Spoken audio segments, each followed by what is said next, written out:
Okay.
They won't have to turn it on though.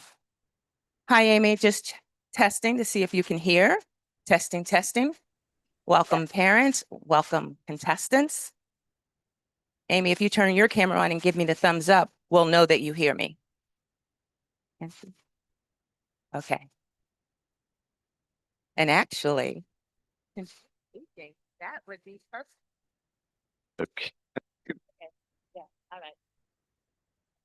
Thank you, Amy.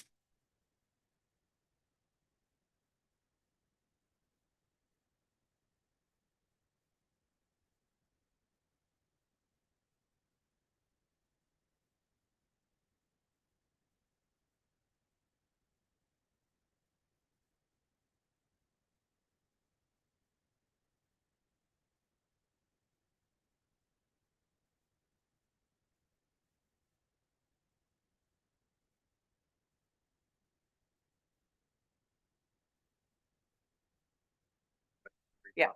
1, 2, 3, 4, 5, You normally are going to speak. 6, 7, 8, 9, 10, 11, 12, 14, 15, 16, 17. That's good. You're good.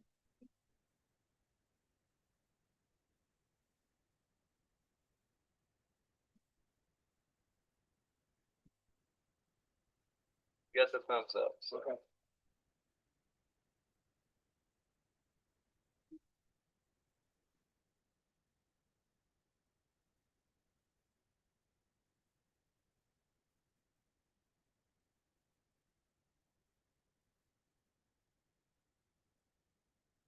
A minute more. Good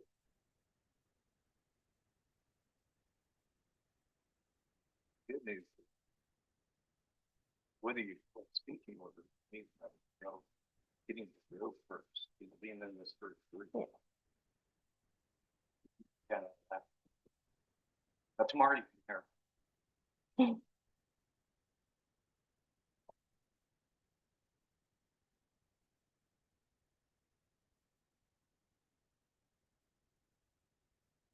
So now, I know, I get some. Oh.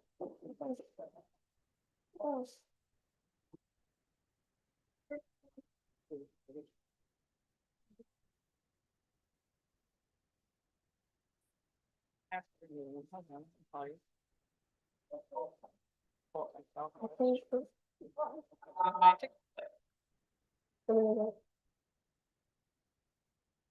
Depending on the choice.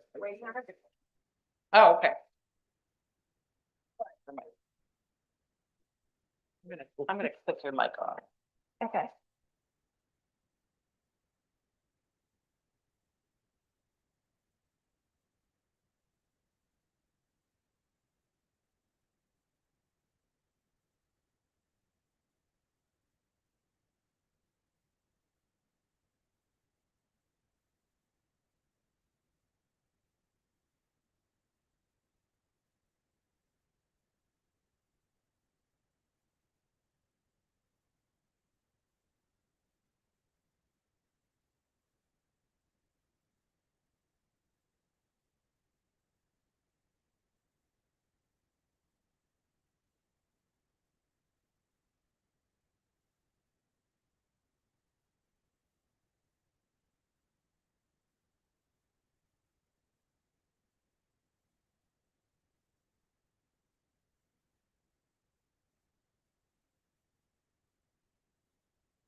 Test 1, 2, 3, A, B, C, D. Test 1, 2, 3. Test 1, 2, 3.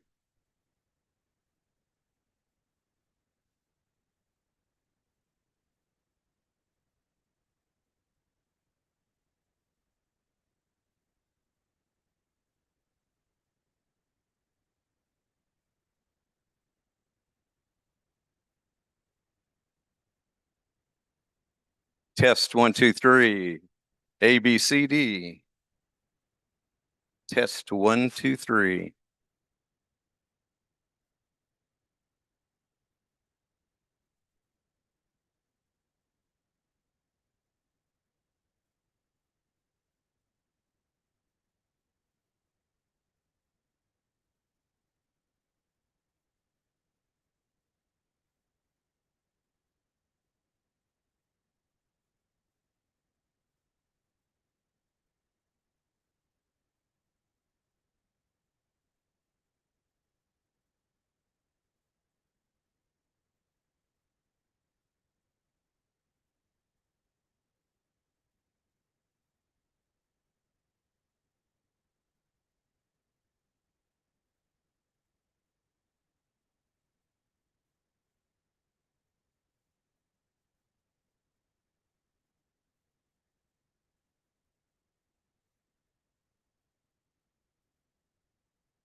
Yeah, feel myself clenched.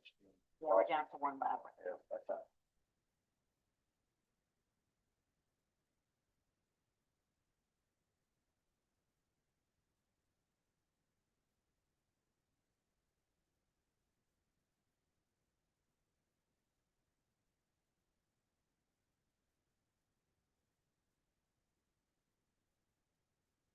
Good morning and welcome to St. Louis University for the 10th Annual Optimist International Oratorical World Championships.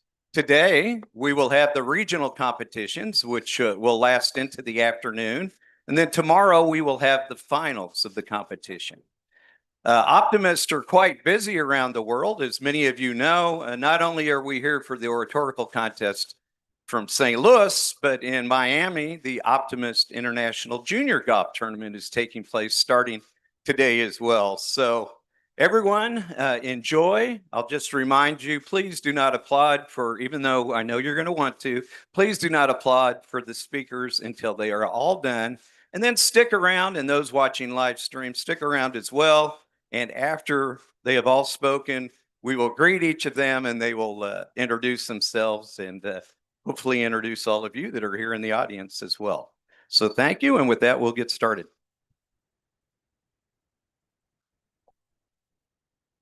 That's The Speaker A for the Northeast and Great Lakes region.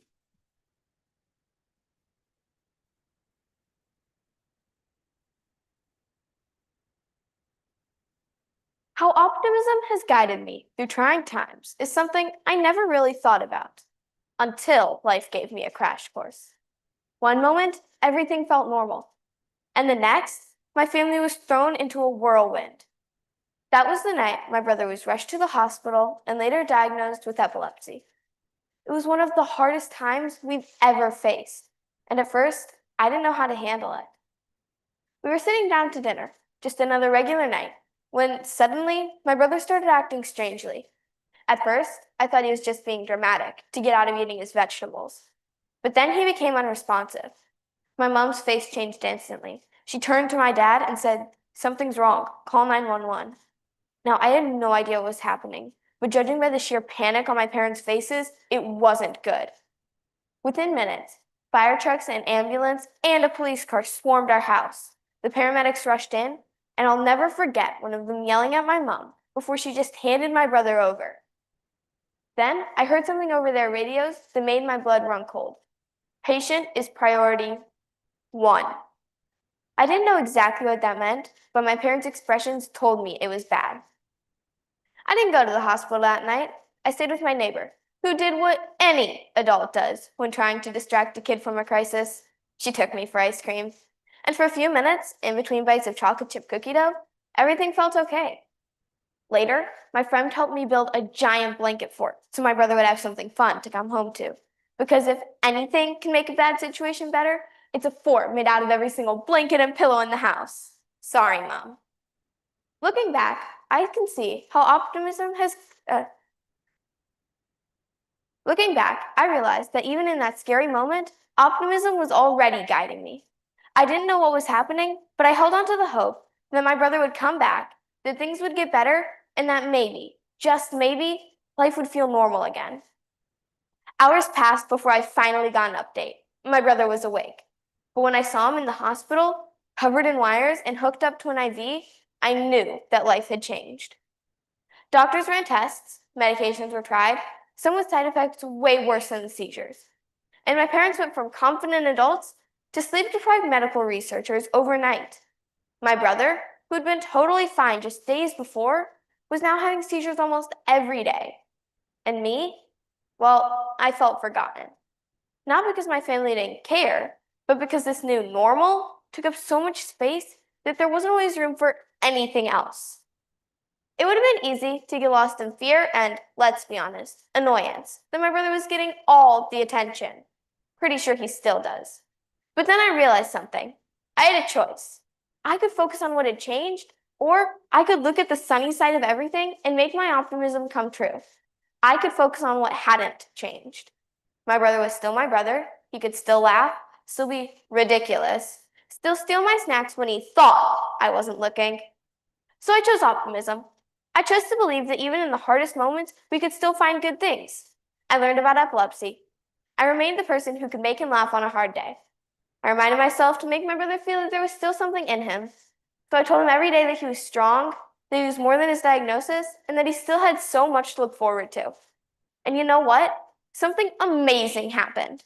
The more I stayed positive, the more he did too. Optimism didn't just help me, it helped him. Of course, that didn't mean everything magically got easier. There were still long nights, hard days, and moments when I wanted to scream into a pillow. Okay, maybe I did. But optimism isn't about pretending everything is perfect. It's about believing that even when things are hard, there's still something good to hold on to. And for my family, it meant embracing the fact that this was our new normal and we would figure it out together. Looking back, I can see how much this experience changed me and how optimism has guided me through trying times like this and others. I've learned that no matter how hard life gets, you always have a choice. You can focus on fear, or you can focus on hope. You can let struggles define you, or you can rise above them. And if all else fails, remember, ice cream and blanket forts can make any situation a little bit better. Thank you.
Testing, testing, testing. One, three. Okay.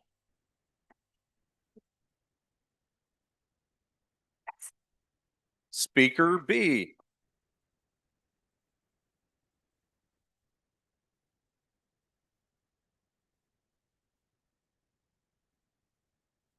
How optimism has guided me through trying times?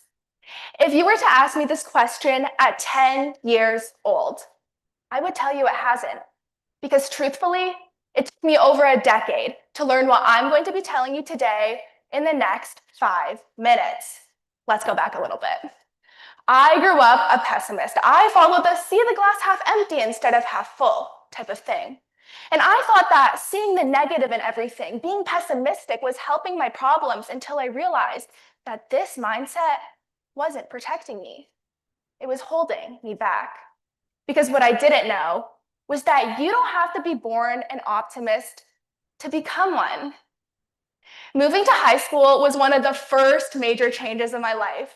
Stepping into my new school felt like stepping into, well, an entirely new world.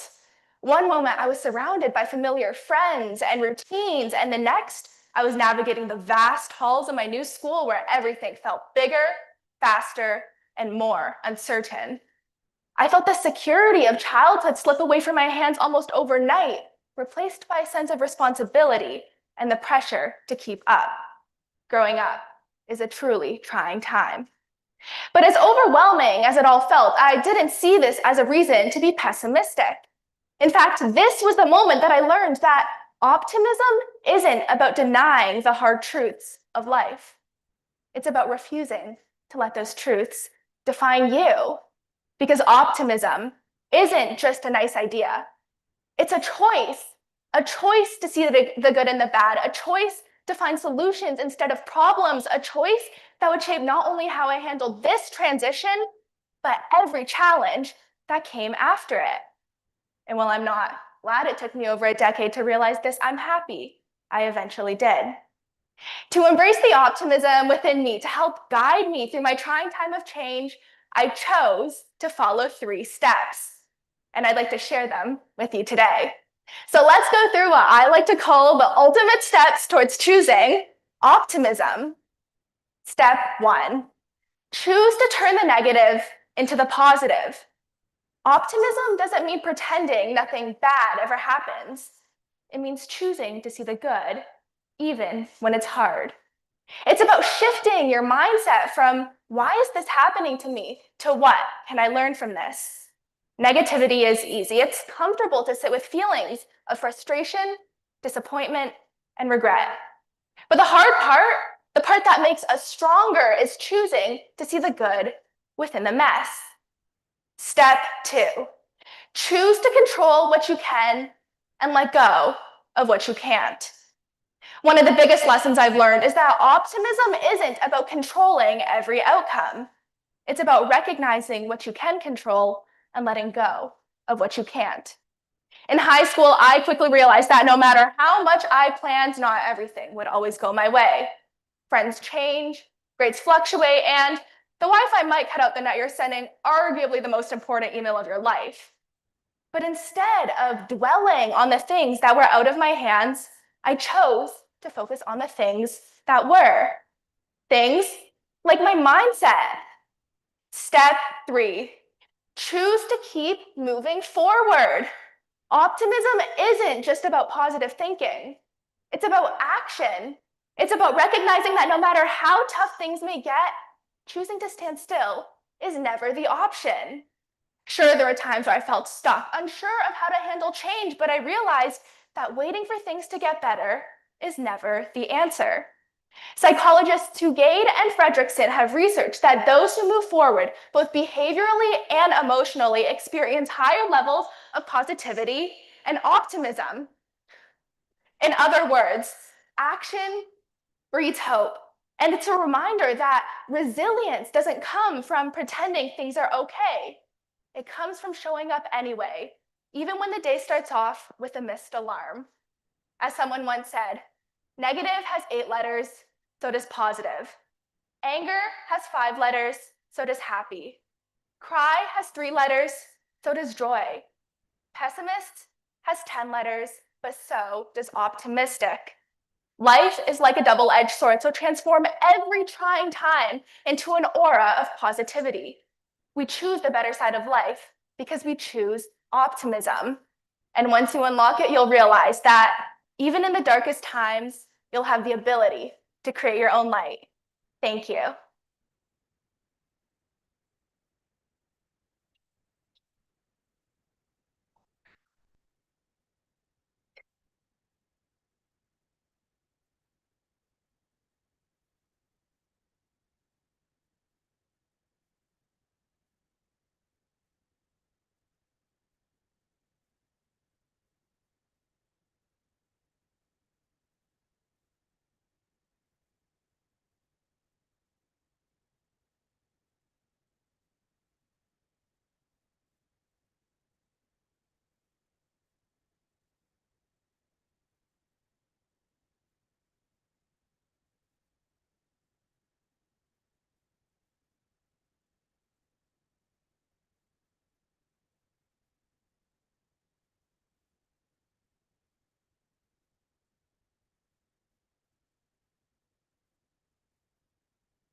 Morning.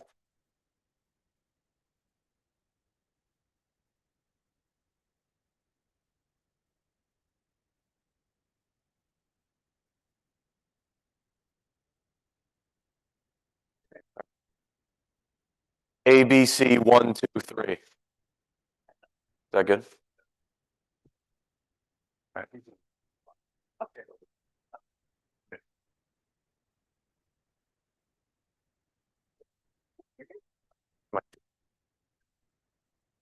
Yep.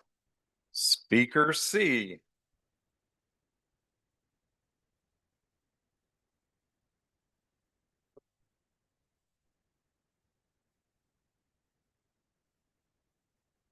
Good morning. How optimism has guided me through trying times. Optimism is a manifestation of the human spirit. It shapes our lives and the lives of those around us every day, allowing us to persevere through those times that seem impossible to endure. The optimism that we and those around us express makes it possible for us all to accept that the sun rises every morning and helps us to appreciate that life is worth rising to greet it. I have a grandfather that recently overcame a brutal heart condition, and the battle he had to fight to get there was a very difficult time, not just for himself, but for the entire family. It would have felt almost impossible to get through if not for the fact that my grandfather, this down-to-earth, blue-collar, thick-accented Irishman, remained optimistic throughout the entire ordeal. He's always been a remarkably positive person who never hesitates to compliment each and every one of life's gifts. So it was not a surprise that his optimism never waned, especially in the presence of family. It was his insistence that everything would be all right that took root in the family, growing like a great oak tree and convincing the rest of us that in the end, everything might. The benefit of optimism in our lives isn't just in facilitating the happiness of those around us. It can also have a significant impact on our health. With the National Library of Medicine and even the Department of Homeland Security making the claim that an optimistic outlook on life aids not only in improving mental health and fighting against a number of horrible afflictions such as cancer, but also in preventing their establishment in the first place.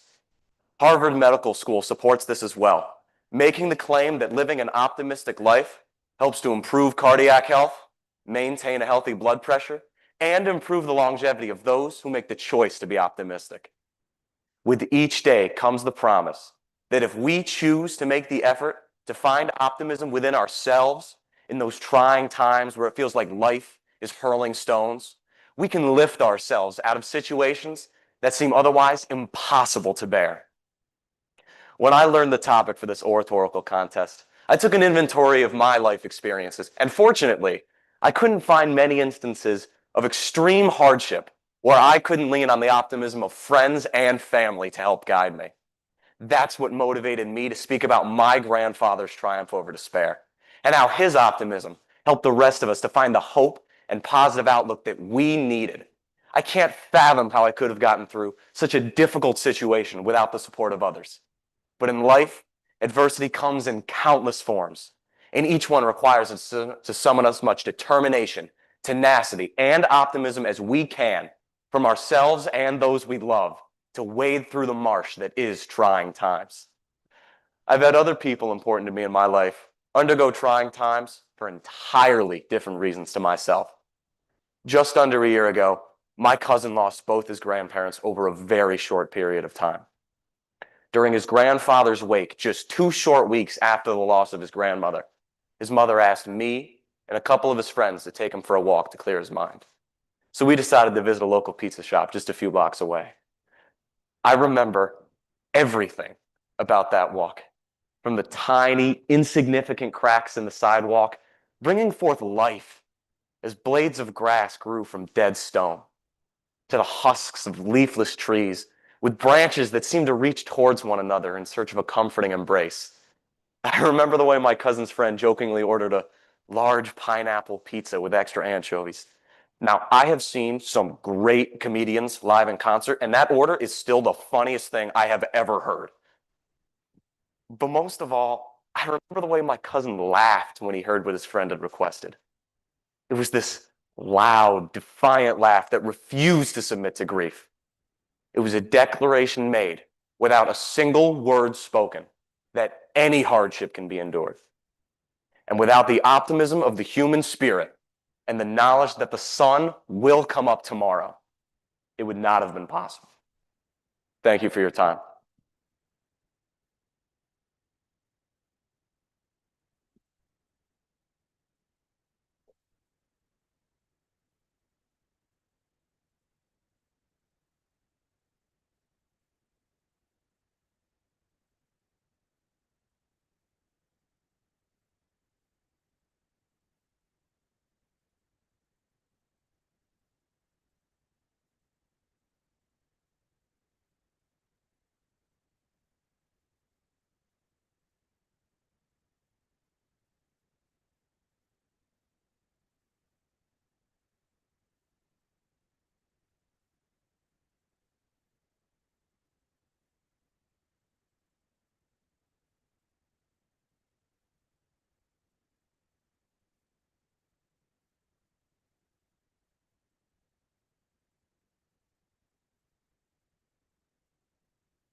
1, 2.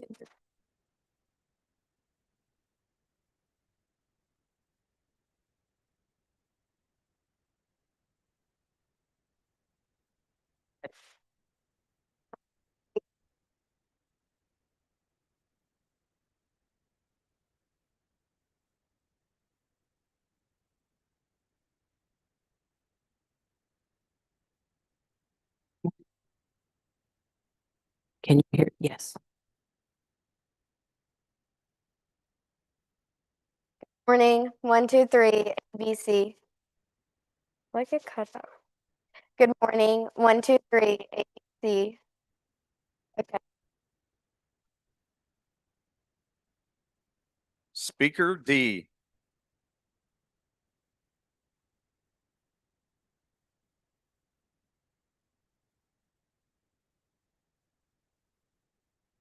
How optimism has guided me through trying times. I love tennis. It's one of the things that I'm most passionate about and that I dedicate most of my time to. There's nothing I love more than going out to the courts to hit some serves or watching the final of Wimbledon with my family. And so many of the values that I carry with me today have come from tennis because it's under the pressure of a scoreboard that I truly grow and understand the world around me. And while tennis has taught me how to hit a serve and move my feet and create topspin, it's also taught me the power of commitment, determination, and optimism. So let's see what using optimism would look like during a game. And hopefully you'll discover something along the way. It's when I step onto the court at 0-0, bouncing the ball with my racket, that it's most crucial that I have control over my thoughts. The National Science Foundation conducted a study on thoughts and found that an astonishing 95% of them are repetitive. And this shows us exactly why negative thoughts can have such impactful consequences on our lives. I mean, imagine hearing the same thoughts of pessimism crushing your mind, preventing you from taking action day after day after day. Now, instead imagine that the next time you're in a challenging situation, you try to view it optimistically instead of catastrophizing. The results from this study show that after a few weeks of consciously shifting your mindset, your mind will automatically start looking for the positive. Now, I have to say here that optimism is not mindlessly believing in the impossible. That's delusion. Or, in other words, every Bengals fan's favorite emotion during football season. Optimism, on the other hand, is having confidence in the future and in yourself. So let's fast forward in this game that I'm playing. Now the score's 15-40, and my opponent's the one that's leading. I serve the ball, aware of the pressure I'm under, and as we're playing out the point, I can see the perfect ball for me to hit a winner down the line. But I feel my palms getting sweaty. I can feel my heart beating in my chest, and I can hear my mind telling me that I can't do this. And this isn't a feeling unique to just me. Many people, when they see that they're at a disadvantage, fall back on a safety plan instead of going out there and taking risks. They decide not to start that business, or try out for that team, or ask that person out. However, when we overcome this fear of losing, this fear of failure, we are able to unlock our true potential. So let's go back to that point at 15-40. I push away the thoughts of winning and losing and instead focus on this one point. I focus on this one shot because after learning about optimism, I'll know that there are things I can't control. I can't control how well my opponent's playing. I can't control the sun in my eyes. And I can't control what happens in the end. But I can control how much effort I put in. I can control my shots. And I can control how optimistic I am. Life is ultimately about the lessons we gather. And it is optimism that opens the doors to the world's greatest learning experiences. Throughout my tennis journey, I've learned that if I remind myself to be optimistic, take risks, no matter how much they scare me, and focus on what I can control, I can overcome anything. Because just like Maya Angelou once said, nothing can dim the light that shines from within. And for me, that light has been and will always be optimism. Thank you.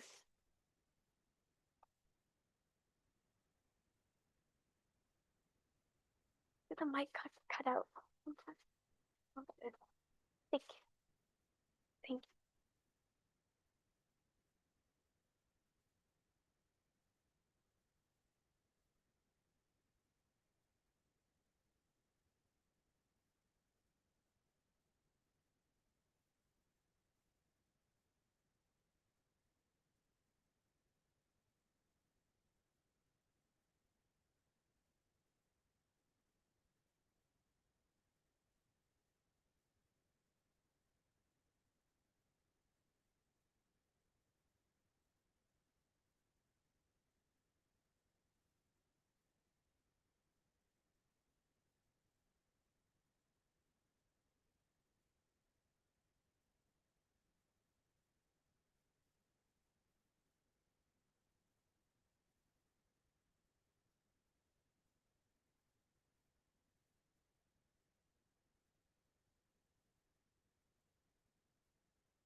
Good morning.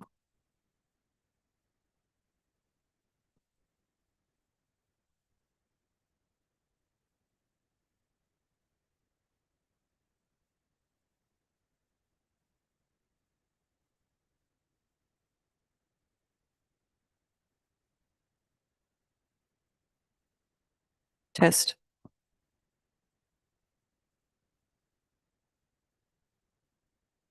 Good morning.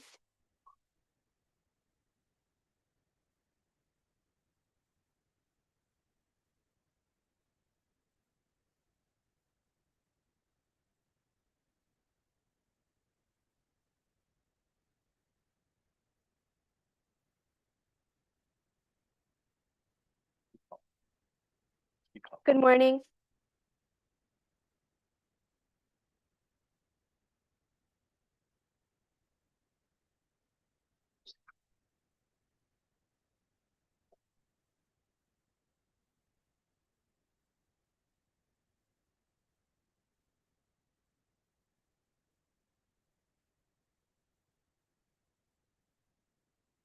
Five, 6, 7, 8, 9, 10, 11, 12.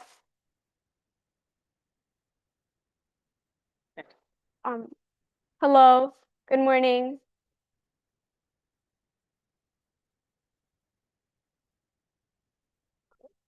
Speaker E.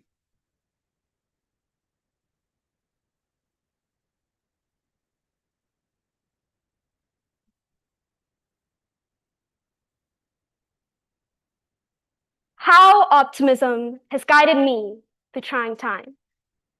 As you can imagine, I cannot see any of you here today. But if you're like me, when life throws those unexpected twists, challenging times, and uninvited changes, this blindness is exactly what I seek. To close my eyes in fear and shield myself from whatever inconvenience waits in front. Because by my little cousin's rules of hide and seek, if I can't see it, he can't see me. But what if there was something good in every bad? Something maybe even worth keeping your eyes open for. Well, how do you know if it's really there? The truth is, you can't. But you'll never know until you open your eyes and see for yourself. This is optimism. Good morning, ladies and gentlemen, and anyone who's ever closed your eyes towards an opportunity in your life. Optimism. This seven-letter word, as per Oxford Dictionary, is hopefulness and confidence about the future or successful outcome of something. Well, sorry, Oxford, but to many of us, much too often, optimism is frankly just a word. And hey, for the record, I'm no better, but throughout the years, optimism has come to be something much more. Fun fact about me, I am and very grateful to be a student in the International Baccalaureate program. But there had come a time where I had my eyes closed. And if I hadn't known any better, I likely would not have ended up where I am today. Back in grade 8, high school applications rolling around to every other normal middle schooler was the most ecstatic time yet, but to me, a natural-born overthinker, was the most nerve-wracking period of my life.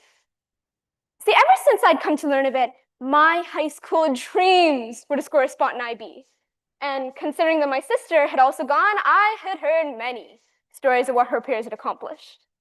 One had a flourishing business at 17, another a robotics world champion, and I, on the other hand, was really, well, yes, average.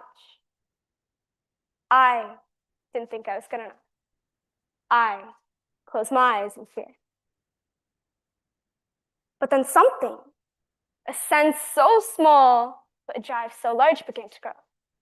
Something intangible yet powerful, something visible yet so present, something, a little something called optimism. And this optimism, inch by inch, flutter by flutter, and blink by blink, it opened my eyes. Because despite knowing how greatly I could come to fail, my optimism helped me to choose to find the slightest hope that perhaps things will turn out okay. Perhaps IB may be the right decision for me. Perhaps I could open my eyes and see. And when I finally did, it hit me. Optimism isn't about avoiding the fear, rather moving forward despite it. So I took a step. I applied to IB, and let me tell you, it was not an easy decision, but ladies and gentlemen, I can also tell you with a smile on my face that it has been one of the best choices I've made in my life.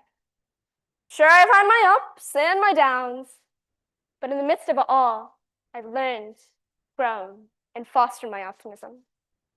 Today, I'm in the IB program as a student who has gained so much and been granted so many resources to thrive, but if I had kept my eyes shut, in doubt, in fear, I never would have been able to experience the opportunities I have today.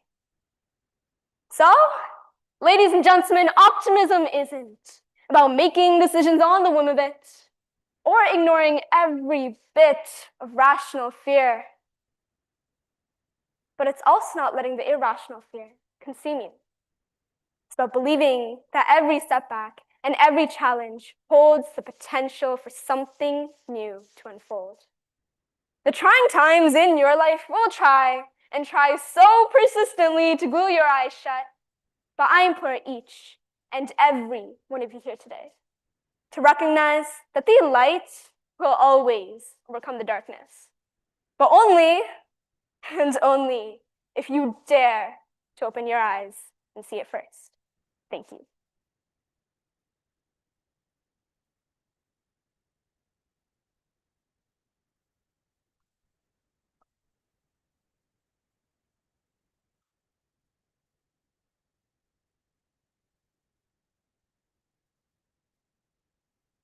Our next speaker will be remote, so bear with us for a minute or two.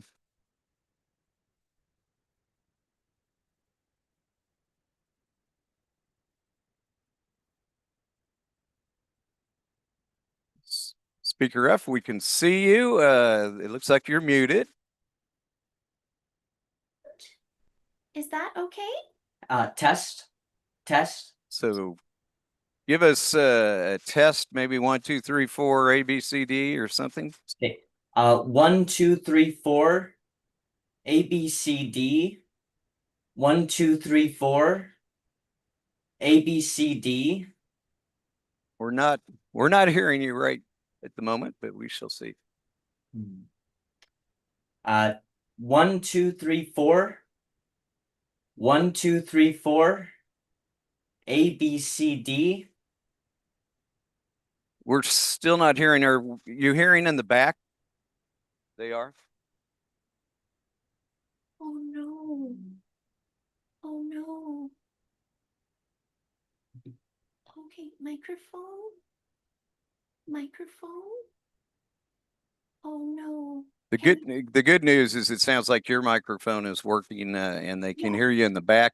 We just need to get it so that they can hear you here in the auditorium as well. Okay. Okay, so you can hear us all right.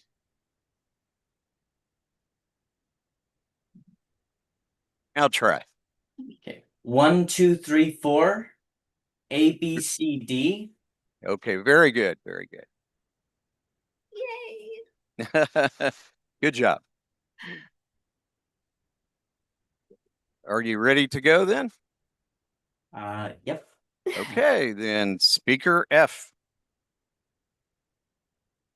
If your life had a soundtrack, what type of song would it play? I think mine would be a love song conducted by optimism. Honorable judges, fellow speakers, gracious audience. Yes, I believe that my soundtrack is a love song. And when I listen with all my heart, I know that optimism isn't just guiding the conductor's baton. It's the lead vocalist helping me through every challenging situation. What the world needs now is love, sweet love. Life can be difficult, discouraging, and humiliating. And sometimes I feel trapped, as though I live with 1 foot in the past and 1 foot in the future. According to psychologist Dr. Peter Kinderman, this is called rumination. For me, this means spending countless hours looking back on the past and being held captive to what was, oppressed by what might be, and blind to what is. The Cambridge Dictionary defines optimism as the quality of being full of hope and the belief that something good will happen. So at its core, I believe that optimism offers each of us dignity, and dignity is the freedom of choice, offering the opportunity for a better today and brighter tomorrow. Here's an example. When my grandpa unexpectedly passed away last May, to say that I was sad was an understatement.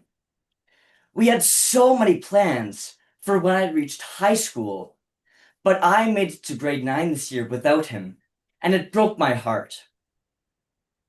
Optimism played symphonies in my mind, like Disney's Fantasia. But until I really listened, they were lost on me. I was imprisoned by grief. I had so many friends invite me to sleepovers, but to add insult to injury, I had to refuse every one of them. You see, I have a secret. The drips of nighttime incontinence. I can't, I won't, they'll find out I did. In my pull-up. That's the terror track that plays my mind every time anyone invites me to a sleepover, including when a good friend invited me to join him for Civics and Careers travel course trip to Ottawa, Montreal, and New York during the March break this year. When I needed my friends most last summer, I shut the doors to their companionship. I didn't want anyone to find out about still needing to wear pull-ups every night. Over the years, I've tried every therapy and medication, endured countless uncomfortable and embarrassing physical exams, and faced the dreaded nighttime bedwetting alarm, all without success. The cheesy Pepto-Bismol jingle is something I can relate to, except for me, the lyrics go like this. I've got worry, wet sheets, medication, humiliation, and wet pull-ups. After a lot of discussion with my parents, and finally listening to Optimism singing, I love you like a love song, baby, I found the courage inside to sign up for the travel course, and let it be known that I am a teenage nighttime bedwetter. Until this March break, I'd never had the courage to go for a sleepover because of fear of teasing and ridicule. No one wants to be alone, and I realize now, after finally listening to Optimism's love song, that I never had to isolate myself while grieving my grandpa's passing, or from enjoying adventures with my friends. Optimism, thank you for showing me that hiding in sadness and fear is no way to live. Thank you for singing your love song to me so that my life can be the love song it was intended to be. Thank you. Speaker F, if you will stay on with us, we're going to have all the speakers come up on stage, if you'll come back up, and we will have them introduce themselves after we dismiss the judges. So if you'll all come up. And while they're doing that, let's give all these excellent speakers a round of applause. Fantastic job. And before I want to, Craig, could you check to make sure that the judges are not, I don't want them to introduce themselves until the judges are not online.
Okay, well, what I'd like you to do, I'm going to go right down the line in speaking order. So we'll get to you at the end, Speaker F. And what I'd like you to do is to introduce yourself, tell us where you're from, what Optimist Club sponsors you, tell us what grade you are in school, what your plans are for the future, and most importantly, make sure you thank whoever is here with you or who is back home on live streaming that has helped you behind the scenes. Can you remember all those questions? In court, those would be objectionable compound questions. Hi, my name is Abigail Woodruff. I'm in 7th grade. My family's here with me, and I want to be a robotic engineer.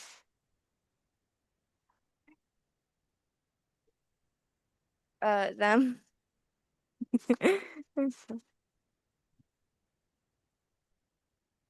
Hi, everyone. My name is Serena Zhang. I'm from Windsor, Ontario, and I'm 16 years old. I'd like to thank the Essex Youth Center Optimist Club for sponsoring me throughout this journey and my parents who are here with me today. I'd also like to thank my speaking coach, Mr. Mackenzie, who is probably watching on live stream right now. So hi. And in the future, I see myself, I'm really passionate about neurology, and I'd love to become a surgeon. In the summer, I've been working with McMaster University on doing neuroscience research. Thank you. My name is Liam Byrne. I'm from Syracuse, New York. I here with my father and a representative from our Optimist Club. I was, I'm here representing the Cicero North Syracuse High School Junior Optimist Club and the Optimist Club that goes with it. And I'd like to thank, of course, my father who brought me here, all my family that's watching from home, and another member of our Optimist Club, Robert Crabtree, who helped me prepare for this a lot. And in the future, I'm hoping to be a corporate lawyer. So, oh, and I'm a rising senior this year.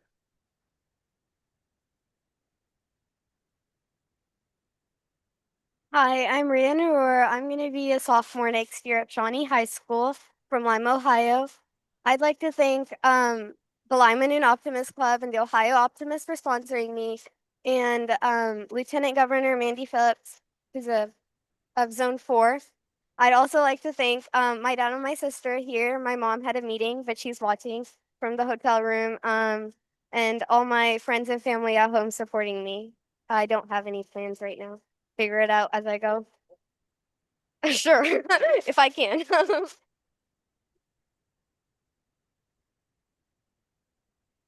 Hello, my name is Janita Joy. I'm from Toronto, Canada, and I'm going into grade 10 this fall.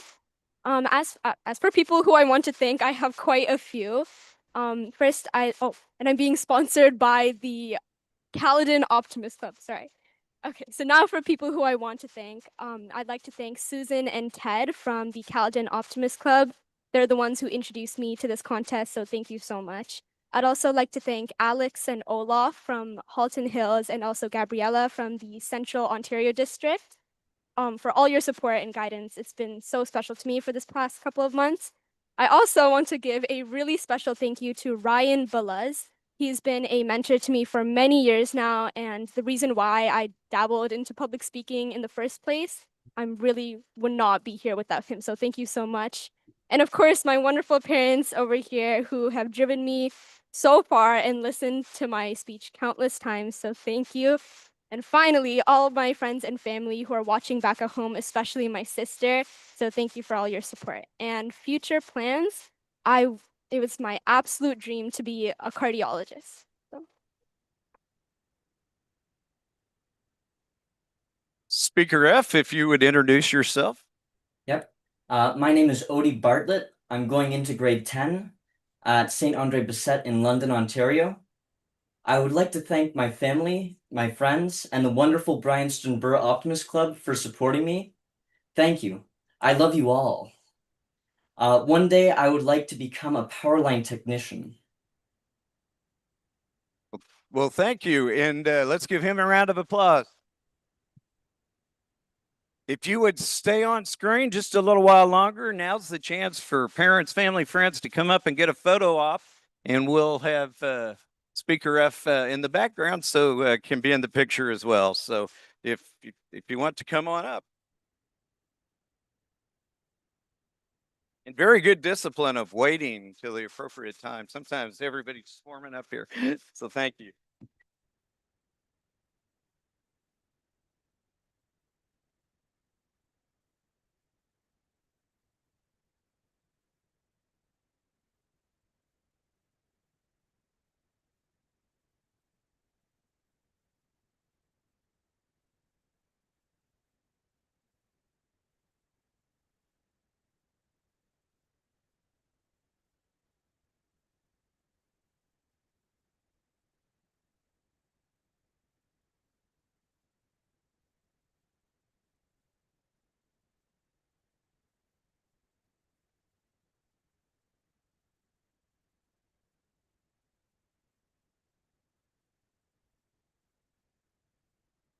Let's give him another big round of applause. Excellent job.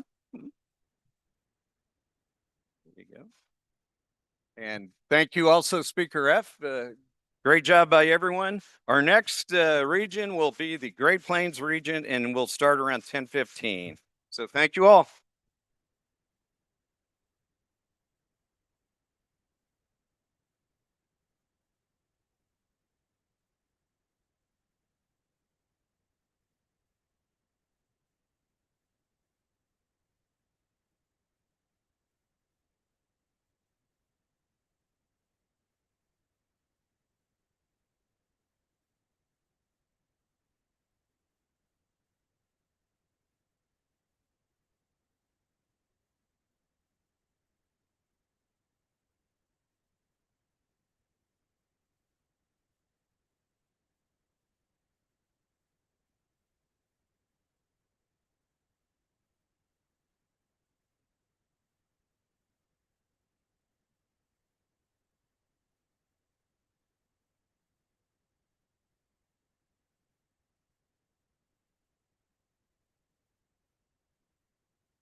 My name is Advik Bakpai, and I'm from Johnston, Iowa.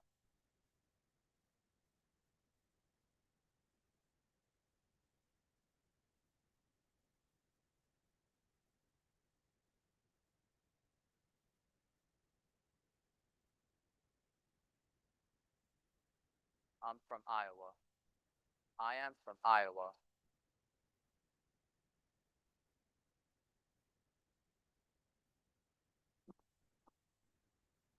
Yep, yep, yep, yep.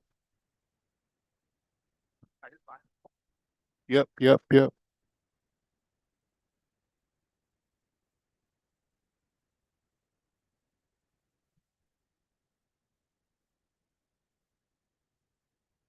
Test 1, 2. Test 1, 2. Test 1, 2. Test 1, 2. It works like this, but gotta. Yeah. Test. I don't know why that's happening.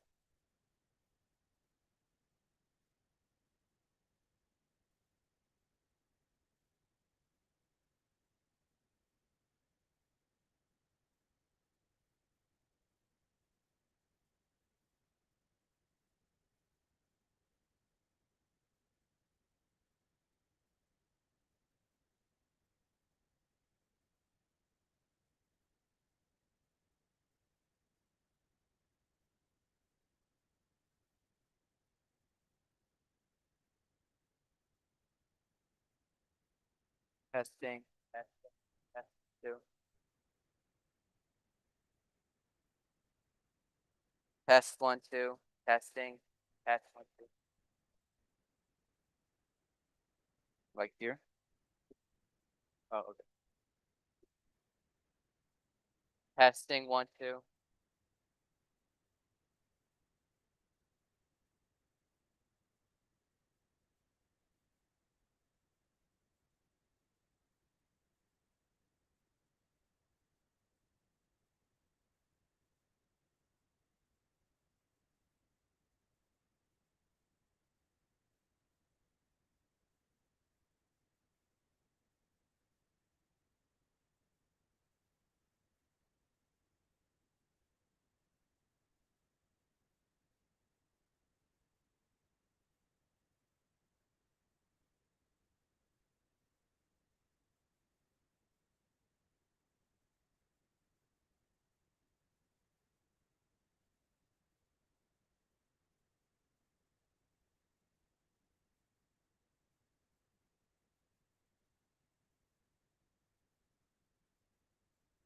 Test 1, 2. Test 1, 2.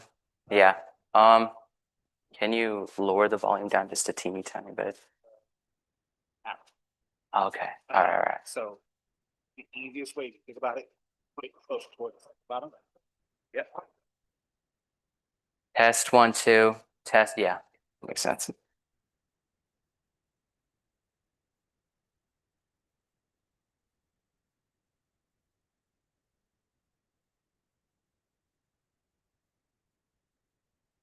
think honestly, I might test 1, 2.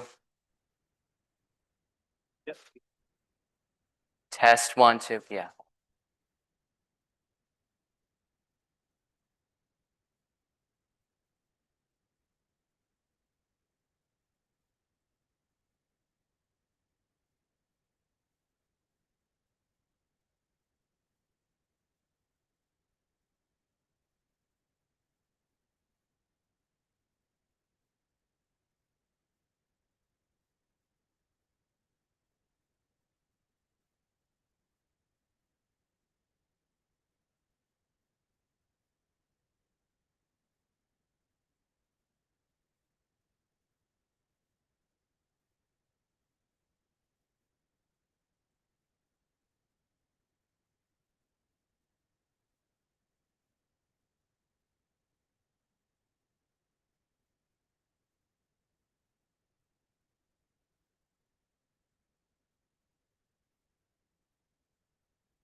Yep.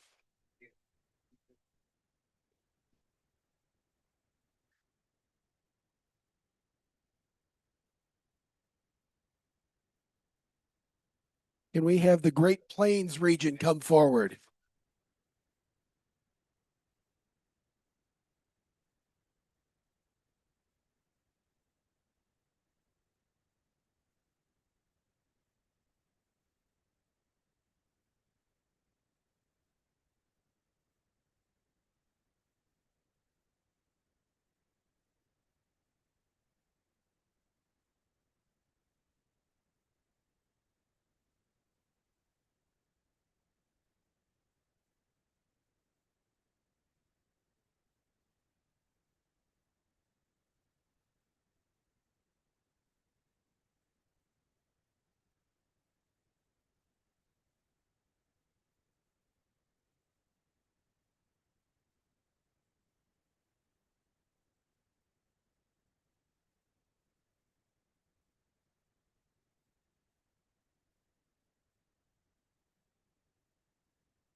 Did I just say Great Plains?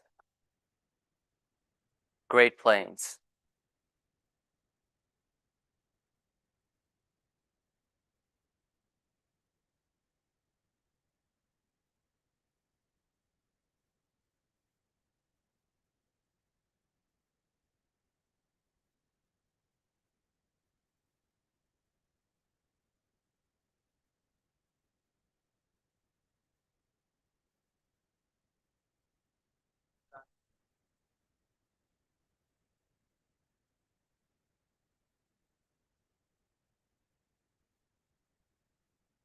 Great Plains.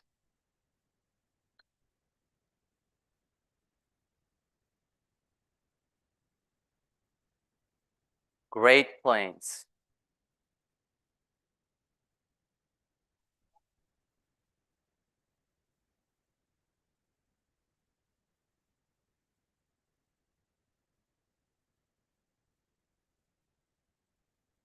You should kind of walk that close.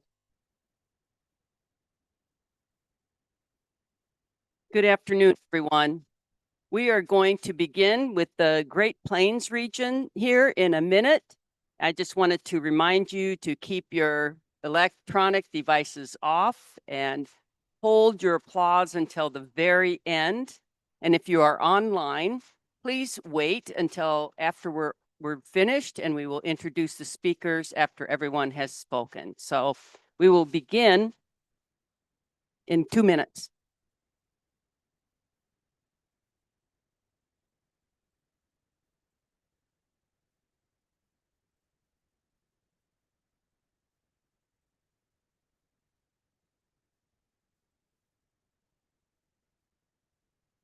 We are going to begin with speaker A.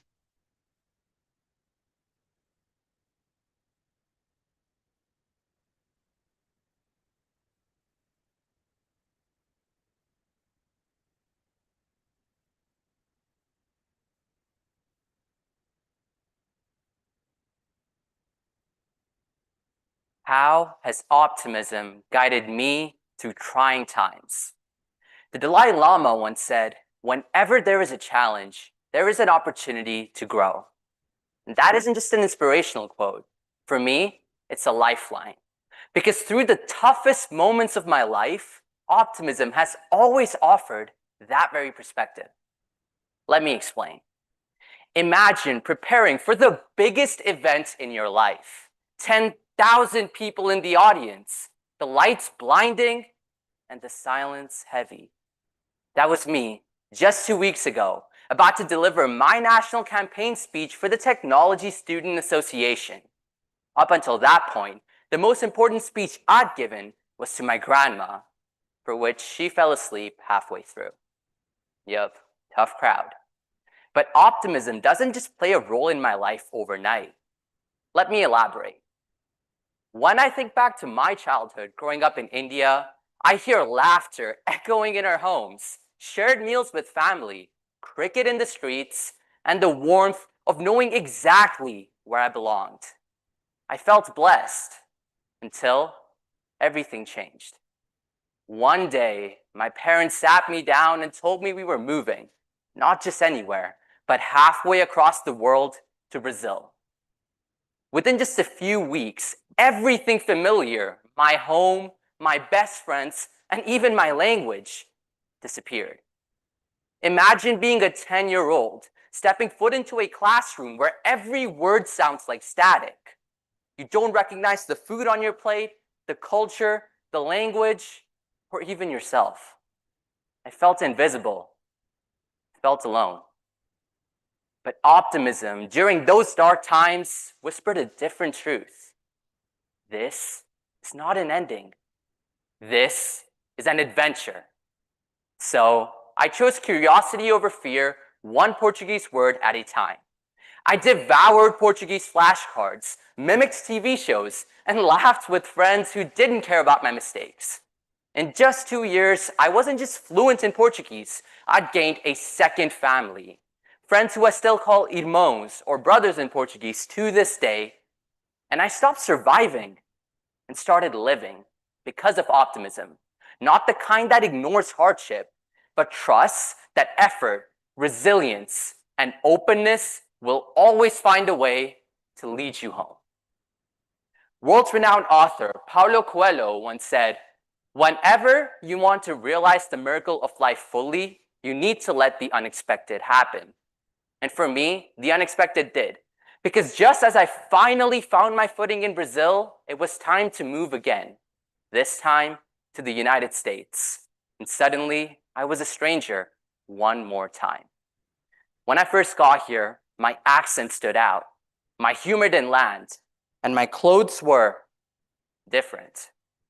The Pew Research Center found that 1 in 2 American teenagers face some kind of bullying. And because of my differences, I was unfortunately one of them. But this time around, optimism didn't just urge me to adapt, it demanded courage. It asked me to stop shrinking myself in order to fit in, but start standing up for who I was becoming. So I focused on what I could control. I joined our school's basketball and tennis teams, found purpose in speech and debate, got involved in the Technology Student Association, and practiced my English until my accent faded. Over time, I wasn't just fitting in, I was building something better. A life that I was proud of. A community that saw me for who I was, and a version of myself I never imagined I could become. So, to anyone facing their own trials, I'll leave you with this. Optimism is not magic. It's a choice. To see every challenge as a chance and every ending as a new beginning. 2 weeks ago, when I was standing in front of 10,000 people, I was terrified. But optimism gave me the courage to speak anyway. Optimism has shaped who I am today, and it can shape who you will be as well.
Good morning. Good morning. Good,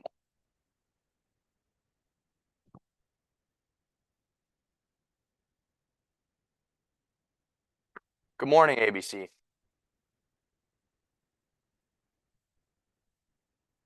Now I'd like to introduce Speaker B.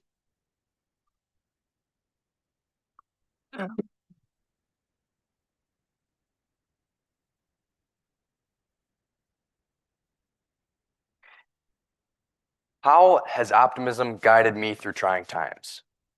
It really came at the age of 15 when I was challenged with a potentially life-altering problem in my right shoulder. I had noticed a strange feeling in my arm, and it slowly grew weaker. We could not have guessed that I had a rare type of bone tumor growing in my right shoulder joint, which would require at least one surgery. I struggled with why such rare circumstances had found me, especially during such a thrilling time in my life. Starting high school classes, sports, learning to drive. I knew that I could have a rocky road ahead of me, yet optimism gave me the tools of patience, dedication, purpose, and hope that all helped me to navigate the turbulent journey. Before surgery, there were a lot of uncertainties that caused me great anxiety, including the scary possibility of cancer. Thanks to optimism, I was able to stay calm, so rather than make assumptions, patiently wait for a clear prognosis. There were a lot of unanswered questions. Would this mean a big surgery, multiple surgeries? Would I have continuing medication? What would the time demands be between surgery, appointments, and recovery? Would I be able to return to athletics? Thanks to optimism, rather than feeling defeated, I saw this as an opportunity to develop and strengthen myself. Surgery itself brought with it many more struggles, but optimism helped me remain positive and hopeful amidst the uncertainty. After surgery, I experienced a severe pain, unlike any I had ever felt before. Somehow, the prescribed medications only succeeded in making me feel even more miserable.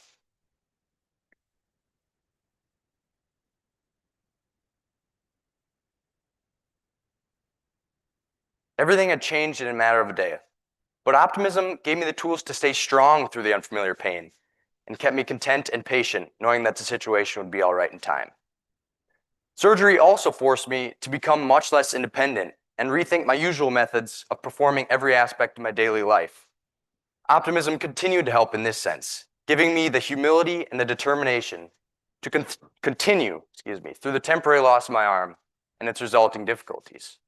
Brushing my teeth, showering, eating, getting dressed, and even going to the bathroom became much more difficult without the use of my dominant arm. I struggled possibly the greatest in finding a comfortable position to sleep in. I had also recently attained my driving instruction permit, or my temps, which was fresh and exciting. However, my ability to drive was put in question, which also meant that acquiring my license at 16 could be delayed as well. Optimism helped me to remain hopeful that things would continue to slowly get better every day. The progression of my schoolwork was also slowed significantly, given the inability to write and type fluently. But optimism helped me to remain positive and creative, which allowed me to think of other ways of accomplishing what I needed to. With a clear head and fueled by determination, I was able to learn to write somewhat with my left hand, which, aside from other strategies, allowed me to continue with my schoolwork. Finally, athletics, which have always been very important to me. Optimism played a great role in helping me to cope with the loss of multiple sports seasons. There were a lot of questions regarding my sports future. Would I play again, especially after losing my throwing arm for baseball? How would this affect my position on the teams that I played on? As a homeschooled student, these teams also gave me most of my social life, and missing these seasons had an impact on this as well. I had lost almost all of my shoulder strength and range of motion, which would require hours of physical therapy to recover. Ultimately, I ended up missing 2 sports seasons, but I was able to return, although not yet to the level I used to be. Rather than feeling resentful that I was unable to participate, optimism helped me to see the silver lining. I took the extra time as an opportunity to develop other hobbies of mine. Optimism also gave me the motivation and diligence to work hard towards the mission of recovering sufficiently enough to return to the field and the court.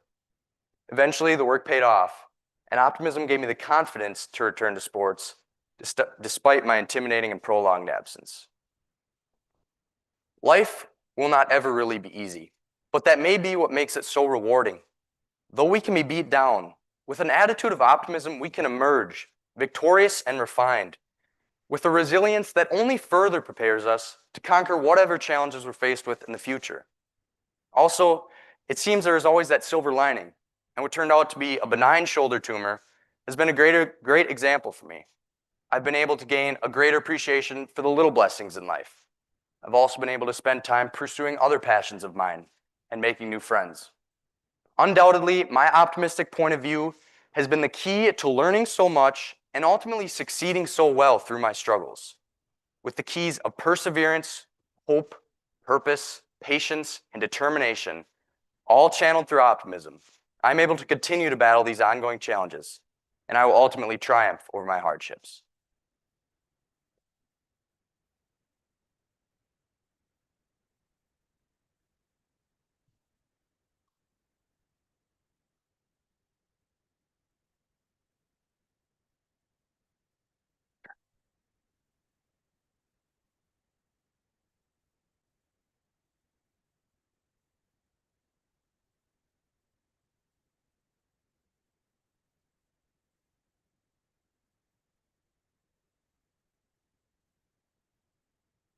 Thank you.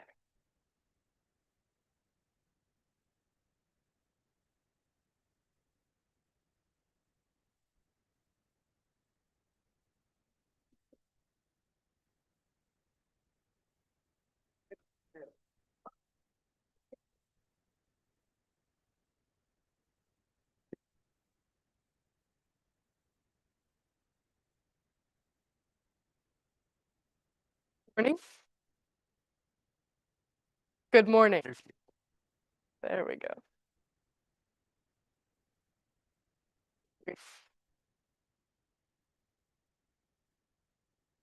Should take this one off.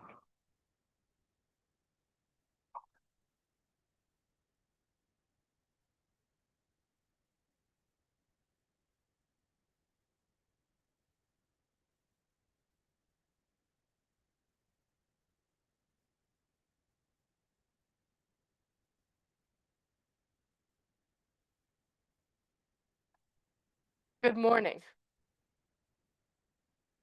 ABC 1, 2, 3. Good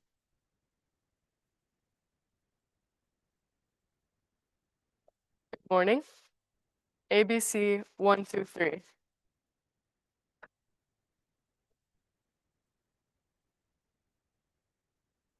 I can shout. Oh, okay. ABC 1, 2, 3. Good. Okay. I saw a thumbs up. Yeah. Speaker C.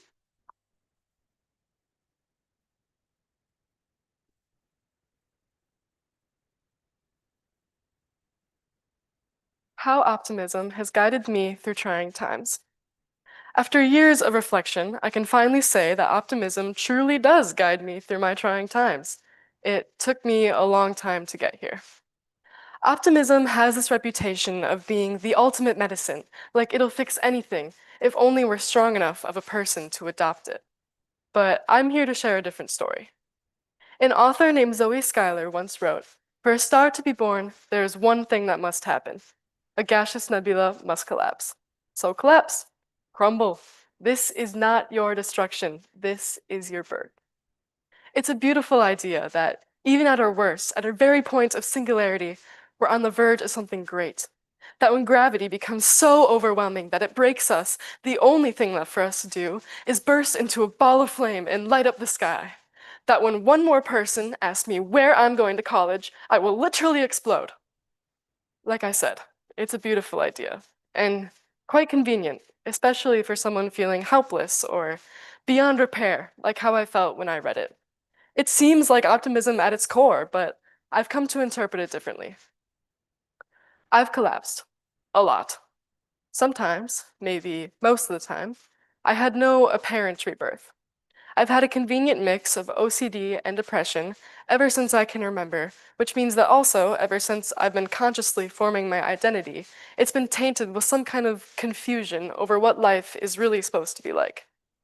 In 4th grade, it was when I couldn't leave a restaurant without scouring the entire place for an object that I'd lost but hadn't brought in. It was when I couldn't sleep without getting up again and again to make sure that each of my 30-some stuffed animals were arranged perfectly on the bedroom floor. It was when I did 300 sit-ups in a row that one day because when I looked down, I couldn't see my knees over my stomach. Maybe I was on the verge of something great, but I never got there. In freshman year, I struggled to climb the stairs in the morning because I was going to die that day, and I couldn't see the point in eating another breakfast. A psychologist told me it was all about thought reframing, that if I just made more of an effort to think optimistically, I'd be happier. I thought it was all my fault. I didn't know it was the chemicals in my brain. Last year, I asked for medication, and I was told that that's for people with real depression. On the outside, I was still functioning. Clearly, I was doing okay. Maybe I was on the verge of something great, but I never got there. So for a long time, I hated this word, optimism. I hated that I couldn't make it work, that apparently telling yourself you have no reason to be sad doesn't actually make you not sad. The truth is, optimism isn't something that happens to us. It isn't a switch we can flip or a software we can install. It isn't reading a deep quote online and thinking, that's it, my life is forever changed. Because I read that quote, I am now healed. Tomorrow I'll wake up and I'll see the world in color again. Next month I'll be healthy. 2026 is mine. Optimism is climbing out of bed. It's turning on your lamp and filling your room with light for the first time all day, even though it's literally 3 o'clock in the afternoon. It's going outside and feeling the sun on your face for the first time after a long, bitter winter and realizing again that maybe this life that I have is a life worth living. Maybe I just need to try. I teach swim lessons as a part-time job where I see this optimism and its effects daily. Many of my students are 3 and 4 years old with no swimming experience, and my job becomes less about teaching them how to swim and more about teaching them how not to be terrified of water. For many of them, their abilities far exceed their confidence. I know that if they could just be forced into swimming, they'd realize they can indeed do it. That's why my favorite moments are when I'm swimming with a kid and they go, let go of me, I can do it myself. And I don't know how to tell them that I'm really just along for the ride, that they're the ones holding on to me with an iron grip. They're not a nebula waiting to collapse. They are the collapse. They're happening to themselves by having the courage to grow and to try. It's so inspiring to think that healing is just like swimming in that way. When everything is pushing against you, when you and your brain are digging your own grave, it can be so hard to put the shovel down and see past the dirt. Optimism is recognizing that. Optimism is trying anyway, every single day. And that's the optimism that's changed my life.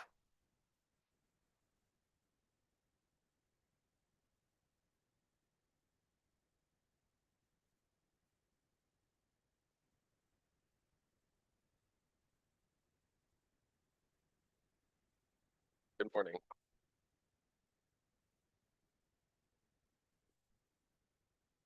Good morning.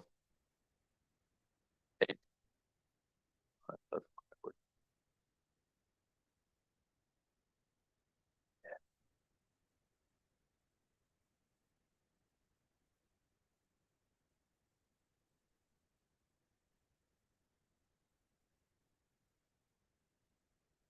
Swap this one.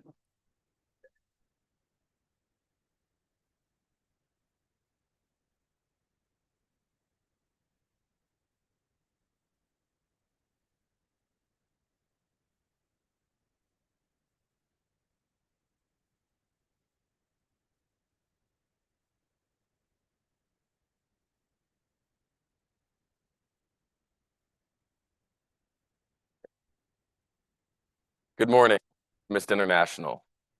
Thank you. ABC. Good morning. Okay, we get. Speaker D.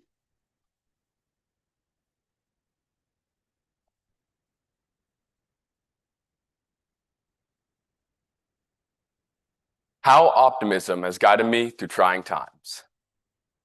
Optimism. Trying times. I was born in 2010. I'm 14 years old. I'm in the 8th grade. I'm fairly young, and I haven't been through many trying times before. Statistics show that the 3 most stressful and trying times in a person's life are divorce, death of a family member or loved one, and extreme illness or sickness. All of these, I'm lucky enough to not have experienced. My parents have been married over 2 decades, and both sets of my grandparents have been married over 5 decades and are still living a healthy and happy life. So to stand up here today and tell you that I've been through all these major, stressful, and trying times before would be untruthful of me. But just because I haven't been through the major trying times doesn't mean I haven't had my own personal trying times. When I was in preschool, I had a speech problem. I couldn't pronounce my G's, the gus sound, or my C's, the cuss sound, which meant goat was oat. The word go was O, the word car was R, and the word cake was just A. Because of this disability, I had to go to speech therapy once a week for a whole year. There, I couldn't even properly pronounce my speech therapy teacher's name because her name was Mrs. Garjo. However, they taught me how to overcome this personal challenge, and by the end of it, I could pronounce her last name, Garjo, as well as my last name. Optimism can often be found in sports and athletes. In fact, it is essential to have an optimistic mindset in order to become a successful athlete. This year, I participated in 5 sports: football, wrestling, basketball, track, and lacrosse. Out of these 5, I found the one that requires the most optimism is wrestling. Wrestling is a sport which requires what some may call a killer mentality. Others may refer to this mentality as optimism. You have to go into every match knowing that you can beat your opponent. It doesn't matter how strong or skilled you are. If you don't believe that you can win, you will lose. This became very apparent. Sometimes I would be chatting with my opponent before a match, and they would say, "Hey, just take it easy on me." This showed me that my opponent didn't believe he could win. This was my first year as a wrestler, which meant I knew all the other wrestlers had probably been wrestling a much longer time than me and were much more experienced and skilled. Despite knowing this, however, I was always expecting the best, remaining optimistic, truly believing that I could win. I truly believe that is one of the main reasons why I went 14-1 and won the boys award for most takedowns on the team.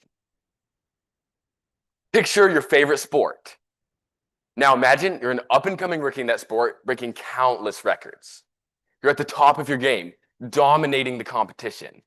You've proven your skill time and time again.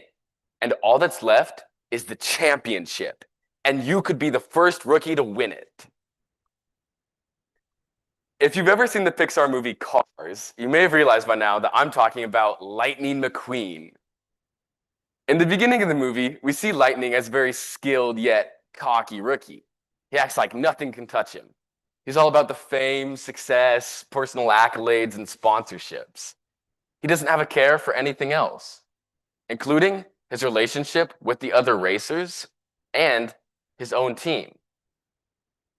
As McQueen is on his way to the final race of the season, the championship, he is separated from his transport, and he finds himself in a small little town called Radiator Springs, where he'll be stuck for a few days. With his time in this town, McQueen learns a couple valuable lessons, such as humility, learning to serve others, and the importance of friendship. This may be just a children's movie about a race car, but I believe we can look at this through the lens of optimism and trying times. McQueen had a trying time not being able to get to his race on time. Yet he took this, learned from it, and came out of it a better car. And that's what optimism really is. Optimism is about expecting the best in bad and trying times. I may not have experienced the major trying times yet, but if optimism has helped me through things like speech problems and sports, I am confident that optimism can help me through a trying time as well. Thank you.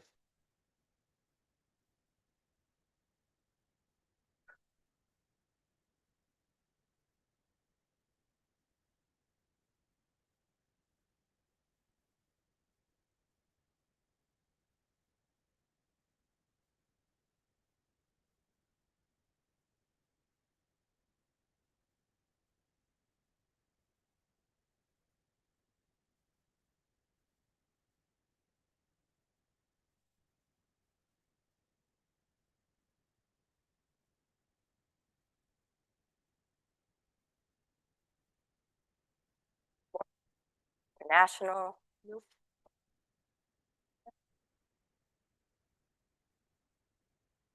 Good morning, Optimist International.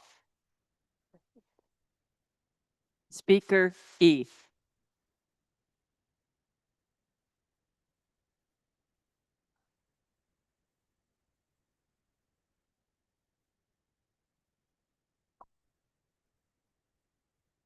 Optimism has helped guide me through trying times by contributing pieces that have built me to be the person I am today, allowing me to persevere through any challenges that arise.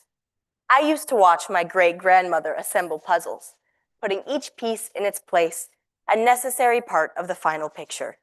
She had a major stroke at age 88, and when she passed at 96, she had relearned to speak clearly, paint, and of course do puzzles, an embodiment of strength and perseverance I would grow to collect for myself. It was my 8th birthday.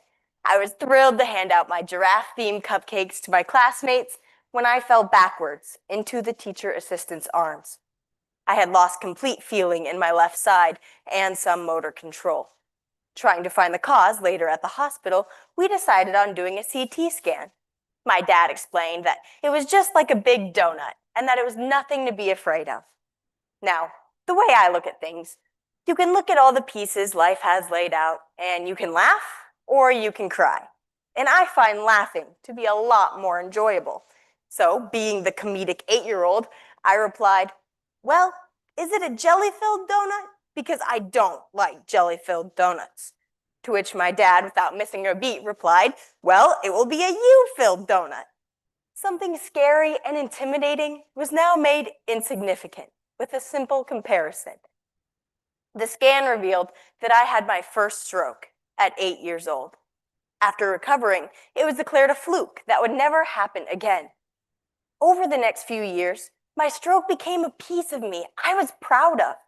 I continued developing pieces of myself and discovered a love for sports. I was in the 8th grade at basketball practice. As I began running across the court, suddenly my left foot began to feel heavy. Then my left arm was frozen at my side. I knew immediately what was happening, but how could this happen again? As I was airlifted out for the second time, I felt the puzzle pieces of my life being knocked and rearranged. Physically, I recovered quickly, but with follow-up appointments every 3 to 6 months, I had just enough time to settle into a normal routine, only to feel uprooted from adolescent life as I listened to doctor after doctor try and decipher my case. I thought a catastrophic diagnosis might have broken me, but it was just as crushing to be stuck in this seemingly endless cycle of no new information, trying the same pieces in the same places, just waiting for one to click. Since then, I have had 2 more strokes and have persevered by maintaining my positive perspective. Each experience is just another piece of who I am. Summer of 2024, doctors diagnosed a cavernous malformation as the cause of my bleeding.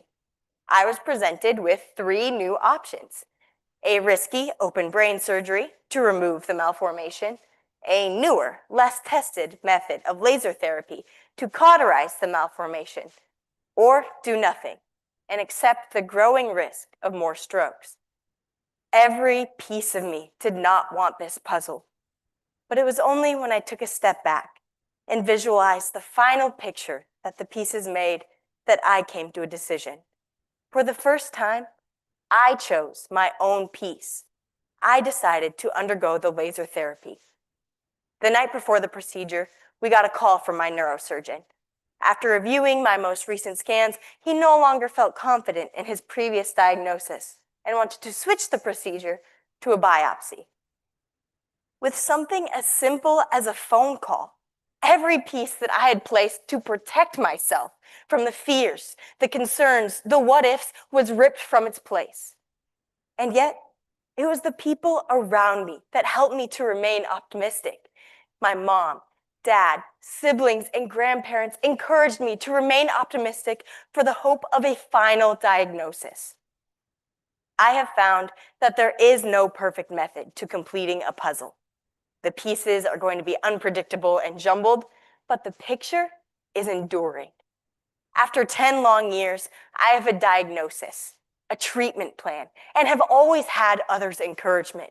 My strokes are the pieces of me that are strong, resilient, and proud, comforting me in my ability to remain optimistic through any challenges that arise. My great-grandmother loved puzzles, and with the help of optimism, I have learned to love mine. Thank you.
Good morning, optimist.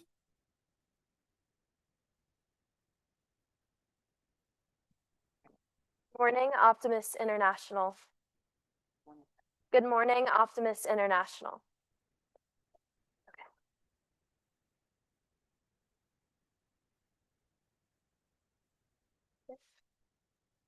Speaker F.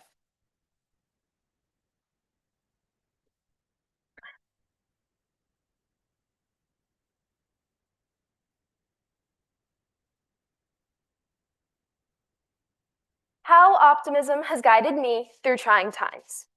My middle school basketball career will not go down in the record books. Although I played some mean defense and snagged a lot of rebounds, I scored a total of 6 points in 2 years. all in one game and probably by accident. So when I started high school, I knew I wanted to be in extracurriculars, but one thing was for sure. I was not going to be the next Caitlin Clark. Instead, I decided to focus on music and theater. Freshman year, I auditioned for my school show choir and made it, and encouraged by that success, I also auditioned for the fall musical. Now, as a freshman, I was terrified. The upperclassmen seemed like Broadway stars, and I was just hoping not to embarrass myself. But I just reminded myself of one thing. All I can do is try my best. And to my surprise, I made it in the show. I was a dancing fork in Beauty and the Beast, and it was one of the most fun experiences I've ever had. I made new friends, found a place where I belonged, and I knew that I had chosen the right activity. However, optimism isn't just about celebrating victories. It's finding the strength to keep going when we are faced with trying times. Theater can be the best of times and the worst of times. When auditions for the spring play rolled around, my confidence wavered. We were doing Shakespeare, my loathed enemy. I'd struggled with it in English class, and I knew this audition would be tough. I wasn't sure if it was to be or not to be. Sadly, it was not to be, as I was cut from the show. It was hard watching my new friends perform without me, and I started to wonder if I belonged in theater at all. However, optimism isn't pretending that setbacks don't hurt. It's knowing that they aren't the end of the story.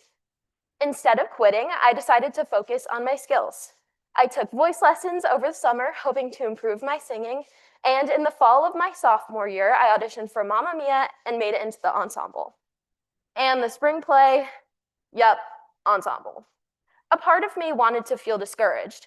What was I doing wrong? Was I meant to be in the background forever?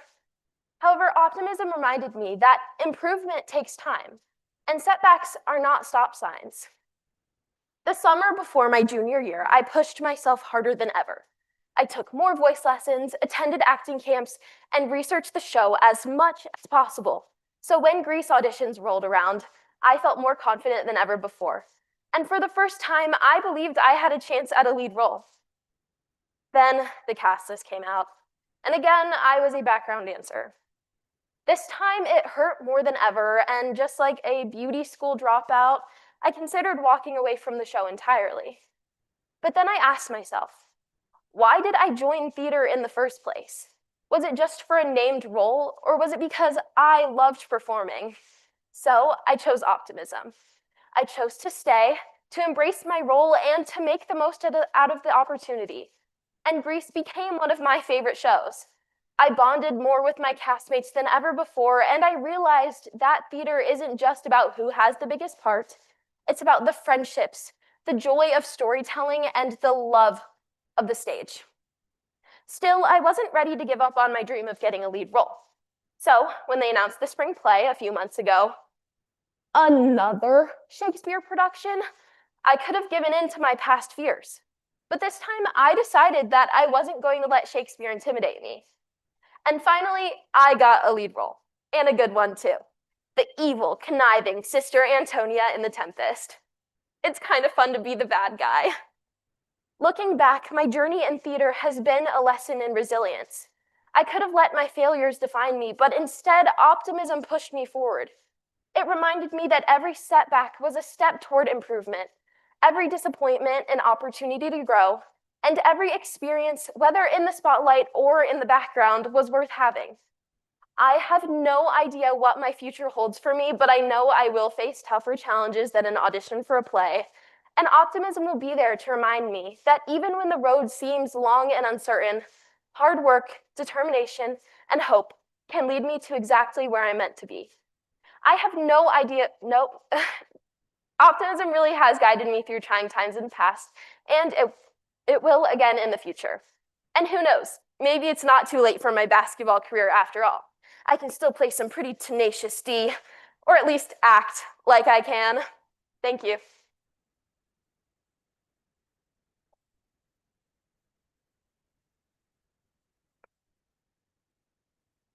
Please join me in congratulating the speakers of the Great Plains region.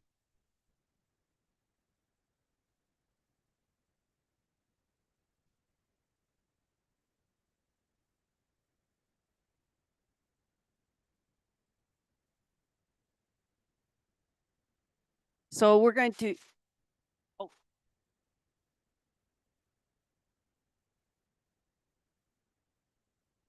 Wait for the judges to leave.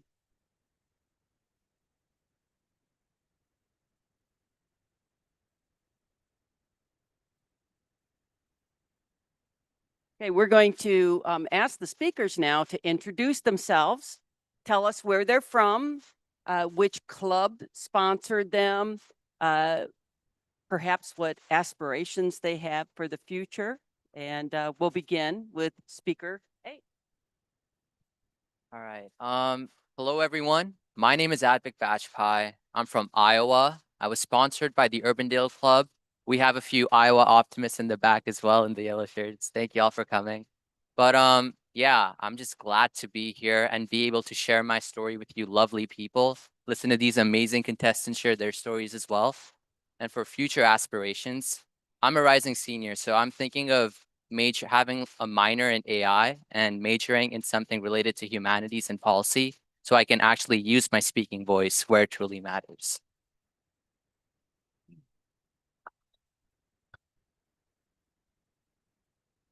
Hello, my name is Alex. I am from Central Wisconsin, and it was the WASA Club that sponsored me.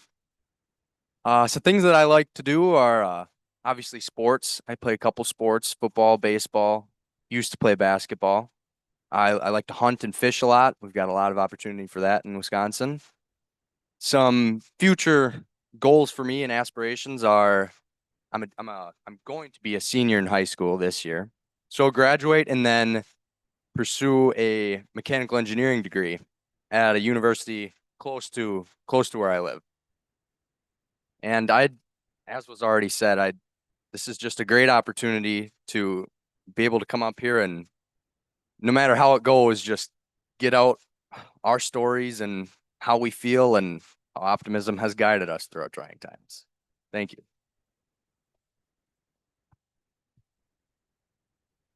Hi, I'm Lily. I'm from Wisconsin too, and I was sponsored by the Verona Optimist Club. What am I supposed to say? Oh, yeah, I'm gonna be a senior. I'm also a theater kid and also an athlete. So I kind of do everything, and I plan on going to college after this for as long as possible, with as much money as possible. So, you know, yeah, and it's been really great being here. You guys are like awesome speakers, and I don't know how I got here, but I guess I did. So, yeah.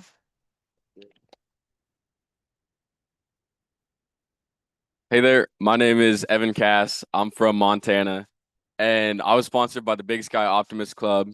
And I'd just like to say a big thank you to them, as well as all the 6 Optimist clubs in my Billings, Montana area. They were very, very they're so good. They funded this trip. They gave me a lot of motivation. I got interviewed by my local news station, and all of us, we watched it together.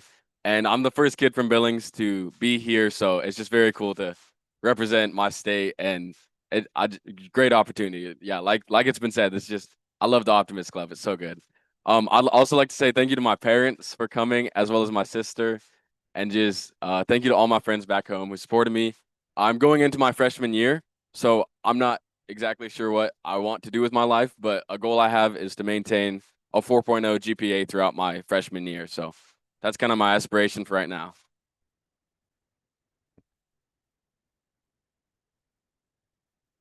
Hi, everyone. My name is Patricia Schmitz, even though I go by Trisha. That's what everybody calls me. I'm from Watford City, North Dakota, and I'm sponsored by the Bismarck Optimist Club. I would like to thank them and our districts for sponsoring me to come here. It's been an incredible experience to see the city, meet all these people, and also just be a part of this amazing competition. I am a rising freshman at Stony Brook University in the fall, where I will be pursuing a political science degree and hopefully go on to law school after that. Hi, I'm Helen. I'm from Omaha, Nebraska, and I was sponsored by the Miracle Hills Optimist. I just want to say thank you for listening to my speech. If you can't tell, I do theater. Maybe I'm just kidding. Thank you so much for allowing me to be here, and thanks to my parents for driving me here. So thank you. So would all the parents and supporters of these young people, possibly coaches, would you stand? Parents that are here. Thank you, thank you, thank you. And I know there are many parents and siblings and supporters online too. We thank you as well for supporting these young people. One thing I want to say is we all know they're great speakers, right? They wouldn't have come this far had they not been, but also today, wonderful, wonderful job, all of you. But something you may not have seen, but I got to see from sitting in the back is that they supported each other. As each person came off the stage without a hitch, every one of them congratulated them, told that they did a good job and supported each other. And that is a wonderful skill. So keep that in your mind as you move forward, bringing out the best in yourselves, but also encouraging your friends to bring out the best in themselves. So thank you very much, all of you.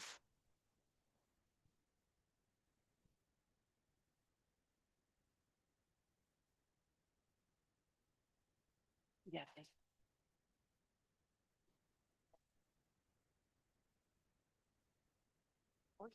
If you wanted to take pictures during this time, this would be we're going to have maybe a half-hour break until the next session starts. But yeah, feel free to come on up and take pictures of your contestant.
Test.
Test.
Can we get the Mid-Atlantic contestants to come forward?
Good morning, Optimist Oratorical International. Good morning, Optimist Oratorical International.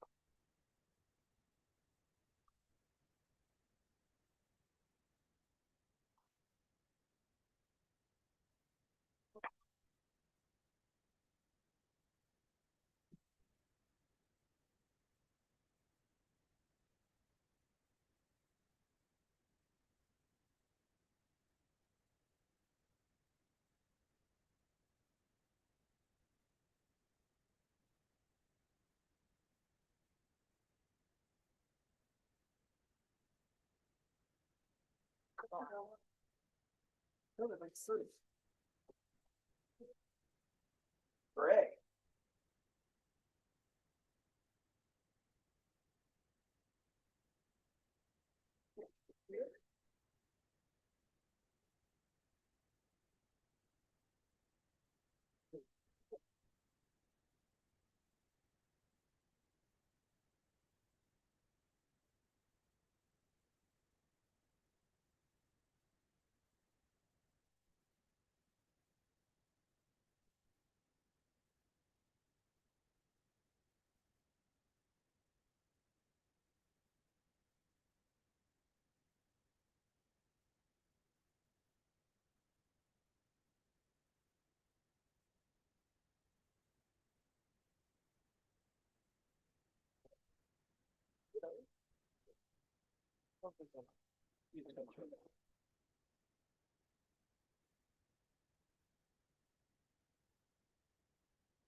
Good morning, everyone, and welcome to the Mid-Atlantic region of the Optimist Oratorical World Championships.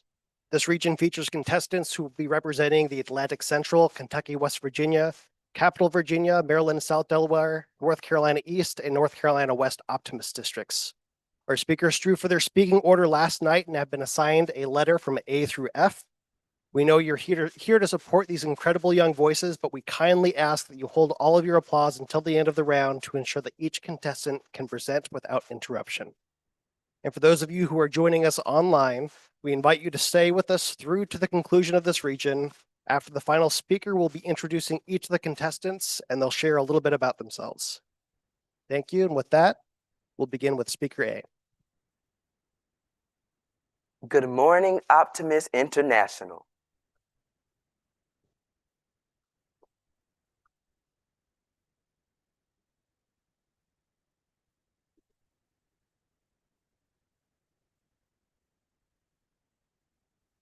How optimism has guided me through my trying times. I want to talk to you today about something near and dear to my heart, something that has pulled me out of the mud and lifted me up when I thought I couldn't go on. Optimism. Now I know what you may be thinking. That's just some fluffy feel-good nonsense. But trust me, it's more than that. Optimism has been the guiding star that has guided me through my trying times. You see, I am a multi-genred artist. That's right. I don't fit in anyone's box.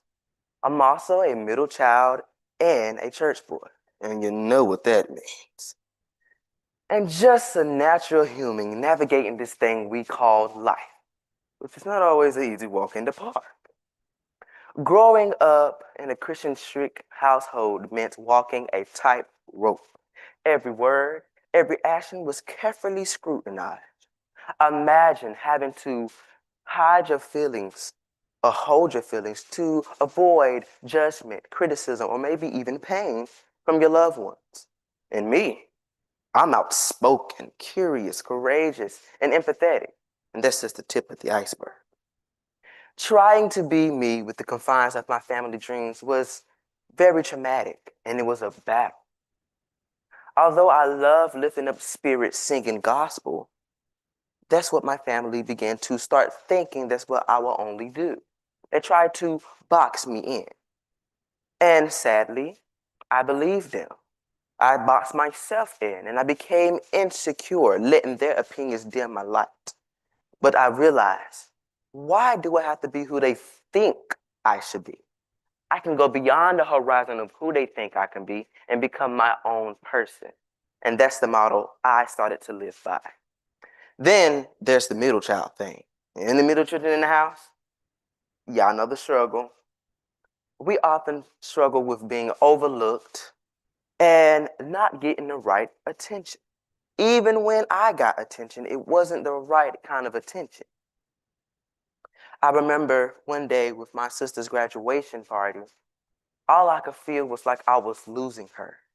I was at the end of my rope, but my aunt intervened and stopped me from making a decision I knew I would regret. I was at the end. It was a dark moment. But one day, listening to the song, The Sounds of Blackness, I realized that I had to fight back. Life doesn't come with remote control. You have to get up and change it yourself. And from that day on, I committed to optimism, watching as it transformed my life. So, what's my point? Optimism isn't just about putting a smile upon your face when things are bad. Optimism is also about being who you are and believing in who you are when no one else does. Optimism is about being yourself even when the world tries to make you someone different, even when society tried to frame you as someone different. So today, commit to optimism. Let it change your life and watch as it helps you through your trying times and the trying times to come. Thank you so much.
Optimist International. Good morning, Optimist International. Garf. Oh.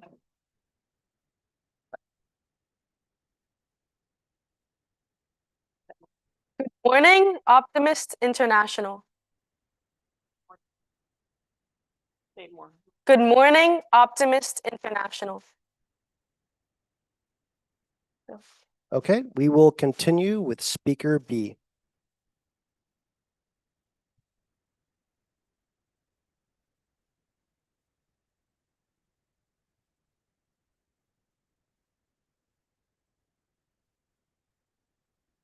My speech topic today is how optimism has guided me through trying times. Ladies and gentlemen, sometimes life tests us in the worst ways. We all face moments that challenge us, that push us to our limits and threaten to break our spirits. But I've learned that optimism is not just a passive feeling. It's a powerful tool that can transform our darkest moments into opportunities for growth and resilience. When most kids my age were worrying about school, teen drama, or social media, I was facing something entirely different. When I was 13, my world turned upside down. I had cancer. The day of my diagnosis felt like the world stopped spinning. Suddenly, words like chemotherapy, treatment plans, and survival rates were tossed around. I remember looking at my parents' worried faces, feeling a mix of fear and uncertainty that seemed to fill every corner of that hospital room. Going through treatment was a roller coaster. I'd cry, feel angry, and ask myself, why me? What did I do to deserve this? Seeing the distorted shape of my arm with so much flesh lost after surgery was unbearable. I hated my arm. I hated how it looked. I hated how everyone brought it up. I became increasingly self-conscious of it, flinching every time someone mentioned it and using long sleeves to mask it. I let my despair consume me, and I struggled in all aspects of my life. One day, my brother and I were driving to my soccer game when he shared something so simple, yet so powerful, which changed my life forever. I told him about the intense hatred I had towards my arm, and in response, he told me he was proud of me. I see your arm as a symbol of your victory, that you didn't let cancer push you around, that you fought through it. With my brother's words in mind, I began to approach my life with a more positive outlook. Instead of letting my arm or cancer define me negatively, I began to see myself the same way my brother did. My arm became a blessing and a symbol for much needed growth. With this new sense of optimism, I was able to rise again and change myself for the better. Rather than focusing on what I lacked, I noticed the abundance around me, love, laughter, and most importantly, second chances. Optimism turned my ordinary moments into something extraordinary, reminding me that even on the toughest days, there is always something to be positive about. My grades improved. The bonds with my family were stronger than ever, and I was free. If you were to ask me how I feel about my arm today, I'd say I'm at peace, proud of my scars and perseverance. My journey taught me that optimism is a choice you make every single day. Optimism didn't just help me to survive, it helped me truly live. Thank you.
Test. Okay.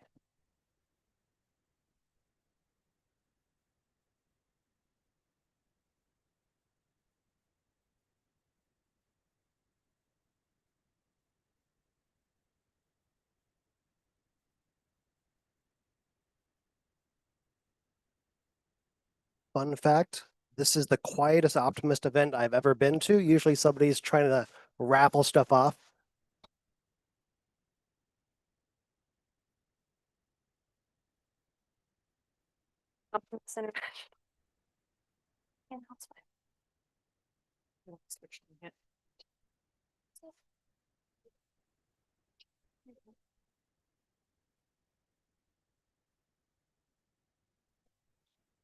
Sounds weird.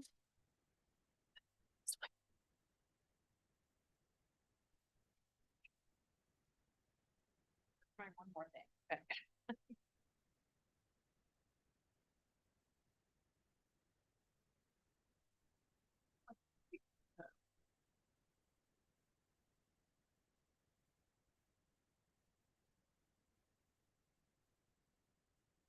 Good morning, optimist. Speech of- Okay.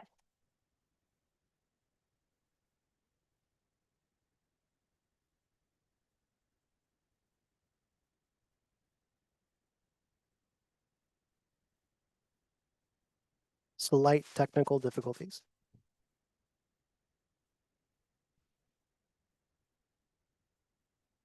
Good morning, Optimist International.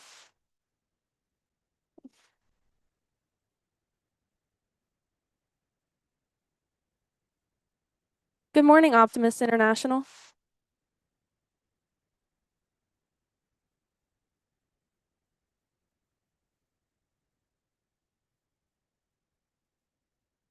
Next, we have Speaker C.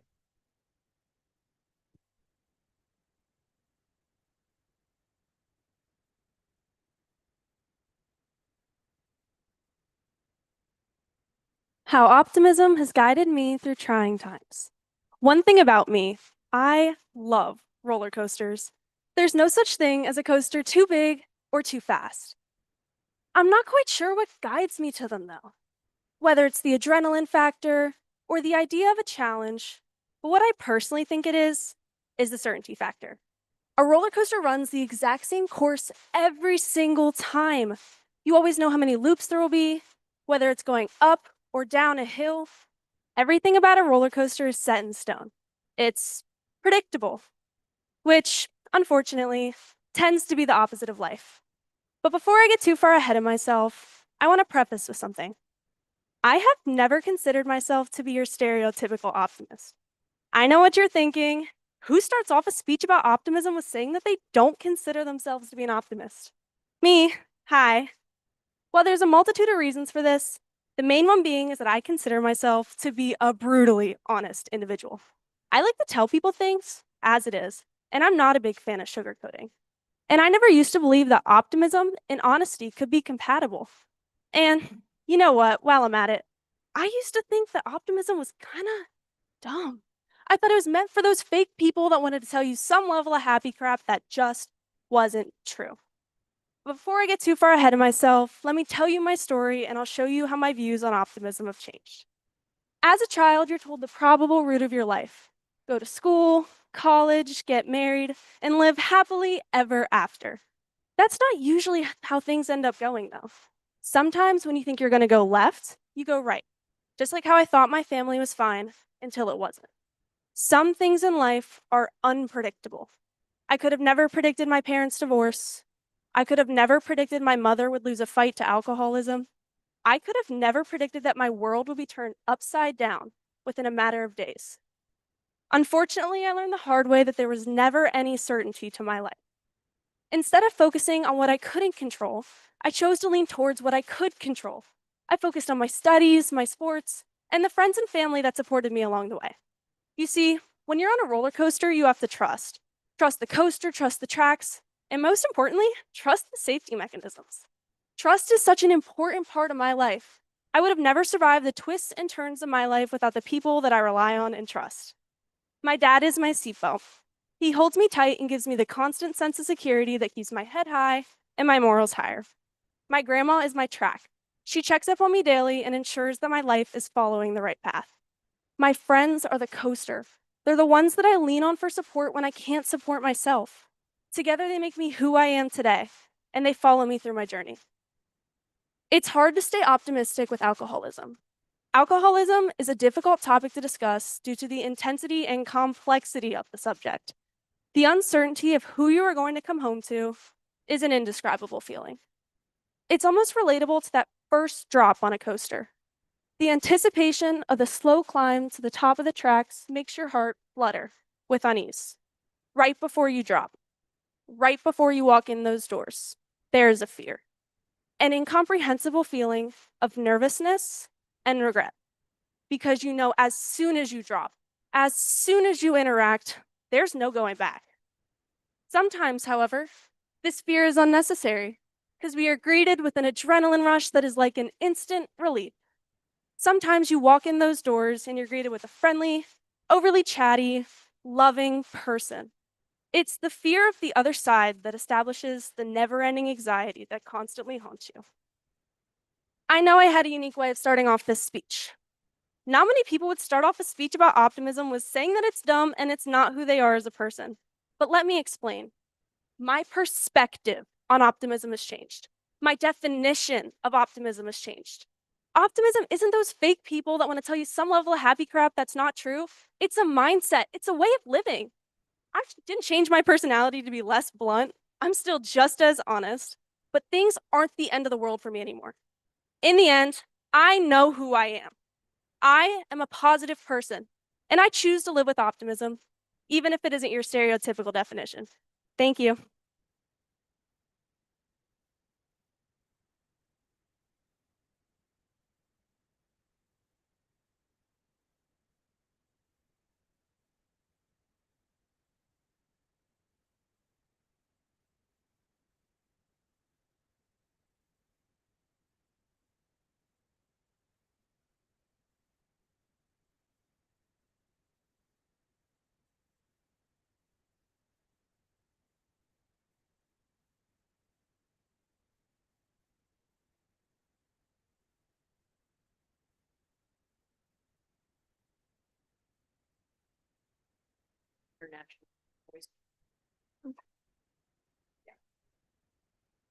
Good morning, Optimist International. Get that on the first try. Thanks.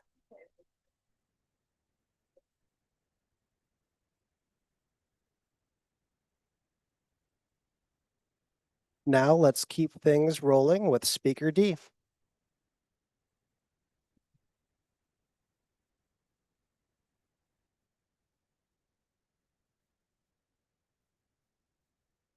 How optimism has guided me through trying times.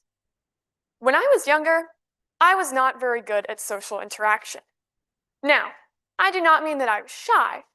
Rather, I was always a little too honest, and it would hurt other people's feelings. So, you can only imagine what it was like for this awkward homeschooler to begin going to a school with other people.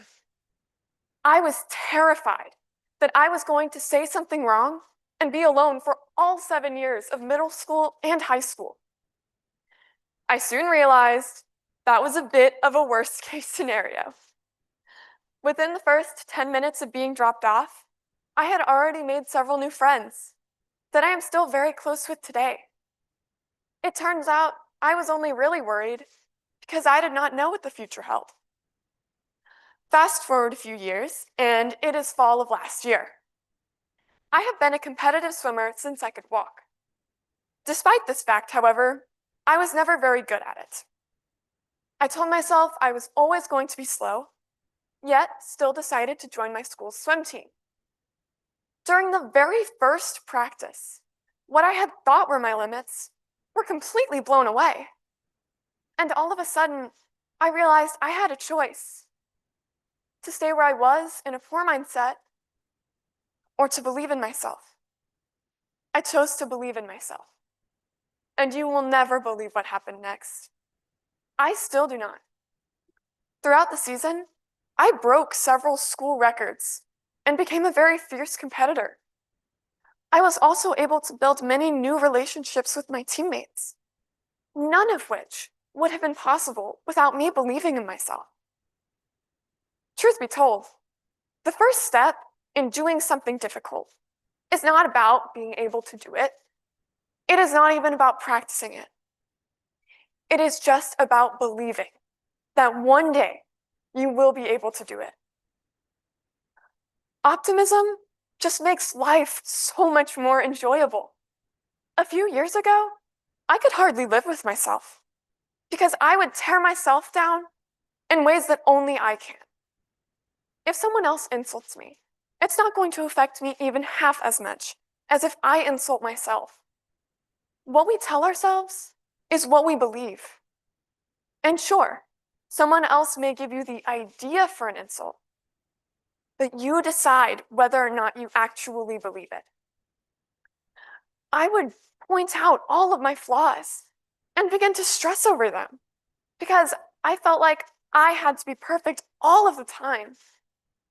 However, that never actually helped me work towards being a better person.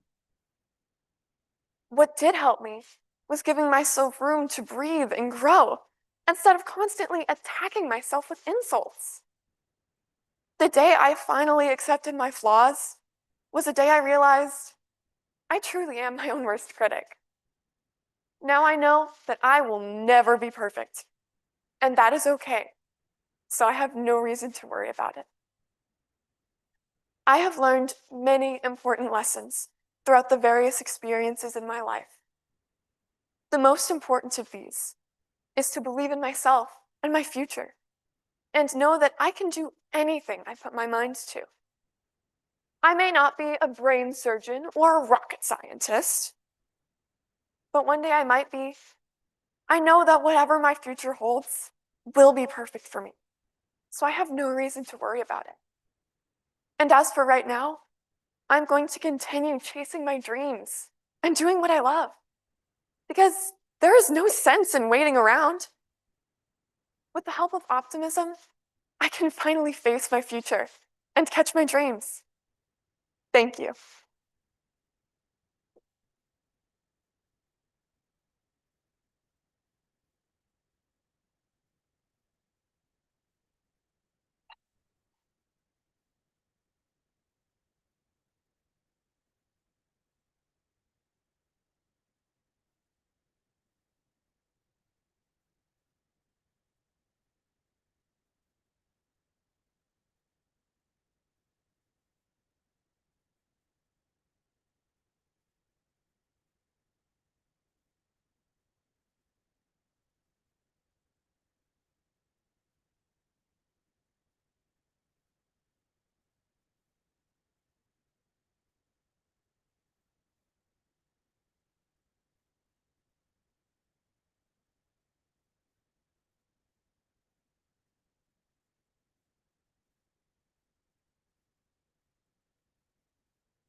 Good morning, Optimus International.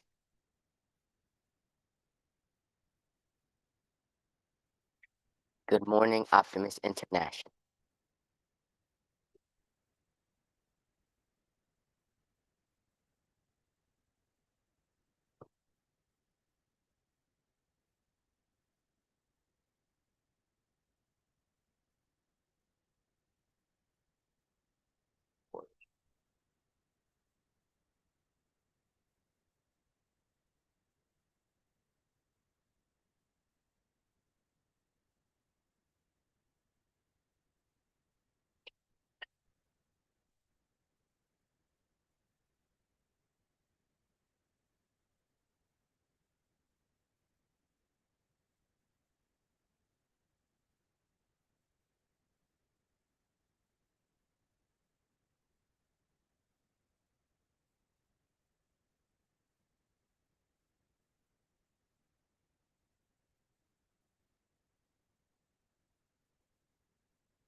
We're officially in the awkward pause zone. Consider this an opportunity to blink, stretch, or overthink.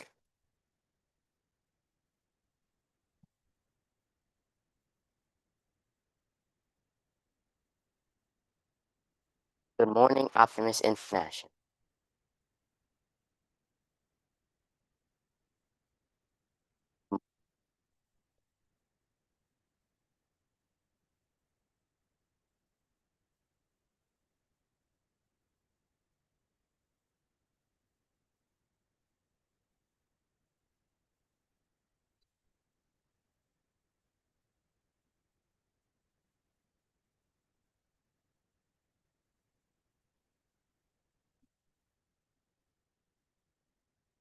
Good morning, Optimus International.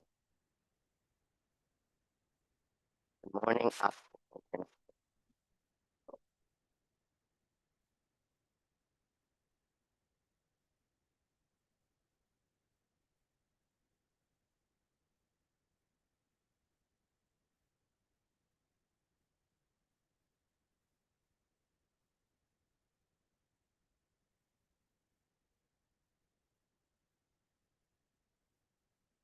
Action.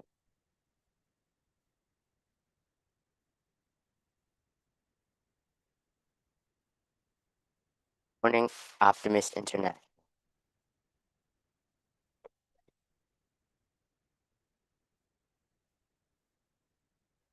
And up next, we have Speaker E.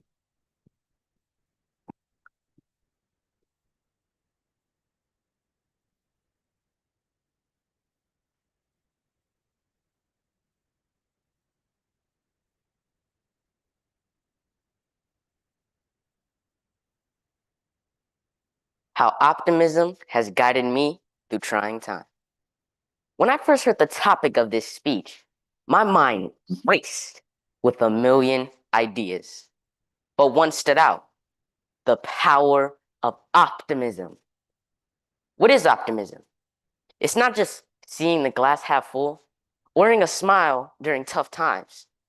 It's a deep belief that the future holds something better, no matter how dark and gloomy the present may seem.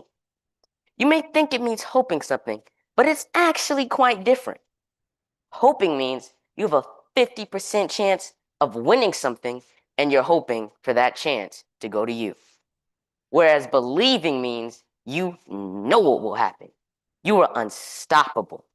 And depending on who you believe in or what you're believing in, you could win whatever it is you are doing. Furthermore, you're in a trying time and you don't have any optimism or belief in the future. Then you'll just be stuck in that endless trial forever and ever until you learn how to believe. I myself have had many trials, easy and difficult. My easy ones are the ones when mom tells me to clean the house when I'm trying to watch the new Marvel movie. Still having a tough time forgiving her for that one. But my ones of more difficulty is, believe it or not thinking I'm the best. That was because some people used to make fun of my height, telling me I can't do it. Every time I tell a person I did something great, I shouldn't have to hear, you only did it because, or you cheated, or anything or anyone else doubting me. I was angry, upset, and guess what? I became part of that doubt. I wasn't comfortable in my own skin. No, I wanted to be one of those tall, muscular hunks. But I'm not The Rock. I just wanted to look good on the outside, not be made fun of anymore, prove a point. Another time, a person called me ugly, but I took a quick scan of the room I was in and realized I'm the best looking person here. That is my story. Now I never say maybe, and I will never be called ordinary because I am the greatest me, and you can be the greatest you too. I'm sure you had tribulations that you had to conquer. That's what God made for us. If we did not have trials, life would be this good luck all the time Disney Channel life. We need some sort of fun, because if there is no struggle, there is no growth. Say if you want to be somebody, do something for yourself that places you at a higher level, and somebody tells you you can't do it, and then you get all sad. That is not only the person's fault, but also yours. And I learned this too. The Honorable Minister Louis Farrakhan said, your whole mindset has to change.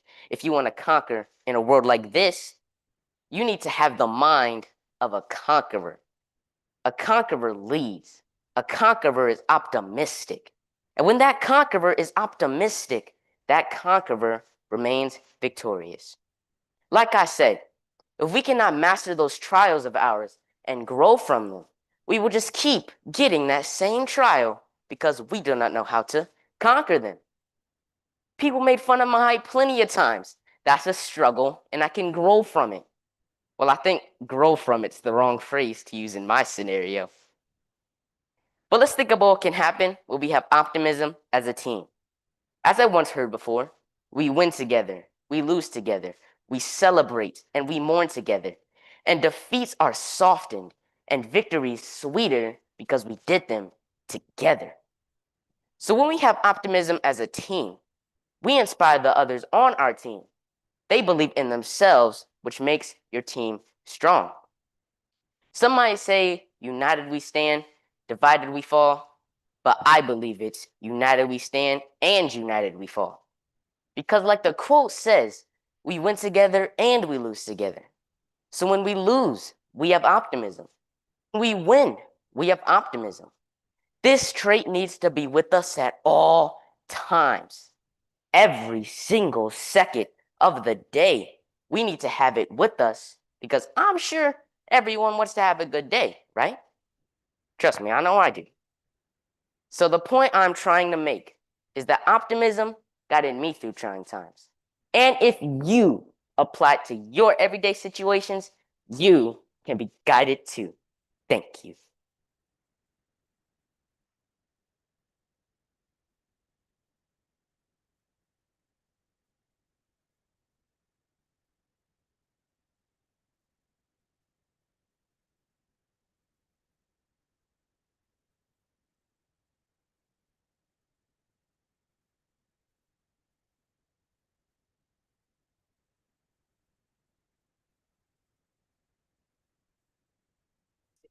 This is the problem.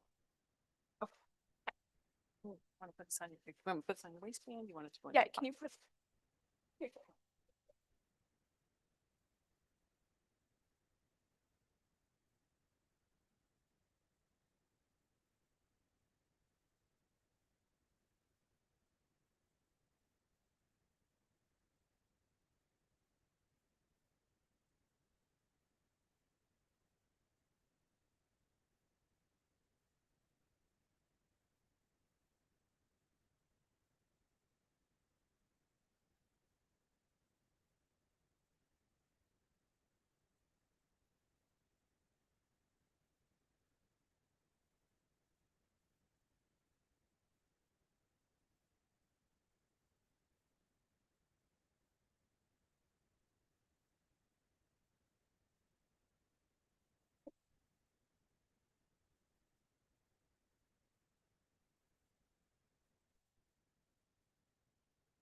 Good afternoon, Optimist International. We will now hear from speaker F.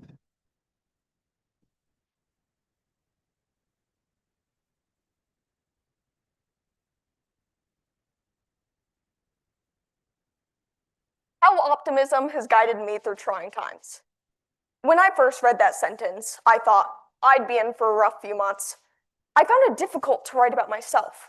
Why would people want to sit around and listen to me talk about myself for 4 minutes straight? I wondered, but then I had to stop and redirect my thinking. I am blessed to talk about something I'm passionate about. And that, my friends, was my optimistic mindset shifting into gear after a lot of practice. While getting to write a speech about myself was not a trying time in my life, there have been some trials and tribulations I've had to use optimism to get through. For example, going through my parents' divorce really put my optimism to the test. I was at this stage in my life where everything I knew was already changing. Everything that I learned throughout my short life was about to be tested as I was trying to navigate through breaking away from childhood and diving into my teenage years, blindfolded and unaware of the self-doubt and isolation I was about to face. And when I heard the news, it broke me. It felt like this thin string of certainty and comfort that I was holding on to so tightly had been cut. And I was now descending even further into my dreaded fate. I remember the feeling so vividly in my mind. It felt like I had no control over the things happening to me in my own life. Like there was nothing I could do to escape the never-ending, impending doom I was falling into. But as I opened my eyes, I saw this beam of hope, this way out. While I couldn't change the facts or make my parents stay together, I could adjust the way I saw it. This well of negativity and despair I thought I would never climb out of was made up by me. My thoughts, my feelings, and my decision to react that way. So I was searching for a cheat code, a get out of jail free card, if you will. And then I found optimism. And don't get me wrong, optimism didn't exactly come with a label and a set of directions, unfortunately. But through staying positive, I had this voice in my head that reassured me everything would be okay. Now that I was aware of this chip on my shoulder, every negative thing that happened to me only made me want to work harder. I learned to love my challenges, embrace them with open arms. I thought of each hurdle as a propellant further into success because as an optimist, they only made me stronger. Due to this, I can say that my parents' divorce was one of the most momentous events I've ever overcame. It created opportunities within myself to learn and grow that I otherwise wouldn't have had. Letting go of that negativity in my mind created this space where I could be the best version of myself.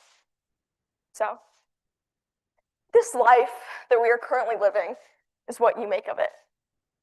Optimism helped me climb out of this cage where I felt so alone, like everything I wanted and needed was so far out of reach. But now I wake up every day and try to make it better than the previous so I can dedicate this undying joy and contentment to that younger version of myself that felt hopeless. I try to reserve judgment within myself, love all my mistakes without exception, and as Karen Faith said in a TED Talk about optimism, think of my fragmented self less like a broken mirror and more like a prism. Because at the end of the day, it is not the trying times that are hard and heavy, it's the way you choose to react to them.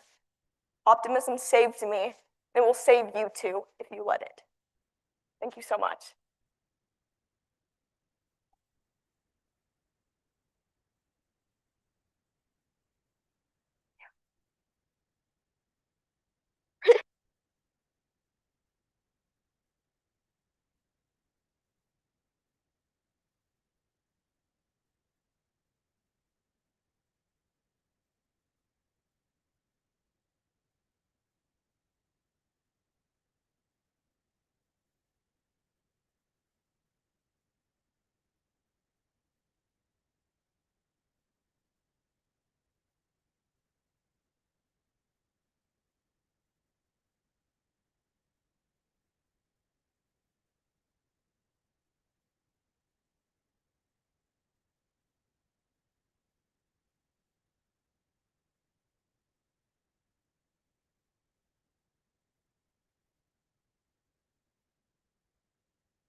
Thank you to our incredible speakers in the Mid-Atlantic region. At this time, I'd like to invite each of the contestants to come forward and join me on stage.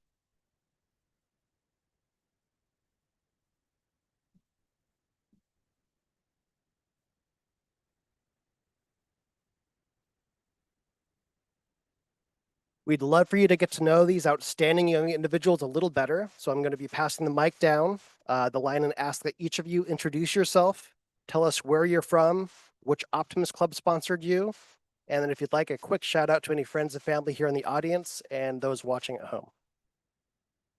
My name is Jeremiah Curry. I am from Wilson, North Carolina, and this group that has sponsored me is the Wilson Stony Brook Wilson Stony Brook Optimist Oratorical Contest group. And I would like to shout out my aunt, the one that I spoke about in my speeches here, and the lovely lady that has been taking me to every competition, performance, anything that I have had. She is here, my grandmother, and my family and other people, some people that I don't even know, are watching me on the live stream. So thank you guys so much for your support.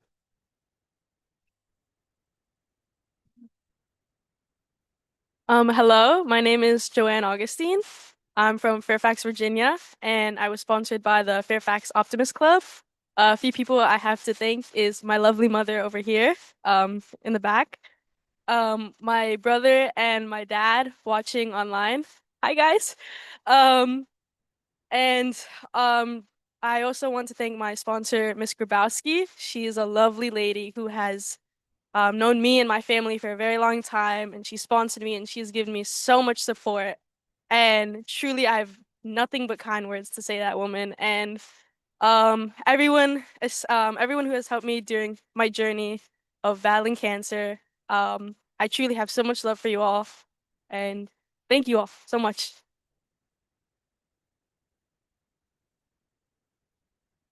Hello, everybody. I'm Kylie Stoyer. I'm the one that didn't get the cool microphone, so I'm already used to this one. But I'm from Lancaster, Pennsylvania, and I came here through the Lancaster Optimist Club. And I just want to thank my dad. He's back there in the hat. I bought that. And he's been my rock through everything that I've ever gone through, and I have so much to thank him for. So thank you.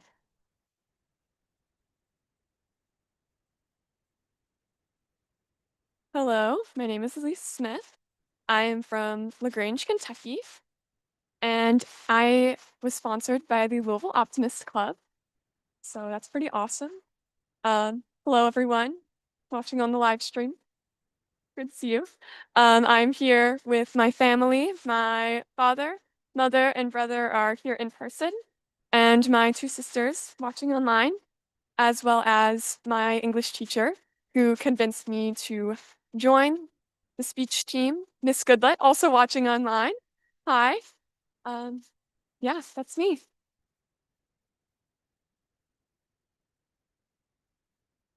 My name is Naeem, and I'm sponsored by the Hidden Valley Optimist Club, and my family's over there, all of them, and everybody on the live stream. My mother literally told everybody in the entire world.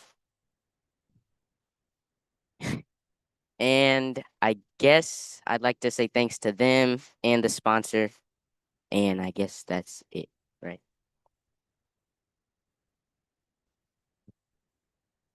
Hi, my name is Elliot Larson. I'm from Maryland, small town.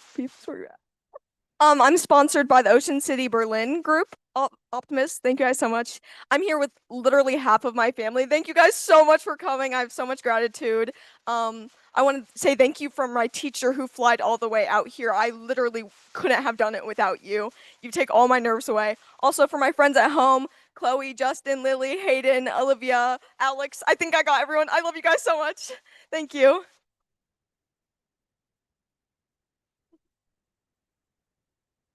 And let's give these guys one more large round of applause. We won't be announcing the results just yet, as we have a few more regions left to finish up. All region winners will be announced tomorrow, 9 a.m. Central Time. So be sure to tune in for those who are still around to find out who's moving on to the final round. At this time, I'd like to invite all the parents and family members and supporters in the audience to please stand. Let's give them a big round of applause as well.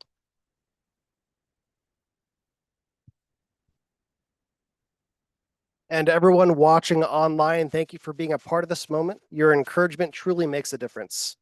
Before we wrap up, I just want to say, if I had half of the stage presence at their age, I wouldn't be standing here nervously reading from my phone card. And now one more thing worth celebrating. The way that these contestants were supporting each other backstage after every speech is nothing short of inspiring. Their encouragement, kindness, and genuine celebration after each person presented was the spirit of optimism in the world. They were not just competitors, they were uplifting, empowering, and absolutely united. So contestants, please stay on stage so we can get some photos from the family.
Test 1, 2, 3, ABC. Test 1, 2, 3. Test, test, test, test, test. I think we're gonna need that stuff a little louder. Spotlight. We should wait on our guy to get up. Okay, go ahead. 2, 3. Test 1, 2, 3. You need to be a little louder.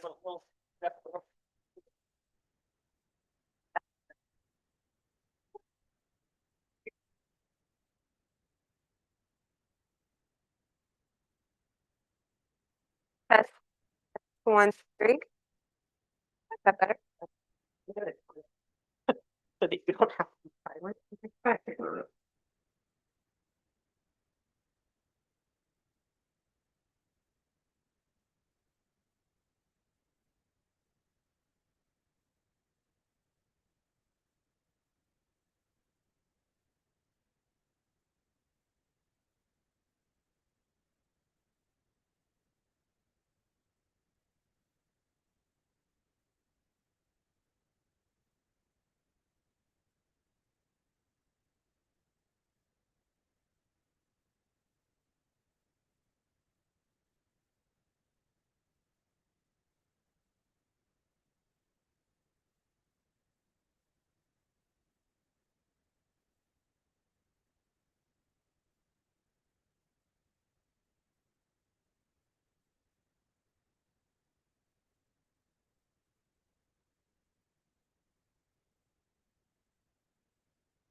Let's do a test. Test 1, 2, 3. Yeah, he's saying good. All right, I'm gonna turn it off. So that you don't have to sit silent.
Well, good afternoon.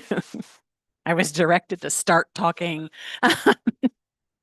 So welcome back. Hopefully our live stream audience is back with us again. So I hope you all had a good lunch. Let me just remind you of a couple of things. If you do have an electronic device like a phone, please make sure that is turned off so we don't have any kind of surprises coming in. And also, as much as I know you're going to want to applaud for your speakers, we do hold all of the applause until the end. So when this entire region is done, then you'll have an opportunity to applaud these wonderful young people and you'll get to hear from them and get to know them a little bit. So with that, we are ready for the Southeast region. Let me just check in. We're going to just take one moment and do a little bit of a sound check every single time to make sure that the mics are working.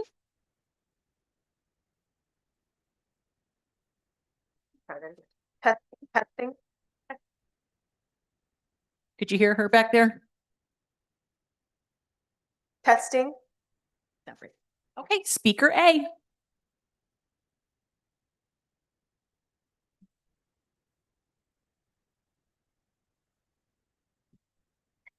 How optimism has guided me through trying times.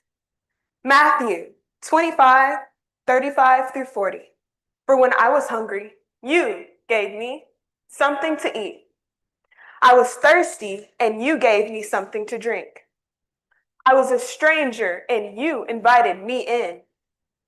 I needed clothes, and you clothed me. I was sick, and you looked after me. I was in prison, and you came to visit me. Truly, I tell you, whatever you've done for the least of these brothers and sisters of mine, you did for me. In a world often consumed by self-interest, we have the opportunity to be different, to be the kind of people who show up, the kind of people who make a difference, not because we have to, but because we simply choose to, because we know that every act of kindness creates a ripple effect of hope and change. December 23rd, 2015. My family and I had just arrived at my grandfather's apartment complex, completely engulfed in flames. I didn't understand the gravity of the situation at that age. I didn't realize how to tragedy quickly life would change. Now I remember the chaos, a look of fear in my grandfather's eyes, fire trucks, blaring sirens.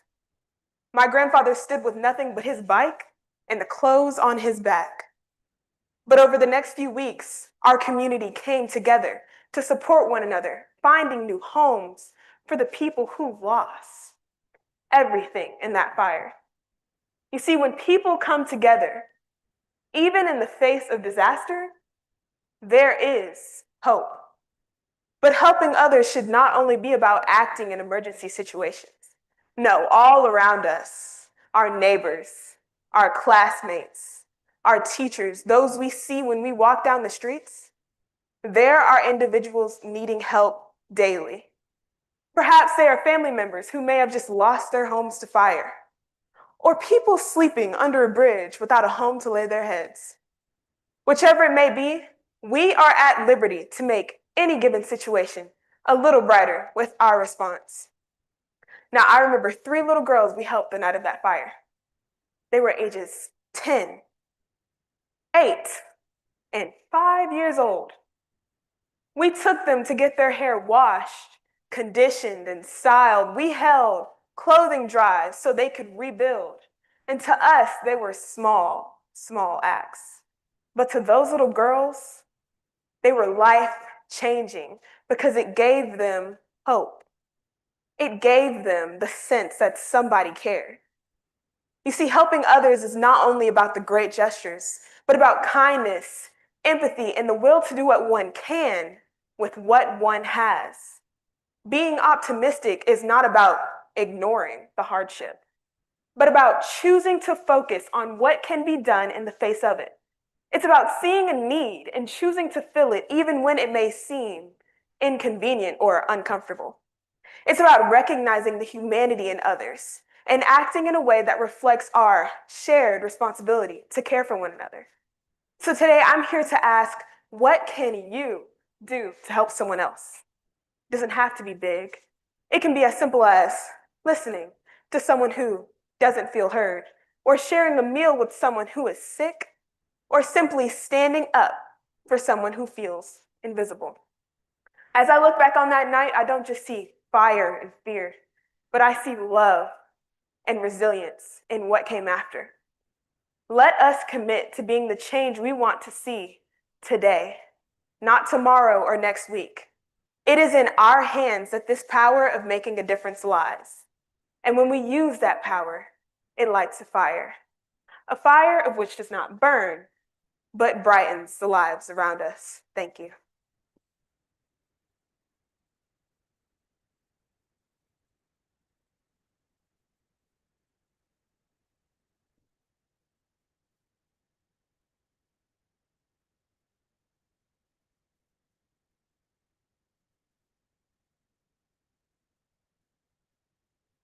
Test.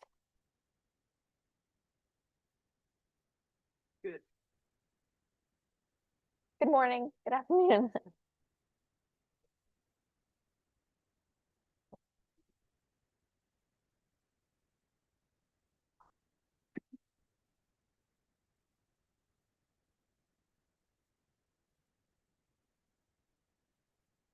Speaker B.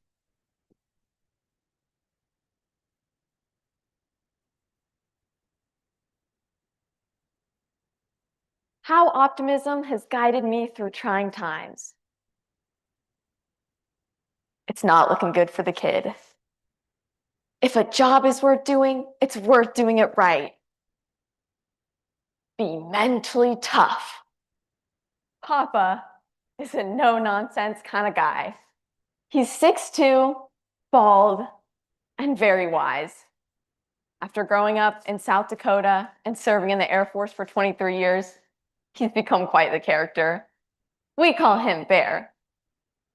His Papa-isms may only be a few words long. They may seem like funny little one-liners, but they have a much deeper meaning. These anthems of optimism are what I hear in my head. This is what gets me through trying times. Whenever I have dinner at my grandparents' house, naturally, we have to play a round of cards while we eat dessert. But you know, when you get dealt a really bad hand, and you just don't know how it's going to work out, this is when Papa looks down at his hand, looks up, and pulls out the line. It's not looking good for the kid. Papa tends to be a bit more of a pessimist, so he says this pretty often. But after complaining, he ends up winning the round.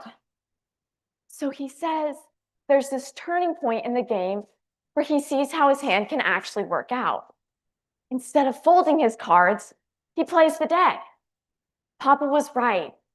I've taught myself to look for that turning point, creating a more positive outlook.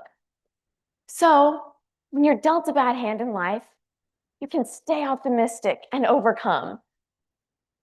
My mom always tells me a story about when she was a kid and would have to clean her room.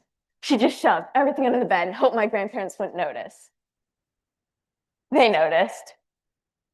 This is when Papa would come in and scoop all her stuff out from under the bed and tell her, if a job is worth doing, it's worth doing it right. He meant you have to take pride in your work. If you're doing something to just get it over with, it will never be done to your full potential. You have to put your heart into it. I grew up moving in a military family. Change was often, and change is hard. But Papa was right. If we have to do something, we might as well believe that we can. This thinking got my family through 4 different moves. Optimism is having heart and taking pride in our work. Optimism is knowing you can do it. A few years ago, during lockdown, when we couldn't go anywhere, there were 10 of us living at my grandparents' house. It was chaotic, to say the least. But one way we got through the mayhem of 2020 was with one final Papa-ism. Gotta be mentally tough, kids. Be mentally tough. Back then, we all laughed when he said it in his deep voice. But this phrase taught me that staying focused and having endurance creates a way out. That was a pretty scary time for a lot of people, but my family was fortunate in being able to persevere together. Papa was right. By staying mentally tough, I learned how to make it through trying times. And 5 years later, I'm still using that little phrase to get me through obstacles thrown my way. So, in times of chaos, we can be sure that things are going to get better and be persistent in working towards that better. I'm so grateful that Papa's instilled these words of wisdom in me. Although he may not know, they've made a lasting impression and helped me through trying times. When it's not looking good for the kid, we can make it to that turning point and see with a positive outlook. When there's a job worth doing, we can make sure we're doing it right by putting our heart into it and reaching our full potential. And finally, we can stay mentally tough, enduring even the most difficult situations. So when you're dealt a bad hand, going through change, or living amongst chaos, we can embrace these Papa-isms. We can make it through those trying times. Papa is right. Thank you.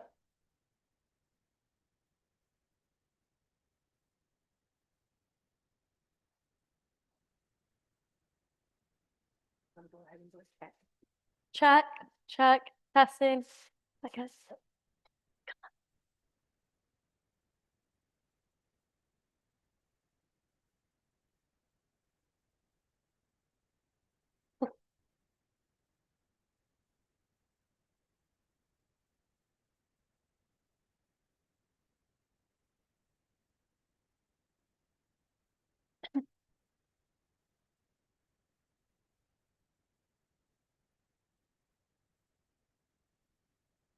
Speaker C.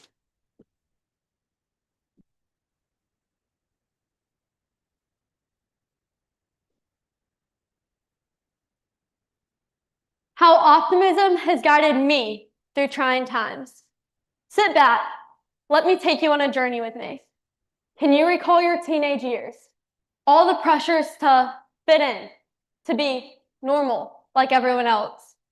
And then you add in the hormones that make you even more self-conscious or emotional.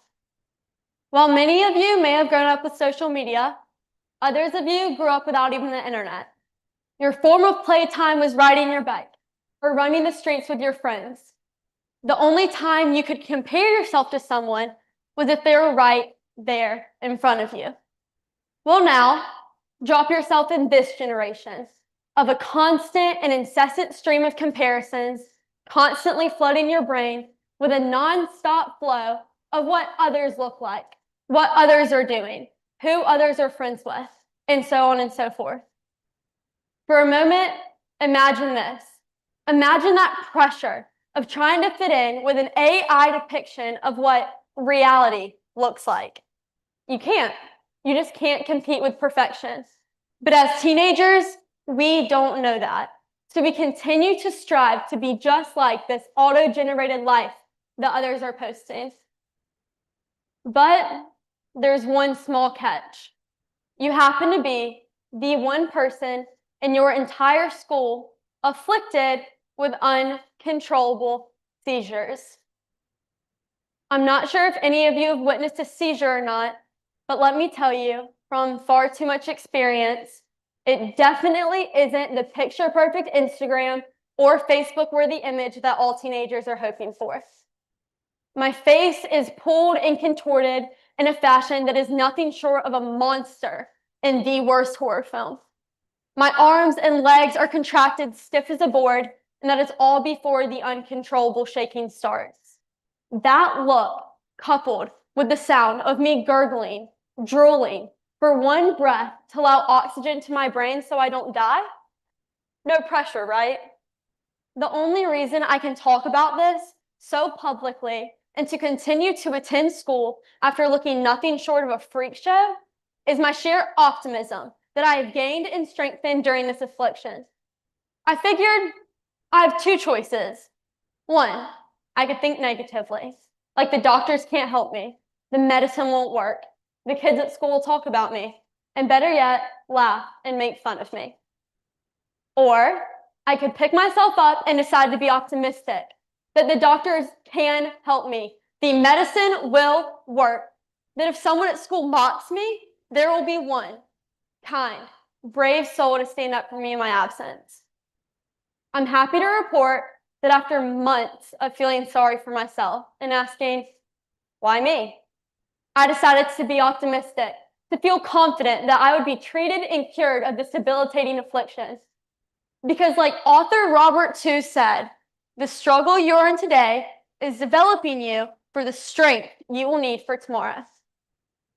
Without optimism, I am 100% confident I would be in a very dark place right now, rather than speaking in front of you fine people. Optimism isn't something we should take lightly. Optimism literally saved me. Waking up every day with a positive attitude was the difference of light rather than dark, happiness versus depression.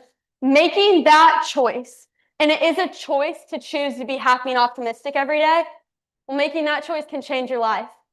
What I've learned from this health scare is that gloom and doom is never the answer. You can sit and sulk and think the worst, or you can pick yourself up and decide to be optimistic, to choose happiness. When you make that choice every day, I promise you it will come easier and easier, even if life throws a curveball and you have an embarrassing seizure in front of your history class. Or better yet, you have one on the field in front of a packed high school stadium during Friday Night Lights. Well, we all face our own challenges, our own battles, and our own struggles. So we all need to pick ourselves up, count our blessings, and let optimism guide us through every moment of every day. Thank you.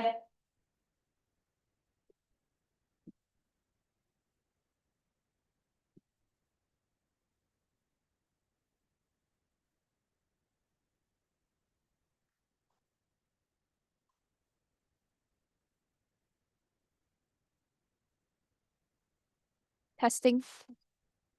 Testing, testing.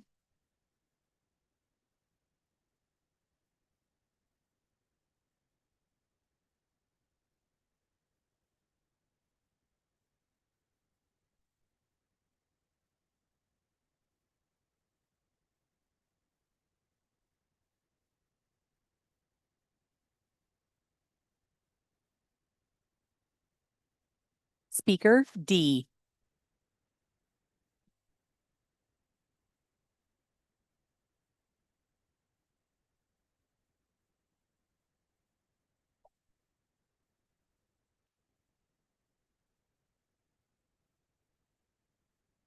Thank you.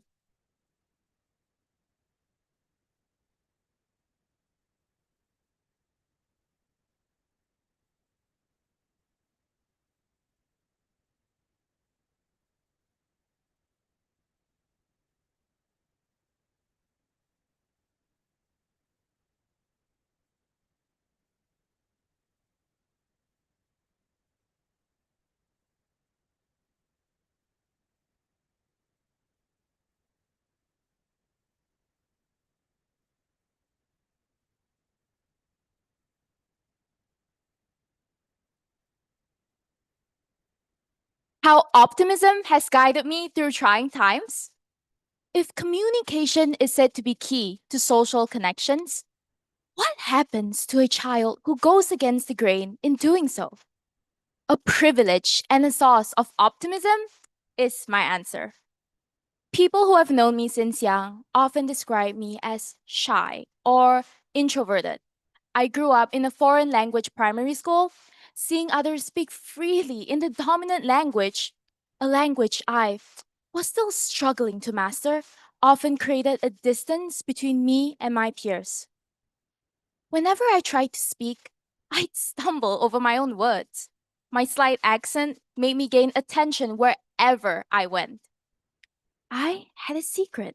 There was a big part in me that longed to speak confidently, stand on the stage, and share my voice with others. But due to the struggles I had with my language, my self-confidence was heavily affected. I would often shy away from any opportunity to perform. However, my mother's unwavering support helped overcome all of my doubts. I still remember vividly the first time I stood on stage for a storytelling competition. Although I thought I had practiced as much as I could, the moment I stood on stage and I faced a massive crowd, my mind went blank. It felt impossible to get a single word out of my mouth. Afterward, I was overwhelmed with disappointment. I cried to my mom, saying, I failed. I knew I couldn't do it. I'm just not made for this. My mom comforted me and said, Hey, don't give up so easily. It may be more difficult for you, but I'm sure if you keep trying, you're able to prove that even an introvert girl has the ability to shine on the stage. So encouraged by her wisdom, I then started to take part in activities I had once avoided. And whenever I faced doubtful situations, my mom would remind me never to aim to win right away. Rather, focus on making improvements. Over the years of trying, I finally witnessed a huge improvement in my language and overall self-confidence. During my graduation, I was even selected to present a speech for my school. Now that experience gave me a glimpse of what more I could achieve if I kept challenging myself. With this mindset, I then made a bold decision to join my high school's debate team. I decided to challenge myself to not only conquer my fear of impromptu speaking, but also to work with a team. Initially, I felt completely out of place. The team was full of experienced debaters. I tried to keep up with them, but somehow it always felt like they had a head start. During those times, I asked myself, should I challenge myself once more to make a breakthrough? My optimistic mindset responded with a resounding yes. Yes! I was extremely grateful to be surrounded with optimistic seniors who were there to cheer me on even when I displayed little potential. Those times truly made me realize the beauty of being in an optimistic environment where everyone contributes positivity, supporting one another, especially during challenging times. Optimism gave me the courage to join this contest. I am eager to take on this new challenge to compete in a new environment with native English speakers. But most importantly, I am so proud that my voice has come this far. Reflecting on my journey, I've come to realize that life is a continuous process of learning, and that growth comes from putting ourselves in uncomfortable situations. I'm eternally grateful for my mother and peers who continue to fuel my optimism and guiding me through life's highest highs and lowest lows. Optimism gave me the strength to pursue my passions, even when the outcomes were uncertain.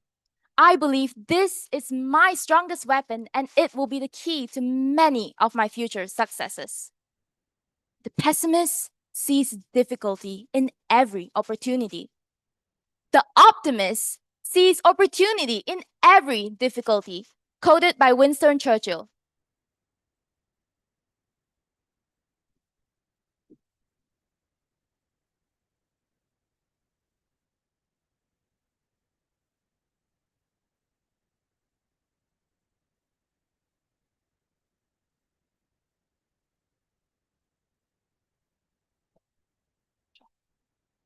Check. Good afternoon.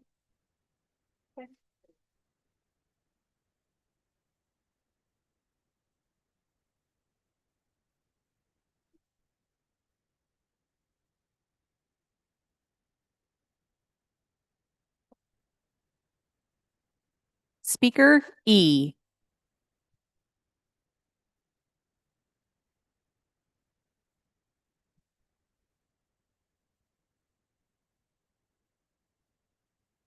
How optimism has guided me through trying times. To know the strength of my optimism, all you need to do is take a deep breath in through the nose and out through the mouth. Take a breath deep enough, that is, to smell me. Because when you do, you'll smell the conditioner in my hair, the soap on my skin, hopefully still a whiff of mint on my breath. You'll smell my deodorant and the vaguely floral scent of the detergent soaked into my clothes.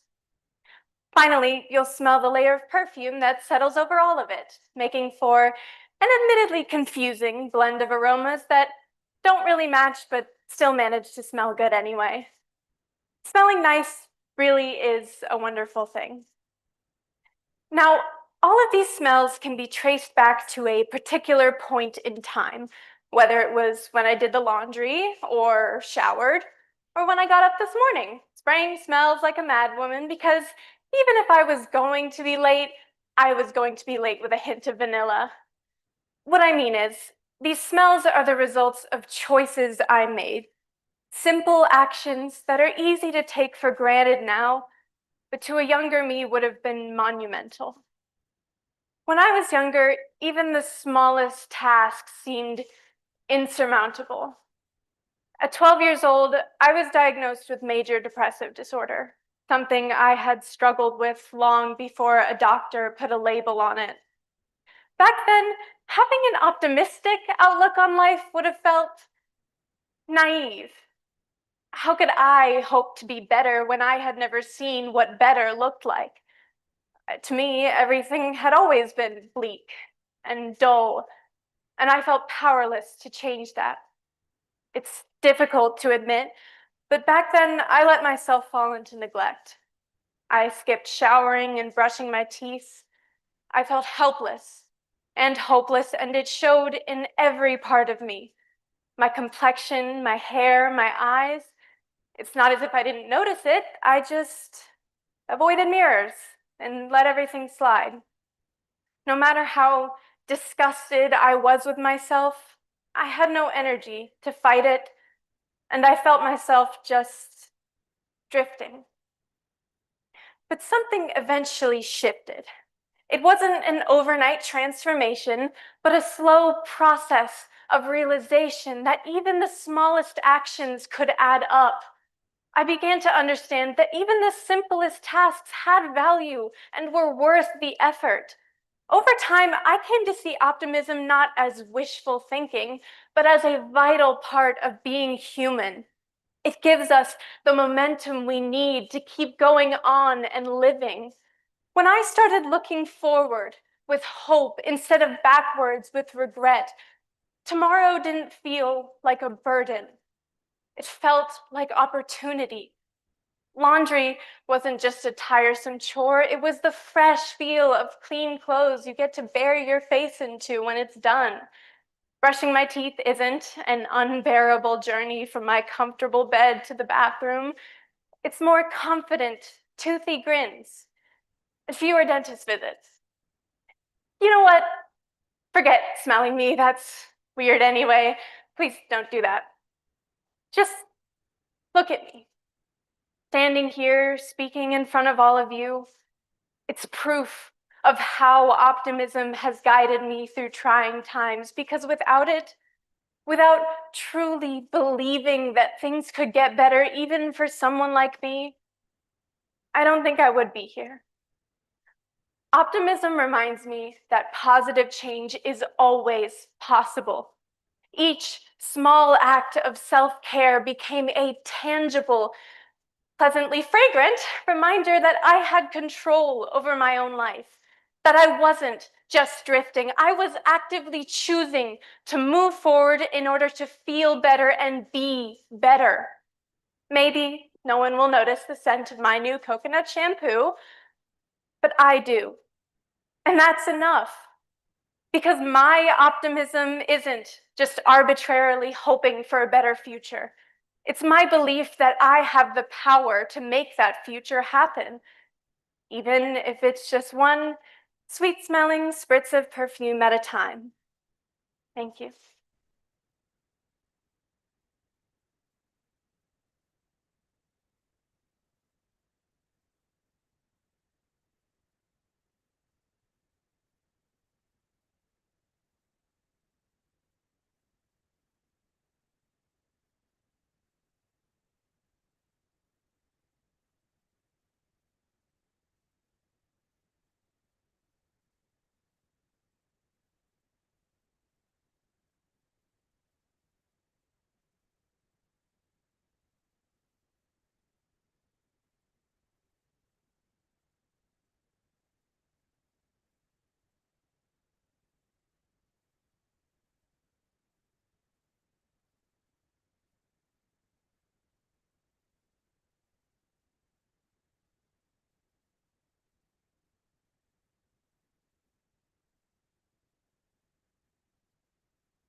Testing, testing.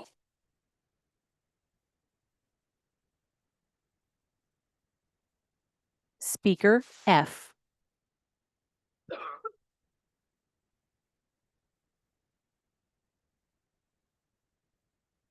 As we know, our topic for today is how optimism has guided me through trying times. During hardship, we tend to think of the potential problem coming our way, which we then later on create more problems that don't even exist in the first place. Optimism is a mindset that plays an essential role in our life, helping us perceive the things around us positively, focusing on finding solutions, and seeing opportunities in difficult circumstances. Life can be harsh on us from time to time. There are going to be occasions when life put us in a position we're not used to. So step back for a while and ask for help, because there's certain stuff we can't handle by ourselves, and that's okay. Always remind ourselves that trying times are temporary. And if there are going to be days we feel like giving up, there are also going to be days we feel like the best version of ourselves. Take action, fight back, make a change, or maybe accept some things we can't change or control. See those difficult times as an opportunity to learn and grow instead of excuses to stop trying. We have more potential and capability in us. What do we think we have? Some of us are so hard on ourselves. We feel the need to compare ourselves to others and forget about the progress we have made. Although we might think it's only 1% of progress, it's still progress and proof we have gotten better over time. It's not who we are compared to others. It's who we are compared to our past. Learn to let go and learn to put trust in ourselves and our ability. I remember at a point in my life when I was just constantly overwhelmed, stressed, and pessimistic over the smallest thing. I would only try and find flaws in my work and felt I'm not getting anything out of the things I'm doing. Eventually, I ended up burned out, only wanting to do little to nothing at all. I felt I had no time and strength and lost passion for the things I love to do. I was in this position for a great while until I decided to ask myself, is this what I want? To just sit around unmotivated doing nothing? No, this is not what I want. And I told myself I can and I will get out of this hardship, even if it was uncomfortable, even if it was frightening. I started picking up my hobbies and doing the things I love again. Although it was messy and not up to my standard yet, I will still reward myself, whether it's a big or small achievement. That was when optimism slowly but surely started guiding me to become better, helping me find ways to cope during trying times, learning to be grateful for what I have, and reassuring me to continue to work hard. Always hope for a better and brighter future. We don't know what the future holds and offers, so it's best we keep our heads up and go out of our ways to achieve our goals. Because if we keep on waiting and being skeptical, the goals we want to achieve won't come to us. Be and act like the person we look up to. Be the kind of person who will do something we're afraid of until we're not anymore. And lastly, be the kind of person who will walk away and say no to negativity and moving on despite it being hard at first. So, optimism has guided me through many hardships, sometimes from self-awareness and having the desire to become better, sometimes from the people around me helping and reminding me that I'm not alone, and sometimes even from learning to adapt and accept. So, optimism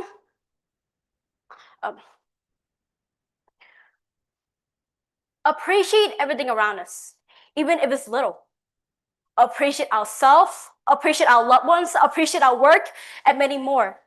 Don't take those moments and time for granted. Go out there and live life to the fullest. Find what we love, do what we love, and never stop doing it. Even when life is hard, even when reality is not pretty. Because at the end of the day, we're humans. We're going to make mistakes.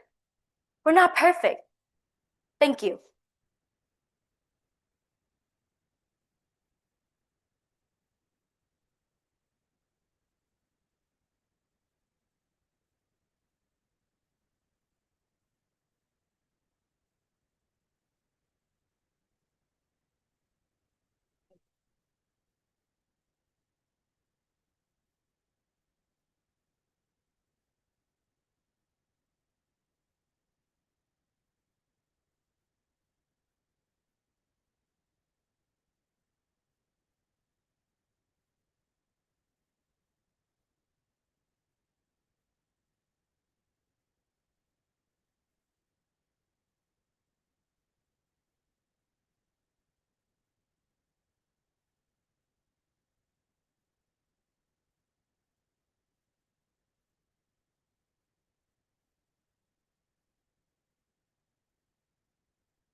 Testing.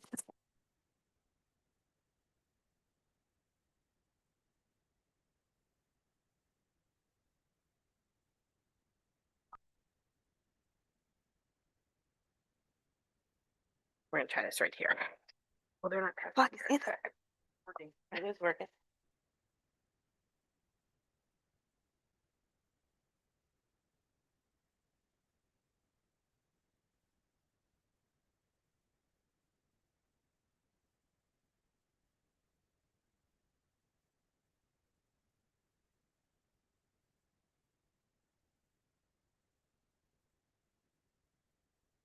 Testing, testing.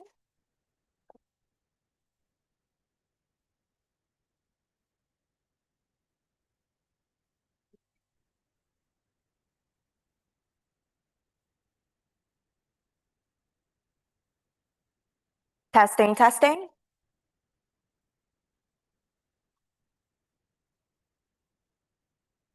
Speaker G.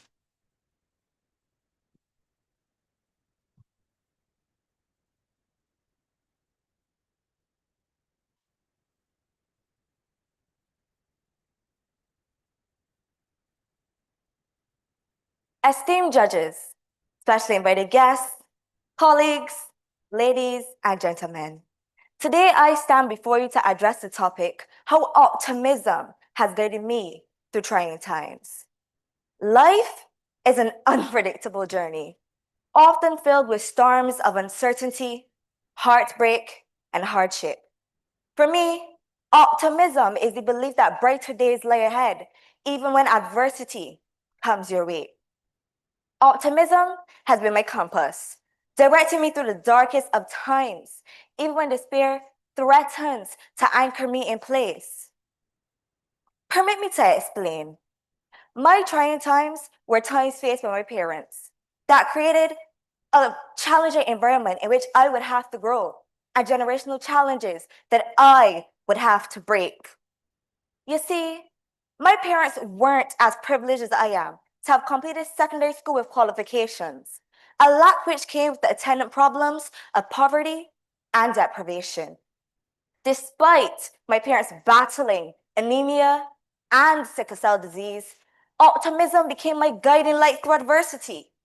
There were moments when uncertainty clouded my future, as financial struggles and health concerns cast long shadows over our home. Rather than succumbing to despair, I chose to see these hardships as fuel for drive and determination.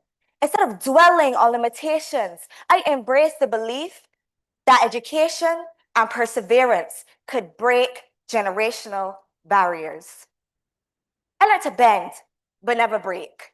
Like a tree standing tall against fierce winds, holding on to hope even when the odds seem stacked against me. Through optimism, I transformed my challenges into motivation, proving that no situation is too dire to overcome with faith, effort, and an unwavering belief in a brighter tomorrow. Furthermore, a few months ago, I experienced a life-changing event that has deepened my understanding of resilience and optimism. Just days before my exams were set to begin, my dad passed away. My world stopped. Grief does not come with a warning, and it does not wait for life to pause. Each night, I sat in my room, textbooks open in front of me, unable to focus through the fog of pain and disbelief. The person who had always cheered me on, believed in me without question, and told me I could achieve anything was suddenly gone. In that moment, I had a choice: to let the loss consume me or to find something to hold on to. I chose optimism. As the famous Winston Churchill once said, and I quote, "A pessimist sees the difficulty in every opportunity. An optimist sees the opportunity in every difficulty," unquote. I have chosen to be the optimist, not the blind kind that pretends everything is fine, but the kind that has a quiet, persistent hope. I reminded myself that even the tallest of mountains are conquered one step at a time. I prepared for my exams. Each formula I memorized, each page I turned became a way to say, I'm still here. I'm still trying. Optimism, it didn't take away the grief. It simply lit a small flame in the darkness.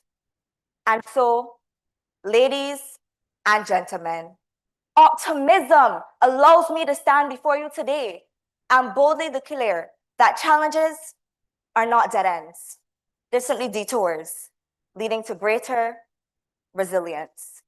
Thank you.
Now you can all take a breath. Great job. Let's hear it. Why don't you all come on up stage with me? This is our chance to celebrate the speakers from the Southeast region. What a fantastic job you all just did.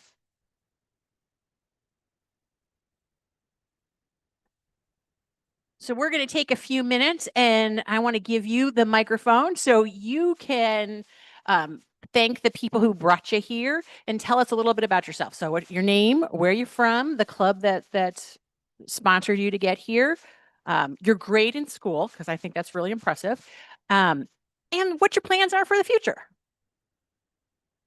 Good afternoon, everyone. My name is Tristan Patterson, daughter of Rosa and Timothy Patterson. I'm being sponsored by the Optimist Club of Columbus. Here with me today, I have my mother, Rosa Patterson, and my mentor, Dr. Kimberly Scott. And I would just like to say thank you to you guys for always encouraging me and supporting me. And to my family back home in the Peach State of Columbus, Georgia, I'd just like to say thank you for always encouraging me to be where I am today. Now, for the future, I will be attending Spelman College in the fall, where I'll be majoring in biology on a pre-med track. And in the future, I'd like to become a neonatologist. Thank you for everything, and thank you for this opportunity. Hi, my name is Maya Thomas. I am going into 9th grade. Gulf Freeze Optimist Club sponsored me, so I live right outside of Pensacola, Florida. I am still currently working on those plans for the future, but I would like to thank my parents who are here, my two speech coaches, Miss Leslie and Mr. Craig, and it is Miss Leslie's birthday today, and my two sets of grandparents that are currently watching, and especially Papa. And thank you.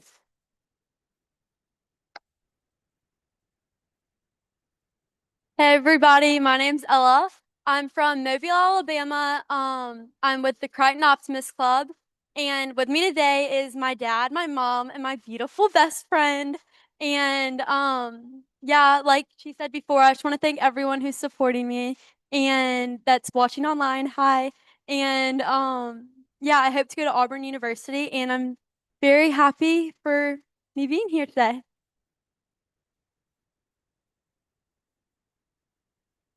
Hi everyone, my name is Kira. I come from South Florida. I'm sponsored by the Miami Springs, Virginia Gardens Optimist Club. And first of all, I just want to thank my mom who's right there. I mentioned her a lot in the speech. And also I want to thank a special shout out to Miss Robin Heckler. I know she's watching this somewhere. Thank you for always guiding me and coaching me. You mean a lot to me. And also a huge thank you to my family who is all across the other side of the world in Malaysia. I'm sure they're watching this right now. And for my future, I'm a rising junior in high school.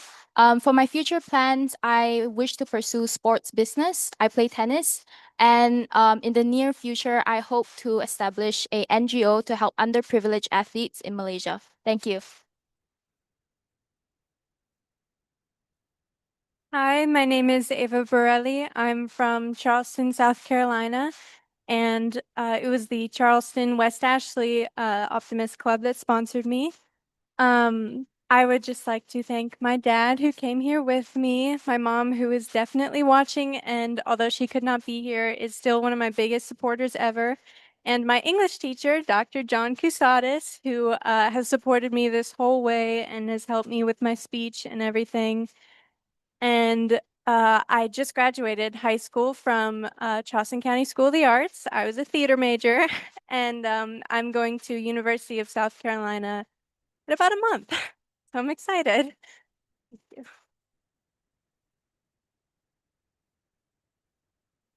Good afternoon, everyone. My name is Mui Eng Heng. I am from Louisiana, Bossier City, and I am sponsored from the Bossier City Optimism Club. And I would like to give a shout out to my parents for bringing me here and my little sister, and also my family watching me from back home at Minnesota and Bossier City, and more. Honestly, I can't list all of them because there's a lot of them. And I'm a rising sophomore at Bossier High, and my future further plans is to be an art director or a computer engineer. Thank you.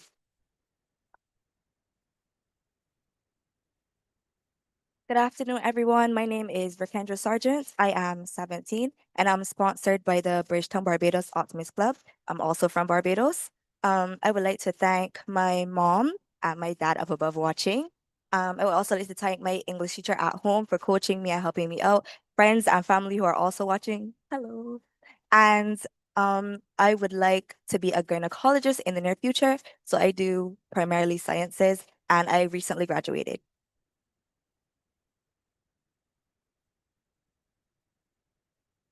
Let's have one more round for this incredible group of young people. And before I let you go, I just want to have all of the supporters who brought you here stand up for a second because I want you to give them a little bit of gratitude. Thank you so much. I'm going to ask you to stay up here for a quick second. This is a chance for parents and stuff to come up and get a good picture of all of this before we move on to the next region at 2:30.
Yeah.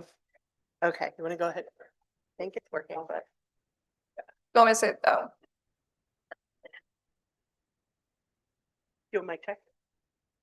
Testing 1, 2, 3. Okay. Yeah. I am gonna turn it off until we start so that you don't have to be silent. 'Cause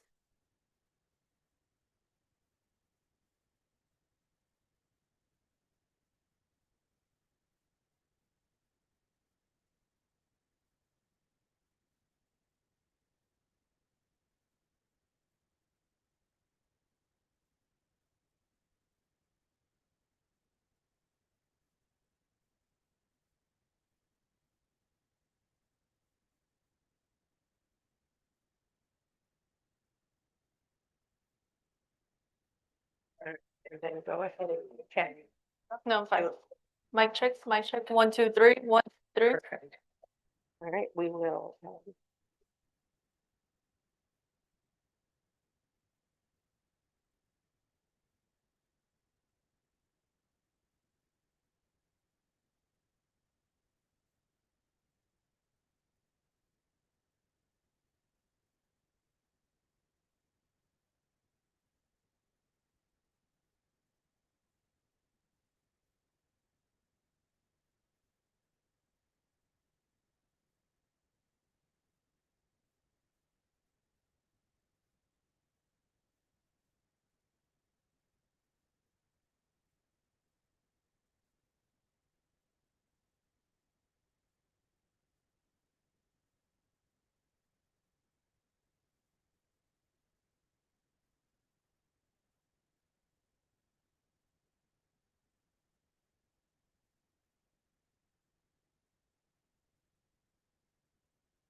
Well, good afternoon, and now we're going to get ready to have the Southwest Regional Contest.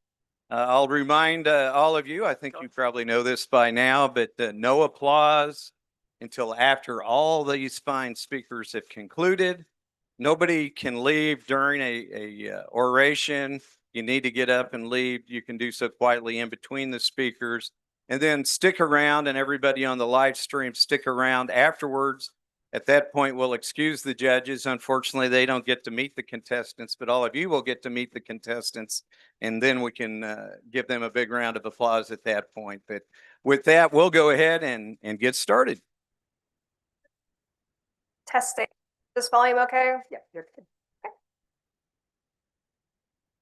Speaker A.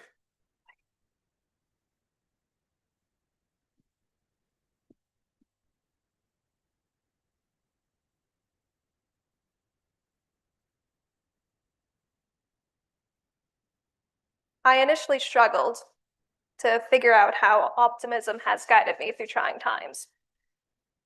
I considered speaking about my experience with my father, and despite the hardships I faced with him, I was able to develop a love for knowledge and policymaking and create the goal of becoming a lawyer. But when I look back on all the essays I wrote for colleges and scholarships, the experience itself diminished into nothing but just a simple series of events that had just happened to me. Nothing felt personal or heartfelt, despite the experience itself being unique to me as an individual. Months prior, I was setting up for a school event while replaying all the moments of my mind as to how I was optimistic at all. The school event consisted of several fifth graders traveling to the high school as my peers and I presented STEM field-related research.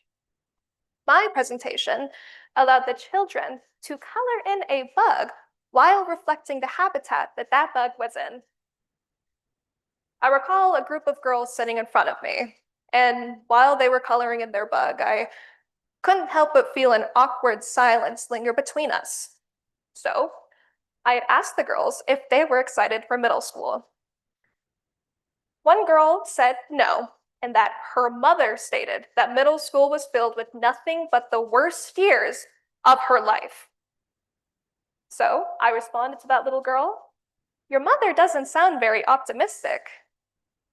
And she said, "My mommy was homeless." It definitely was not my brightest moment. But shortly after, that little girl asked if she could draw a heart on my arm.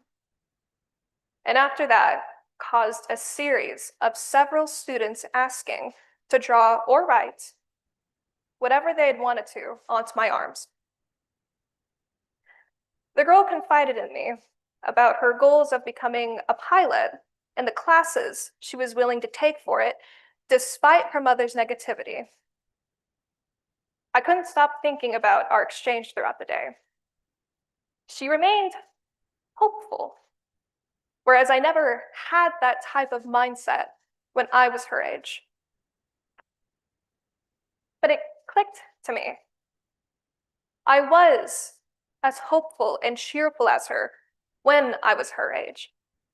The cycle I had put myself through when filing between what life event mattered more than the other had caused me to lose sight of the present moments that unfolded right in front of me. I was able to rectify my past and start anew, despite the circumstances I faced with my father. I managed to write a speech in the last moment explaining how optimism has guided me through trying times. Optimism isn't just about being happy, it's about fulfilling the life you're given. I knew that shedding tears over the past would not justify my future behavior, which is why I take in the small doses of life given to me for granted. Had I retained a pessimistic viewpoint, I would not be standing here with the skills and knowledge I hold today. And when I look at that little girl, I see hope because she is able to find the joy in the little things by drawing on my arm. That evening, as I scrubbed off the children's doodles, I couldn't help but cry. It appalls me how far I have gotten throughout my entire life without even realizing how optimistic I was. Optimism isn't just a passive state of mind. It's something we seek out in silver linings with the people we love most. My past isn't a testament to who I am, but the clay that allowed me to harden. I realized that optimism is about fostering human connections with people who have gone through the same experiences as us. As I navigate through life and turn over a new chapter in college, I can only hope that I maintain the same optimism as that little girl did that day. Thank you.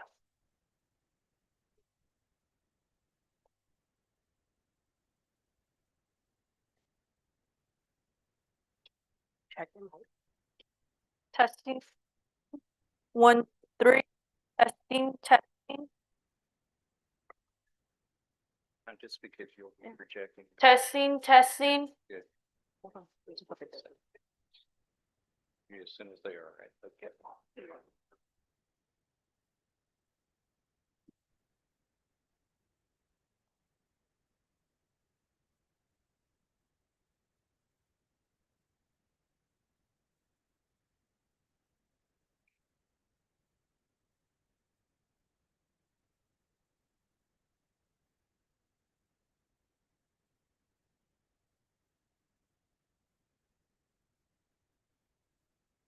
Speaker B.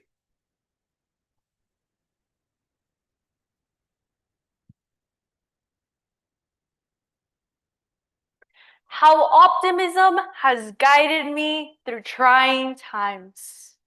Optimism transforms obstacles into stepping stones and turns dreams into tangible achievements.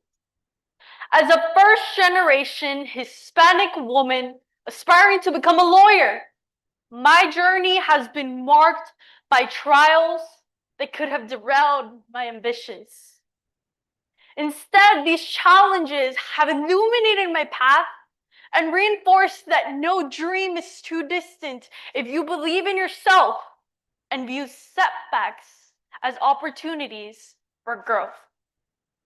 During the summer of my sophomore year, I was diagnosed with epilepsy, a condition that introduced instability and uncertainties into my life. For months, I laid in a hospital bed while doctors struggled for answers. When they finally confirmed my diagnosis, their analysis was bleak. In that moment of despair, I found resolve, and I vividly recall telling my Hispanic hardworking mother, "Mom, this is not the life I want. I have worked so hard to change your life through my education, and I promise to keep doing so." Latinos, women, and especially children with epilepsy deserve a voice in rooms where local, state, national, and even international decisions are being made. Not just because I'm one of them, but because we're built with resilience.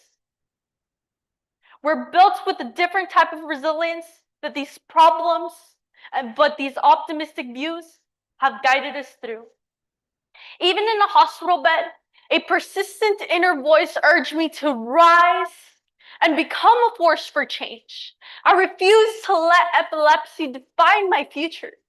Instead, I saw my condition as a catalyst for courage and for growth, compelling me to seek opportunities in spaces like these where my presence could mark a difference. But a year later, on May 29, 2024, a date I will never forget, I experienced a second seizure. This incident struck at a crucial moment just as I had been accepted into an internship at a federal courthouse and a program with my local youth city council. Both key steps to my political science career, all I had ever been dreaming about. The timing was devastating, especially knowing how much my family would be worried about how I would go about my ambitions. Instead, I chose to view this setback with an optimistic view. Even then, I took this resilience within me to push forward and keep my optimistic view. I refused to let fear define me. I saw my condition as a catalyst for courage and for growth. And even then, my condition permitted me to be a voice for others, other students that might be experiencing epilepsy. Today, I confidently stand in rooms filled with influential voices, engaging in discussions that impact our communities. Because in essence, optimism is more than a personal belief. It is a transformative force that creates ripples throughout my community and your community. It inspires others to rise above their circumstances and envision a promising future. As I continue my academic journey, I see optimism as a dynamic tool for change, capable of transforming lives and opening doors to success. In essence, my story today is not solely about overcoming adversity.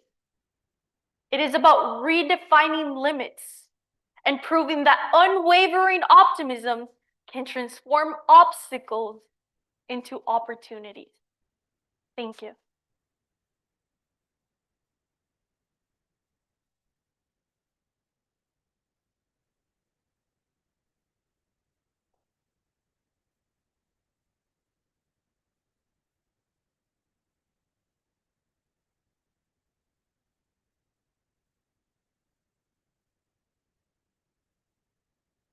Alrighty, testing, testing. Oh. Not working. Alrighty.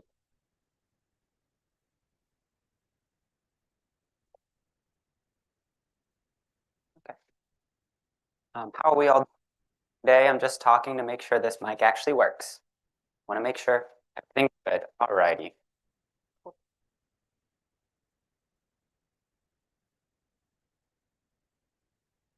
Speaker C.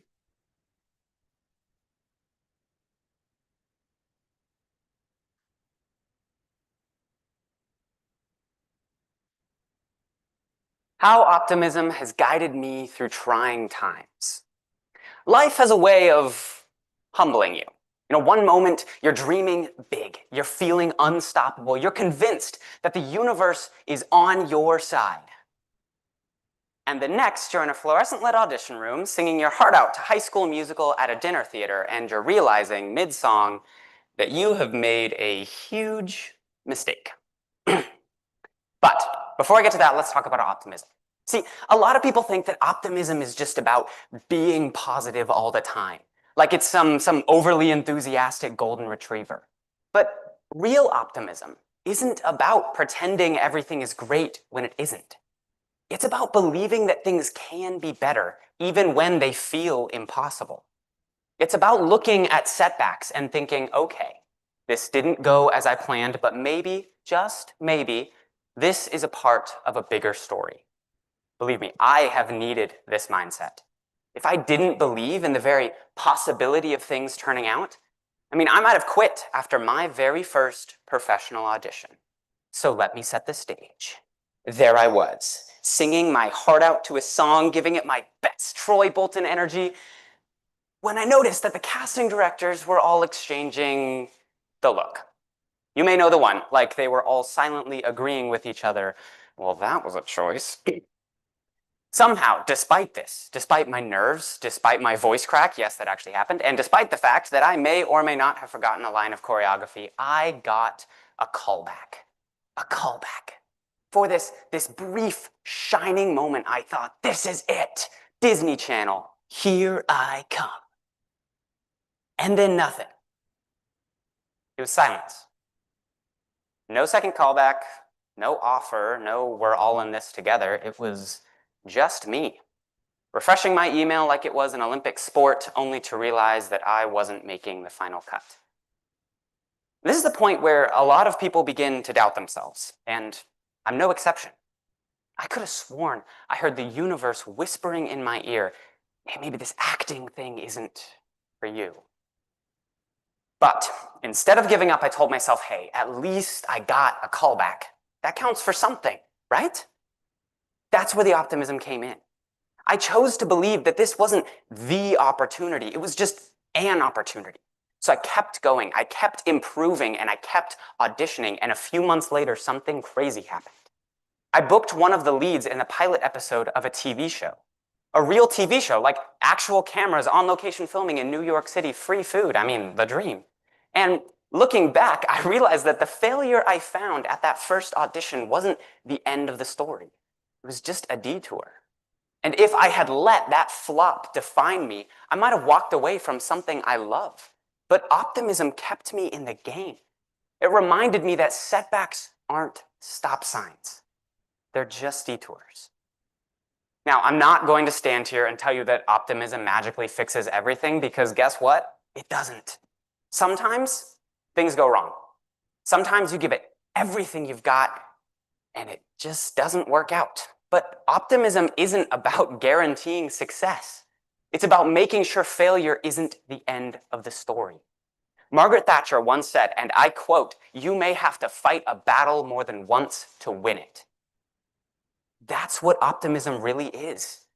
It's not some perfect happy-go-lucky outlook on life. It's just the courage to keep going, to fight a battle again and again, even when things don't go your way. It's the willingness to bet on yourself, to try again, to believe that just because today wasn't the day doesn't mean tomorrow won't be. So, whatever it is that you all are chasing, whatever challenges you may be facing, don't let them be the end of the story. Take the loss, laugh at it if you can, and then keep moving forward. Because the best things, the things that are really worth fighting for, they usually take a few wrong turns, or in my case, a few voice cracks, before you actually end up finding them. Thank you.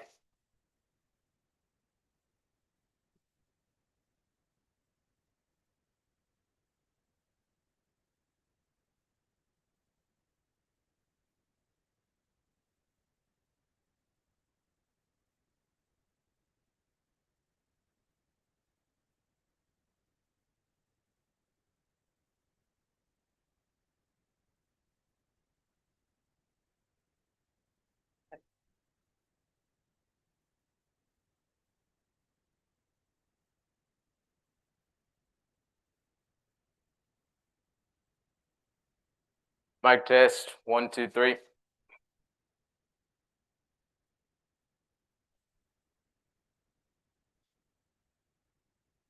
Speaker D.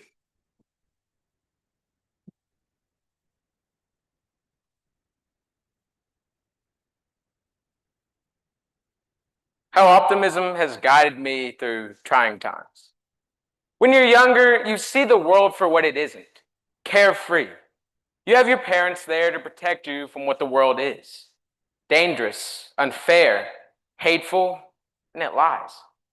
As I grew older, I found it hard to express my emotions and feelings. Periodically, I would switch masks to try and fit in. And the thing about switching masks every so often is that you start to grow tired and you lose who you are. And when I tried to fit in, it didn't help that my story didn't start off so joyfully. I was born in Guatemala in 2007. Were the emotions in the room high or happy? That I will never know. I was soon put up for adoption in a little orphanage high in the mountains called Eagle's Nest. From there, my parents would come and visit me for the first time a year later from Arkansas. And from the stories that have been told about that trip, the first time my mother ever held me in her arms, I cried tears of doubt, tears of uncertainty. My mother, she cried tears of joy, tears of happiness, and tears knowing how hard it would be for me moving forward. And like mothers are, even though we don't always like to accept it, she was right. There were many nights when I would sit and I would wonder if I was abandoned. I would ask questions to the answers I will never know. Questions like, what led up to me being put up for adoption? And why me? That was the hard hitter. Why me? These questions, they were like a tsunami of sorrow that not only made me feel like I was drowning, but they created a crater deep in my heart that I didn't know if I had the tools to get out of. And as I stand here today, I'm telling you all about my hardships, my challenges, my trials and tribulations. But the most important reason why I'm here is to tell you how I overcame those. I'm here to tell you and happy to say that it has been my faith. My faith that has allowed me to look into the future rather than looking into the past. My faith that has allowed me to let God lead me to the truth. In the Bible, in the book of Ephesians, the writer Paul, he talks about adoption and how we are sons and daughters adopted by God. In the Bible, in the book of Jeremiah, chapter 29, verse 11, it says, "For I know the plans I have for you, declares the Lord. Plans to prosper you and not to harm you. Plans to give you hope and a future." These Bible verses, they empowered me. They gave me strength to leave behind the feelings of abandonment. Because I know that the creator of the universe, who created the sun and the stars and the planets, not only created those, but he created me. And he molded me into who I am today. Because I know if God did not plan to give me hope and joy, if he did not plan to give me a better future, if he did not plan to give me the love of a mother, and if he did not plan to change my heart, I would not be where I am today. Because I no longer try and look at the world as if it is dangerous or unfair or hateful or lying, even though, of course, it has its moments.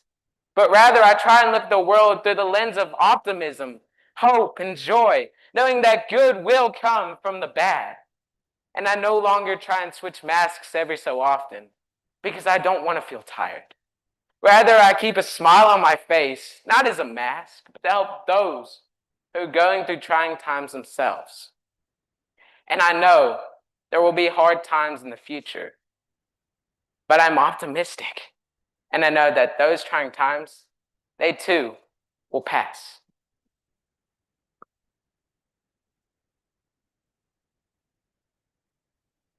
Thank you.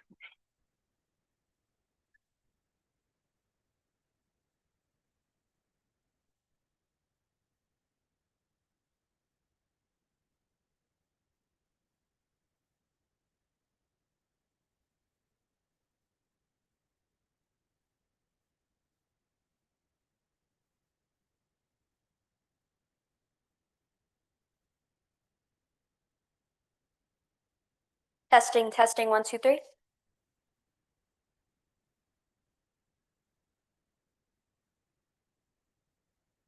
Speaker E.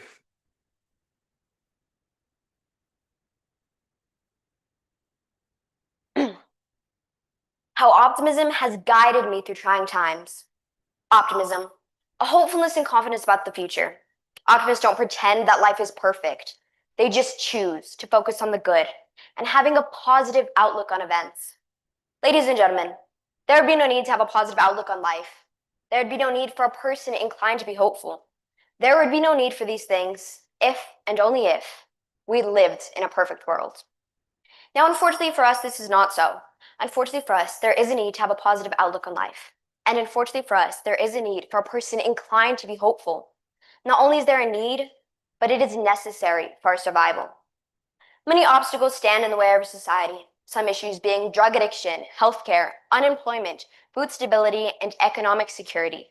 Despite all of this, optimists still have the faith in a better future for generations to come. When you hope, trust, and believe in the future, you have found optimism. When you believe in a better tomorrow, you become an optimist, not only in our world or in our nation, but perhaps most importantly, within yourself. Today, I'm here to speak to you on my own personal trials that have led me to optimism. It's a journey not only filled with pain and sorrow, but the eventual triumph of gratitude. Life itself is an uncertainty, and there is no way of navigating the storms it throws at us without warning. For myself, this storm came in the form of my Nana's passing. Although not unexpected, my Nana's health issues grew worse as time went on, and to the point where I found myself, as well as the rest of my family, holding her hand as we prayed, and yet she still slipped through our fingers. Each day falling was worse until it seemed the weight of the world rested on my shoulders, and the thought of daily life became unbearable. All the hope I had before seemed to simply vanish. There was no excitement left in life, nothing else to look forward to. My anxiety and depression worsened as time went on, something I had already been struggling with up to that point, and it left me stewing in a darkness where nothing and no one could reach me. Yet amid all that darkness, I heard a whisper and I saw a light. The two grew louder and brighter until I'd been brought back to reality, until I was able to focus and look forward to the future again. That whisper and that light had been optimism, bringing me back to today. In the words of what many consider to be some of the greatest writers and poets of the 20th century, lyrical geniuses the Beatles said, quote, "When I find myself in times of trouble, Mother Mary comes to me, speaking words of wisdom, let it be," end quote. People find their hope, their optimism in many different places. Some people find it through religion, nature, or simply looking into the stars. For me, I drew my optimism from my family. The support and hope they've given me throughout my entire life gave and continues to give me strength. Throughout all the trying times we had gone through, and all yet to come, and my family will continue to be my support system and my anchor to reality. Through their help, when thinking of my Nana, I didn't just remember times of sadness and of absence spent from her time in hospice to after her death. Through their help, I remembered all the times spent before that, the times that I could hear her laughter echo down the halls, see her smile as I wheeled her to the dinner table, and the happiness I was brought when hearing her sing her favorite songs all throughout the house. With the support provided by my family, I finally had the strength to just let it be. Even now, when my anxiety and depression get the best of me, I remember how difficult a challenge it was to overcome her death, but that I survived it. That part of my life is living proof that when you provide support and love, you can prevail. It is living proof of just how strong not only your, but the people around you's optimism can be. Whether it be a few kind words filled with hope delivered by a friend or a neighbor, or the support and unification of an entire people, optimism can make all the difference. Whether it be applied to a country facing war and famine, or an individual simply having a bad day, optimism can be the difference between floundering and flying. Thank you.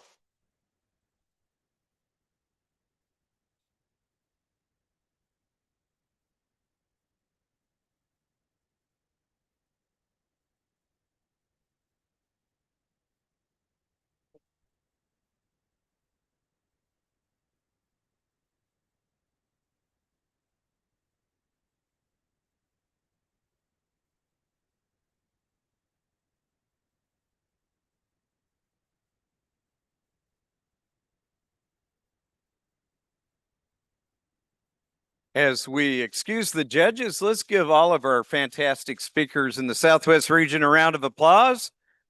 And I'd like to invite them all up to join me on stage.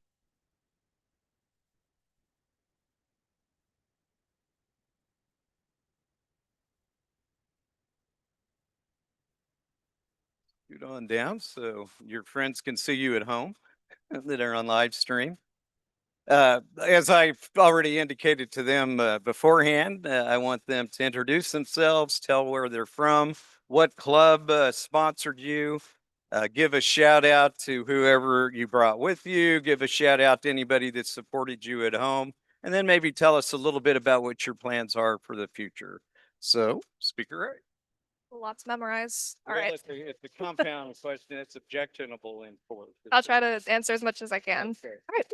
Well, my name is Iris, and I am from Glen Rose, Texas. And from what club I know sponsored me would be the Optimist Club down in my hometown. What would the other? Well, would you bring anybody with you that supported you? Yes, they I did. My family over there on the corner table, they came all the way from Texas to come support me. And I have some friends at home who are watching the live stream. As for my plans in the future, I intend to study maritime studies down at A&M Galveston.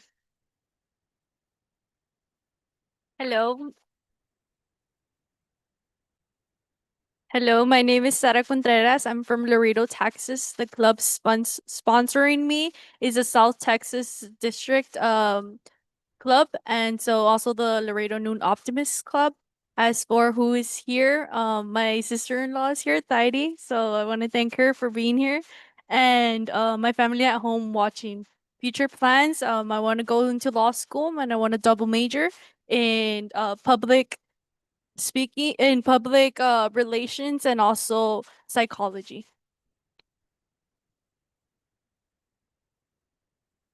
My name is Rowan Nevins. I just graduated. I came from Northern Colorado. The club that sponsored me was the Windsor Optimism Club. So shout out to you guys. Thank you guys so much. Also, thank you to my parents. My mom is here right now at the table right there. Thank you for bringing me here and supporting me through all of this. My future plans in the fall, I'm going to be attending Hillsdale College in Michigan. I'm going to be studying theater and pre-law, hopefully.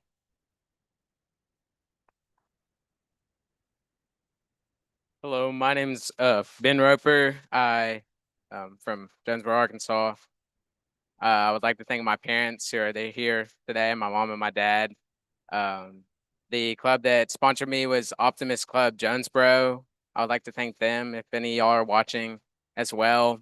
My plans are to hopefully go to the University of Arkansas and major in finance. Hi, my name is Alexandria Lanavazo. I'm from Albuquerque, New Mexico. The club sponsoring me is the Real Communities. I'd like to thank my family here, my parents, and my younger siblings who are here today, and my older siblings and all the rest of my family watching at home.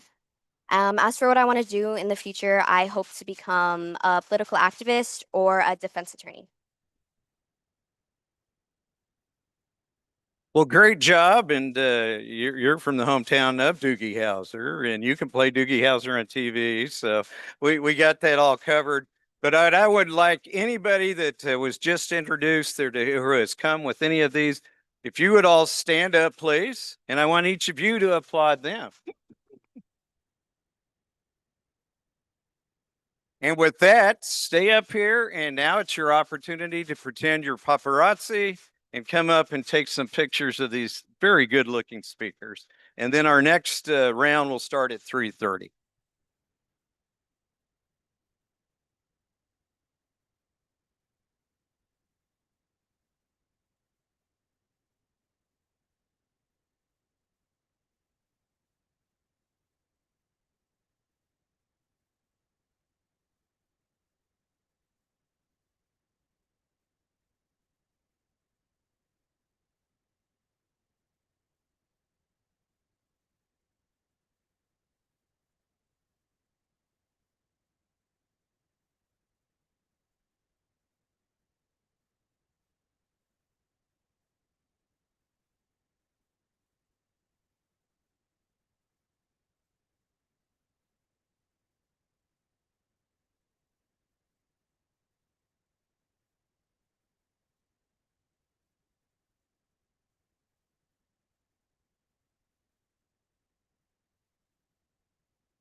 Can we go ahead and get our contestants from Mid-America to come up, please?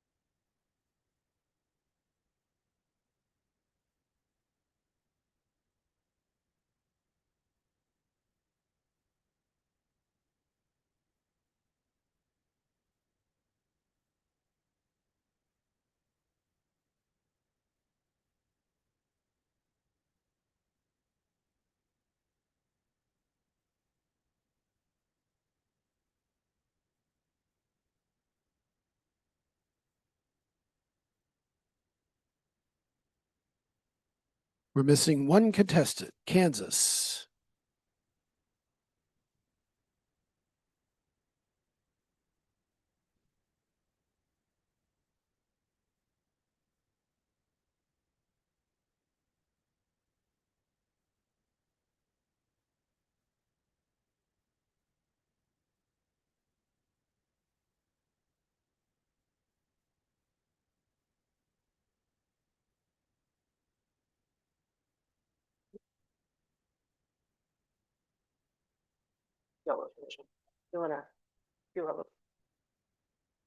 What do I say?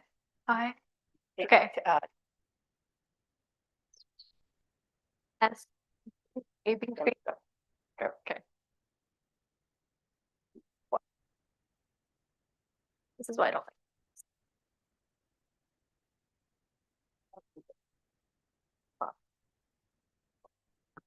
like. Testing, testing. 1, 2, 3. Yeah. Minute, turn it off for now. We'll do a quick 1 minute.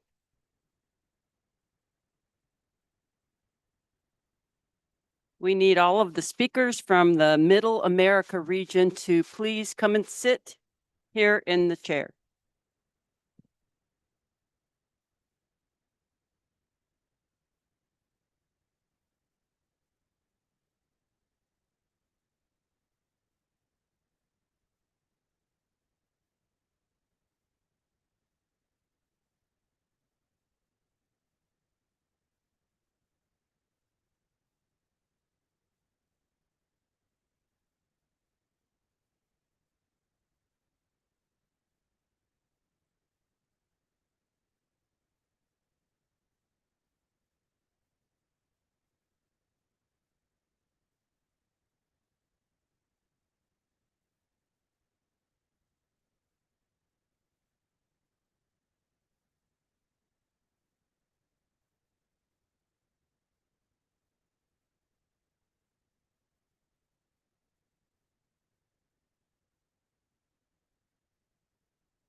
So we have given these instructions a few times, but some of you may be new. Just remind you to make sure you have any electronic devices that make noises or rings, please have those off. Hold your applause till the end. We will wait till all the speakers have finished their speaking to give them applause, and then we'll have a chance to introduce them to you as well. And I wanted you to know the judges are not in the room for this particular region because we have one speaker that will be coming to us remote.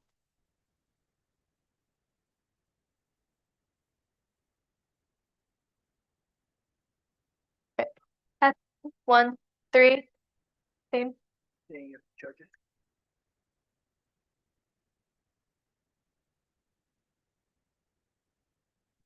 And I would say do it again at the volume you speak. Testing 1.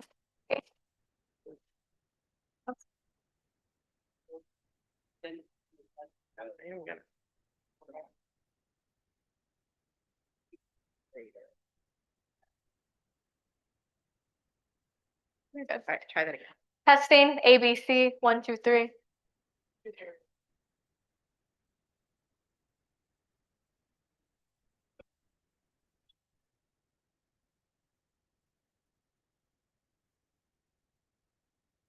We will begin Middle America region as soon as we can make sure the judges are hearing in the back.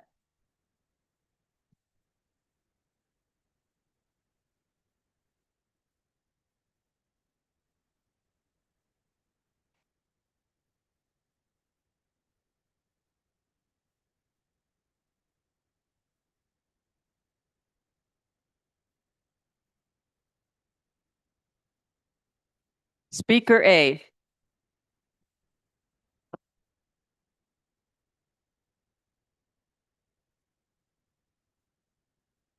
How has optimism guided me through trying times? The idea of happy thoughts leading to better moments is both impossible and frankly impractical. Optimism, a mere idea, cannot make the dark moments of our lives any easier or any lighter. This is what I would have told you before I found optimism. Before I found that looking for the light in the darkness is precisely what makes the dark moments lighter. Being a teenage girl in 2025 isn't something that I would personally recommend. In fact, being a teenager isn't something that I would recommend at all. With the constant pressure to perform, to be the best, to strive for greatness, and the perceptions that I've built in my own mind, I find myself in a near constant state of stress. I have conditioned and trained myself to believe that anything less than perfection is inadequate. You can do better. You can be better. You can do more. And I've taught myself that if I am not perfect, well, then I'm not enough. That mindset is exhausting to live. On top of the perception that perfection is the only answer, add on to that high school, and you have yourself the perfect recipe for disaster. From sports to clubs to relationships and friendships, you have a lot to juggle your time with. And I've yet to mention anything that high school is supposed to revolve around. Grades, tests, assignments, it is hard. Hard to keep yourself afloat, and eventually you'll feel yourself begin to slip. And once you slip beneath the surface, it is a struggle to find the light again. A poem that I wrote last school year, while I was experiencing friendship fallouts, struggling academically and athletically, all the while trying to maintain the image of perfection. The poem is as follows. On the inside, though, with the stuff that truly matters, the optimist has fallen into a land made of shatters. Shattered dreams and goals and aspirations collect here in this vast land of half-empty glasses. I've fallen here before. I should know my way out, you would think, but that's not what this land is about. This land is about turmoil and gray, twisted ways. Each corner is darker, and a moment feels like days. This is the land of shatters, where nothing matters, the land of half-empty glasses. The ways that we combat a negative experience is unique to each individual. The ways that we remind ourselves that things will get better is different from person to person. When I stumbled into my darkest moments, optimism was the thing that kept me fighting. I had optimism that it would get better. I was optimistic that my life was more than just this moment. I made the conscious choice to believe as long as there's air in my lungs and a heart beating in my chest that my life has more to offer. Optimism is the beacon of light that we crawl towards in darkness. Optimism is the persistent belief that the negative moments of today will be behind you tomorrow. Optimism is the lit up arrows that line the ceiling of life's darkest moments. When we stumble, when we fall into darkness, it is so easy to become absorbed in it. It is easy to stare at the floor and wait for it to swallow you whole. Optimism is the voice inside you that reminds you to look up, to see the sliver of light at the end of the tunnel, or the lit up arrows that line the ceiling. Optimism is both the voice that reminds you to see the light at the end of the tunnel and the light itself. Optimism will guide you through life's darkest moments so long as you choose to believe in it, so long as you choose to look up. Being a teenage girl in 2025 isn't something that I would recommend, but it's also not something that I choose to dwell on now. In this last year, I have made the choice to push forward despite the ties that hold me back. I have made the choice to understand that teenage drama won't stop. Friendships will come and friendships will go. Bonds will grow, and unfortunately, bonds will fade. While it hurts, I choose to believe that the negative moments of today cannot hold me back as I step into tomorrow. I choose to look up and see the lit up arrows that line the ceiling of my life.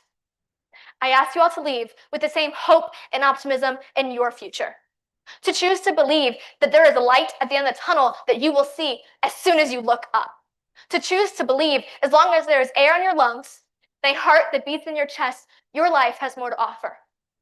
I remind you that it is not the lives that we are given to live, but how we choose to live them that make all the difference. Thank you.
Test ABC 1, 2, 3.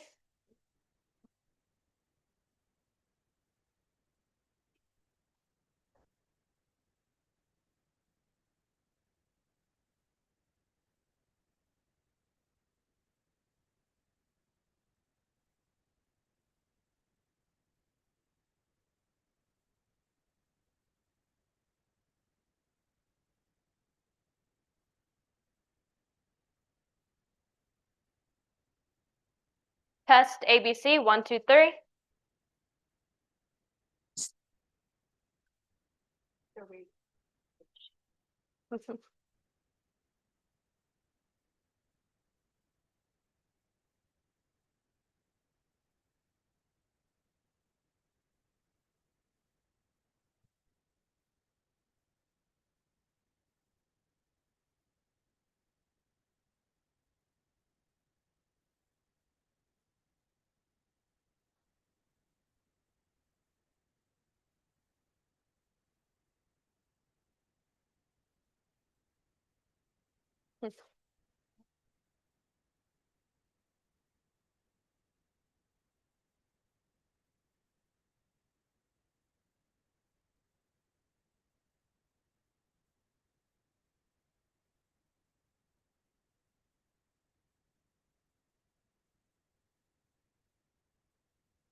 Yeah, let's stick to the back. This is just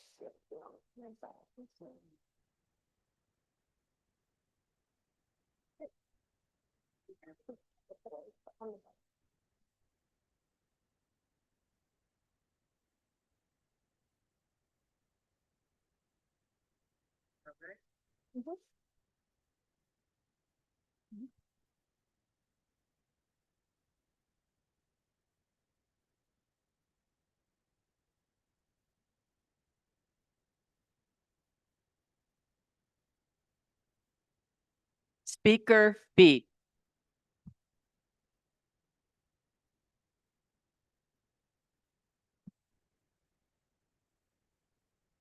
In the cold winter air, this is how optimism has guided me through trying times. In December of 2013, I was a 7-year-old girl watching Frozen in my grandma's basement for the millionth time and acting out all the scenes with my cousins. 11 years later, my school announced that for my senior year, our theater was putting on the stage version of that very same movie. For the first time in forever, I felt like I finally had a chance. My junior year had felt like a series of doors in my face. I was finally an upperclassman, and I was so ready to be so successful. But it turns out that it was just a year full of trial and error, and I was not prepared. When the first show of junior year was announced, I read the script and immediately fell in love. I filmed video after video for pre-auditions, sent them to every theater person I knew for critiques, and finally submitted a finished product. The cast list came out, and I was devastated. I didn't know how I could have done any better.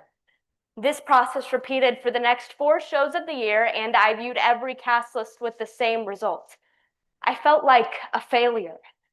Everyone told me that I wasn't doing anything wrong and that I was just as talented as everyone else in the room. But I couldn't understand how that could possibly be true.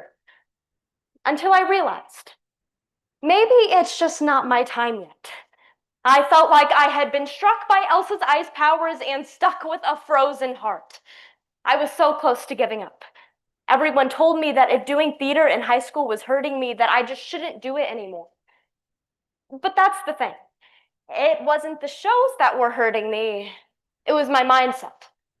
A wise mentor once told me that instead of going into a show for a specific character, that I should go in for the sake of being a part of the experience in whatever way I best fit.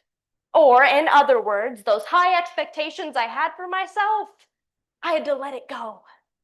So I froze that advice into my head and let myself truly believe it. Going into senior year, I knew I wanted to do things differently. Instead of wallowing in self-pity over how I deserved better, I figured out the things that I could do to improve myself and show the directors what I was capable of. I did research on healthy singing, asked for advice from coaches, and most importantly, changed my mindset. That's when I decided to audition for my school's production of Frozen. I saw something in this show that came from my 7-year-old self, acting out the scenes in my grandma's basement. Hope. In the past, every time I viewed a cast list, my heart dropped. But through my disappointment, I grew more and more determined to show my dedication, both to the world and to myself. The week leading up to Frozen auditions, I prepared to put everything I had out on the table with confidence. As I stepped into the audition room, my vocal tension released, and my nervous energy turned into silly Disney character awkwardness. When the audition ended, I left the room beaming, knowing that I had given that performance my all, and had fun while doing it. Then it was time to wait for the cast list. In my thoughts, I weighed my reaction to whatever possibility was to come. If I got a lead, I would be over the moon. But if I got ensemble, I would still have the time of my life doing what I love. In my weighing my reaction to whatever possibility, I was free from the burden of I'm not good enough. Then the cast list came out, and my heart soared. I got the part that I had been dreaming of, the one that I pretended to be in my grandma's basement. Anna. All the possibilities and opportunities that I had been dreaming of in my junior year of high school came true in the form of my own personal flurry. As I looked ahead into the possibilities of this new opportunity, I couldn't stop dreaming about all the things that were to come. I could stretch my acting abilities with notes from my directors, embody a role in a way I had never done before, enjoy the experience with my newfound positive mindset, and tell a story that could only be told with a thawed heart. It was like an open door.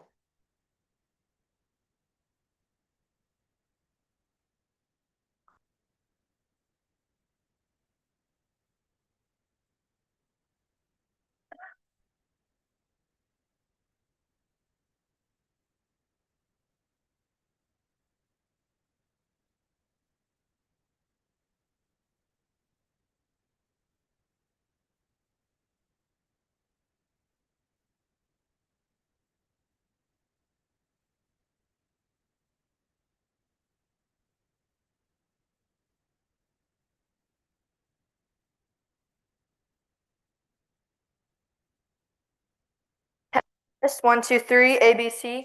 Hold your head. Test, test. 1, 2, 3, ABC. Leave that.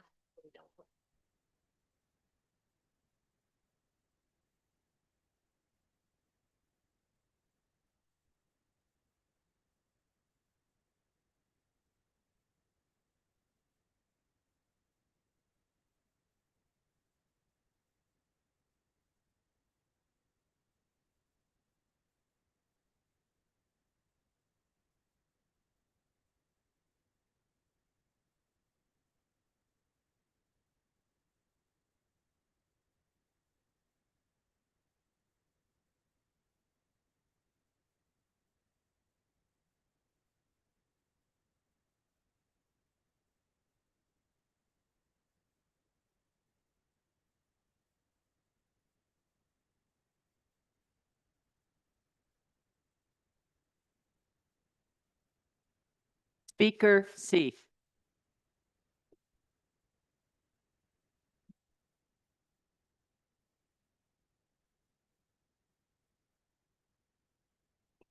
How optimism has guided me through trying times. This is the story of how a cardboard box and a little bit of optimism changed my life. When I was in 3rd grade, a little thing called COVID happened. Maybe you've heard of it. Of course you have, because it affected the whole world. The biggest change for me was that I went from seeing my friends every day at school to being at home all the time. I didn't really understand what was going on. I just knew that I was bored. But instead of moping around, I decided to get creative. I had always liked pretending I was a news reporter, so I made a TV out of a cardboard box and put on my own newscast. My mom thought it was funny, so she posted it on social media. A local news reporter saw it, and all of a sudden, I was on the regional news. Just like that, I had a big opportunity. Every day school was shut down, I was making a newscast. And the crazy thing was, people from all over were tuning in. They would post comments like, "This is a bright spot in my day." Other people would say they couldn't watch the regular news because it made them sad, but they would watch my news. I decided to only post positive and uplifting stories, and people noticed. If I was late to put a newscast on, people would message my mom and ask for it because it made them smile. Before I knew it, I was on TV again, and I even got an opportunity to interview our state governor. Talk about being nervous. I started thinking about how this newscast could make a difference. I decided to do a fundraising run to help make money for our local food pantry. I had a goal of $1,000, and what happened next was amazing. People were so excited to do something good. They kept donating and donating until we raised $3,000 in just 1 week for our local food pantry. I learned through this experience that during a dark time, people need to see and hear something good. I didn't know it at the time, but that's exactly what my little newscast was doing. Melinda Gates, businesswoman and philanthropist, says, "Optimism isn't the belief that things will automatically get better. It's a conviction that we can make things better." During the uncertain days of COVID, we had to make things better. It was so neat to get to brighten people's days and make a difference while I did it. This adventure really taught me that optimism is like a magnet. It draws people to you. Let me explain. A magnet has 2 ends. They are called poles.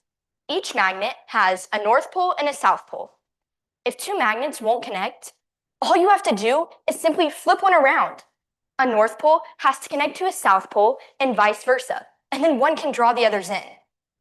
Sometimes pessimism creeps up on people and they don't even know it. But a person with optimism can be like a magnet that draws them towards positivity. A positive can attract a negative just like a magnet. Mary Lou Retton, famous athlete, once said, "Optimism is like a happiness magnet. If you stay positive, good things and good people will come to you." I have found this to be true in my own life experience. If you stay optimistic, people will want to join you and be part of the good. Let's face it, We will all face difficulties and challenges in our lives.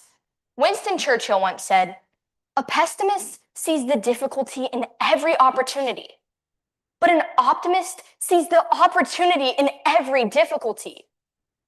During COVID, I faced loneliness and isolation just like everybody else. But a simple cardboard box helped me connect with the world around me in a positive way. If you're facing a difficult time, some things you could ask yourself to change your perspective are, what opportunities could come from this? How could you look at the sunny side of the situation to help it feel more manageable?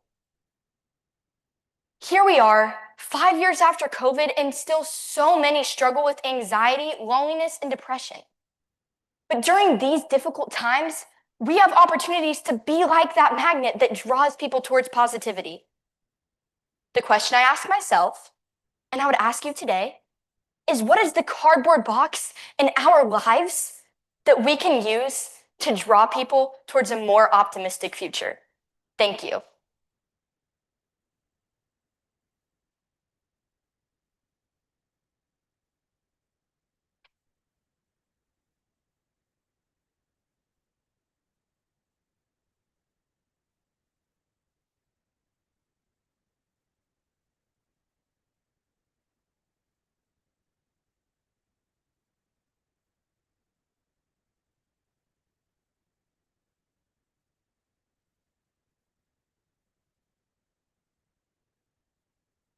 Testing.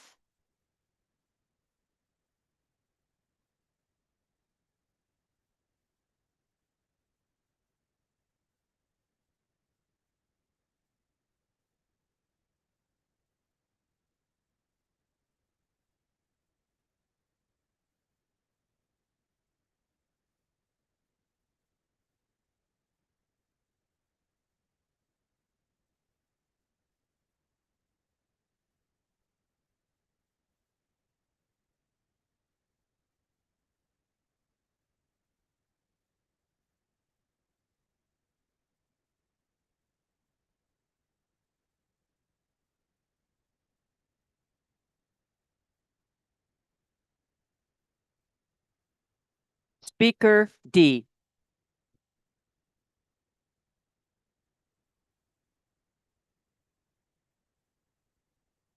There have been many moments in life where I have discovered how optimism has guided me through trying times.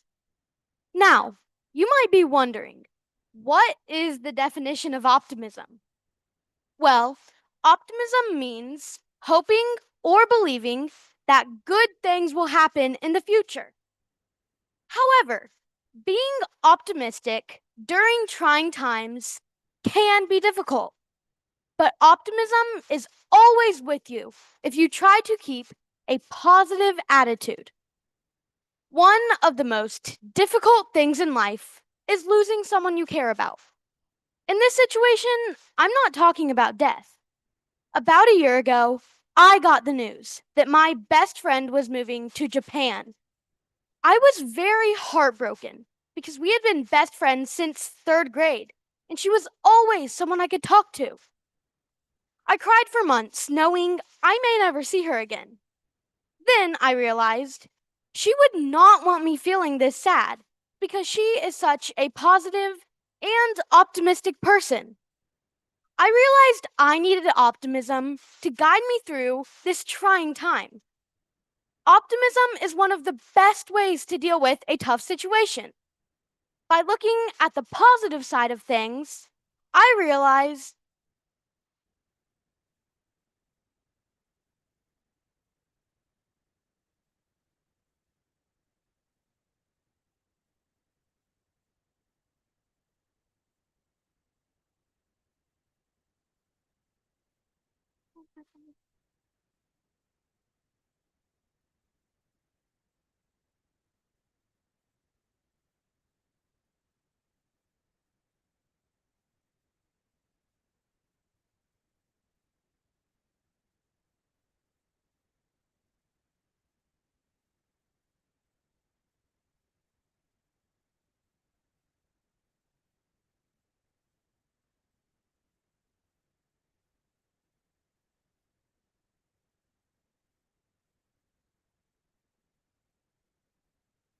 I needed optimism to guide me through this trying time. Optimism is one of the best ways to deal with a tough situation. By looking at the positive side of things, I realized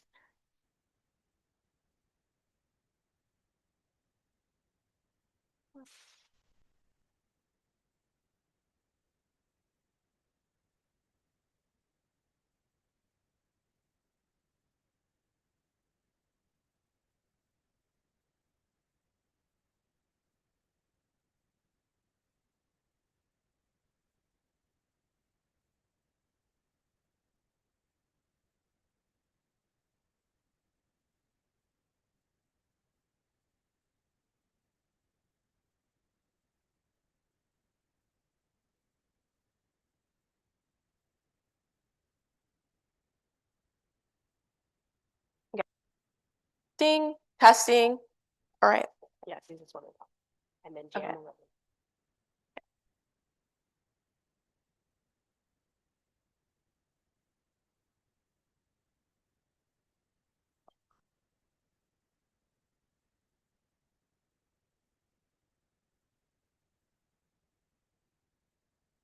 me. Okay.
Unexpected teachers in art facing off.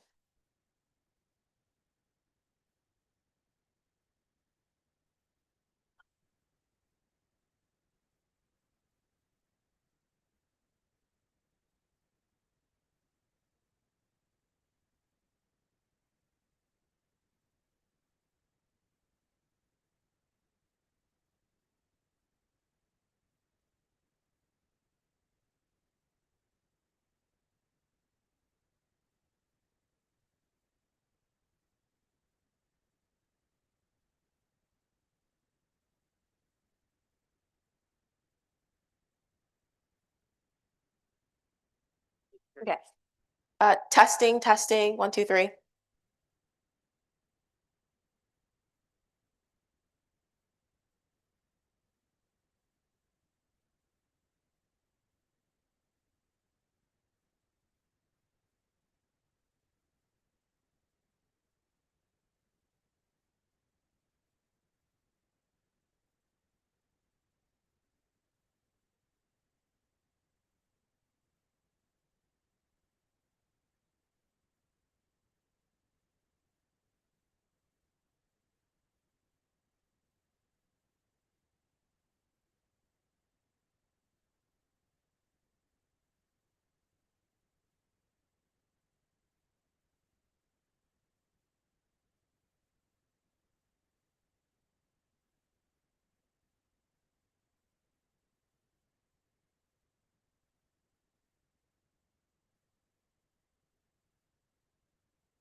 Judges, can you give a thumbs up to Amy if you can hear the audio? Okay, test, test, test.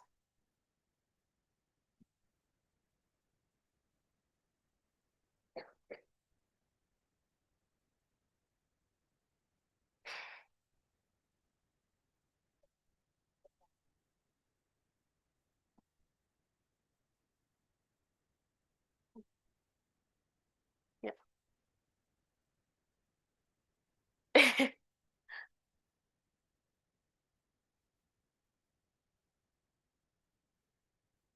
Yeah, good job, guys. This is really good.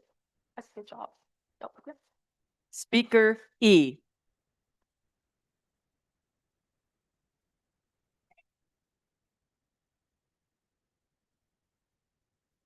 How optimism has guided me through trying times. Imagine a small first grader named Aria, yay tall, standing at the base of a daunting ramp, her heart pounding with determination. With a deep breath, she launches herself forward, feet thudding against the incline as she fearlessly runs toward the top of the ramp. Time slows as she approaches the summit, her eyes sparkling. Just as victory seems within reach, her foot slips and gasps erupt among her classmates. Yet, instead of surrendering, Aria laughs, regains her footing, and surges forward once more, conquering the ramp with unwavering optimism. This scene is one I witness almost every single Sunday while working with the first graders at my church. These young students, barely 4 feet tall, yet brimming with resilience, have become my unexpected teachers in the art of facing life's challenges with a positive outlook. Today, I would like to share with you all 3 key lessons that I have learned from these pint-sized philosophers, lessons that have transformed my approach to life's obstacles and have shown me the true power of optimism. Optimism teaches us that persistence is the key to growth. Every Sunday, I watch as my first graders tirelessly tackle the ramp. They run, they fall, they get up, and they try again. Their resilient efforts to surmount this seemingly insignificant incline has shown me that true intelligence is not about natural ability, but about the resilience to keep trying. This optimistic persistence has guided me through academic challenges and leadership roles, reminding me that each setback is just another opportunity to learn and to grow. You don't always have to get it right the first time. To these first graders, falling isn't failing. It is only a step along the way. When Aria slips, she doesn't sit down in frustration or walk away in defeat. Instead, she laughs, brushes herself off, and tries again. This small act of resilience carries a profound lesson. Failure isn't the opposite of success. It is a part of the path that gets us there. This perspective has transformed how I approach setbacks in my own life. For example, when I would encounter a particularly challenging calculus problem, I would often find myself in a cycle of frustration and doubt. But remembering Aria's unshakable optimism has encouraged me to take a step back, view the problem differently, and embrace the challenge rather than fear it. I began to see my mistakes as stepping stones, proof that I was learning and improving with each attempt. And finally, optimism teaches us to see the value in steady progress. When my first graders don't reach the top of the ramp on their first attempt, they don't give up. They celebrate every step of progress. This has guided me to appreciate the journey of personal growth and reminded me that consistent effort, fueled by an optimistic outlook, is the true measure of success. As I stand before my students each Sunday, I am not just their teacher. I'm their student too. They have shown me that optimism is not about ignoring life's challenges, but about facing them head on with a smile and an unwavering belief in our ability to overcome. So the next time you face a daunting ramp in your own life, remember the lessons of these 4-foot-tall optimists. Persist in the face of challenges.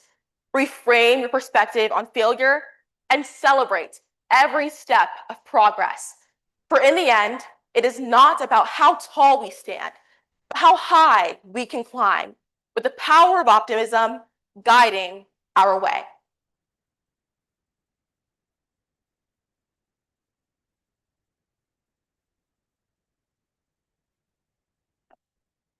Thank you, guys.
Testing audio. Very good.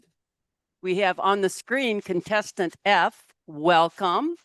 We're going to have you, when you're ready, we'll have you deliver your speech, and then please stay on because we're going to bring everyone from your region up here and have everyone introduce themselves. Would you like to please test your audio one more time? Of course. Testing audio. Perfect. When you're ready, you may begin. Awesome.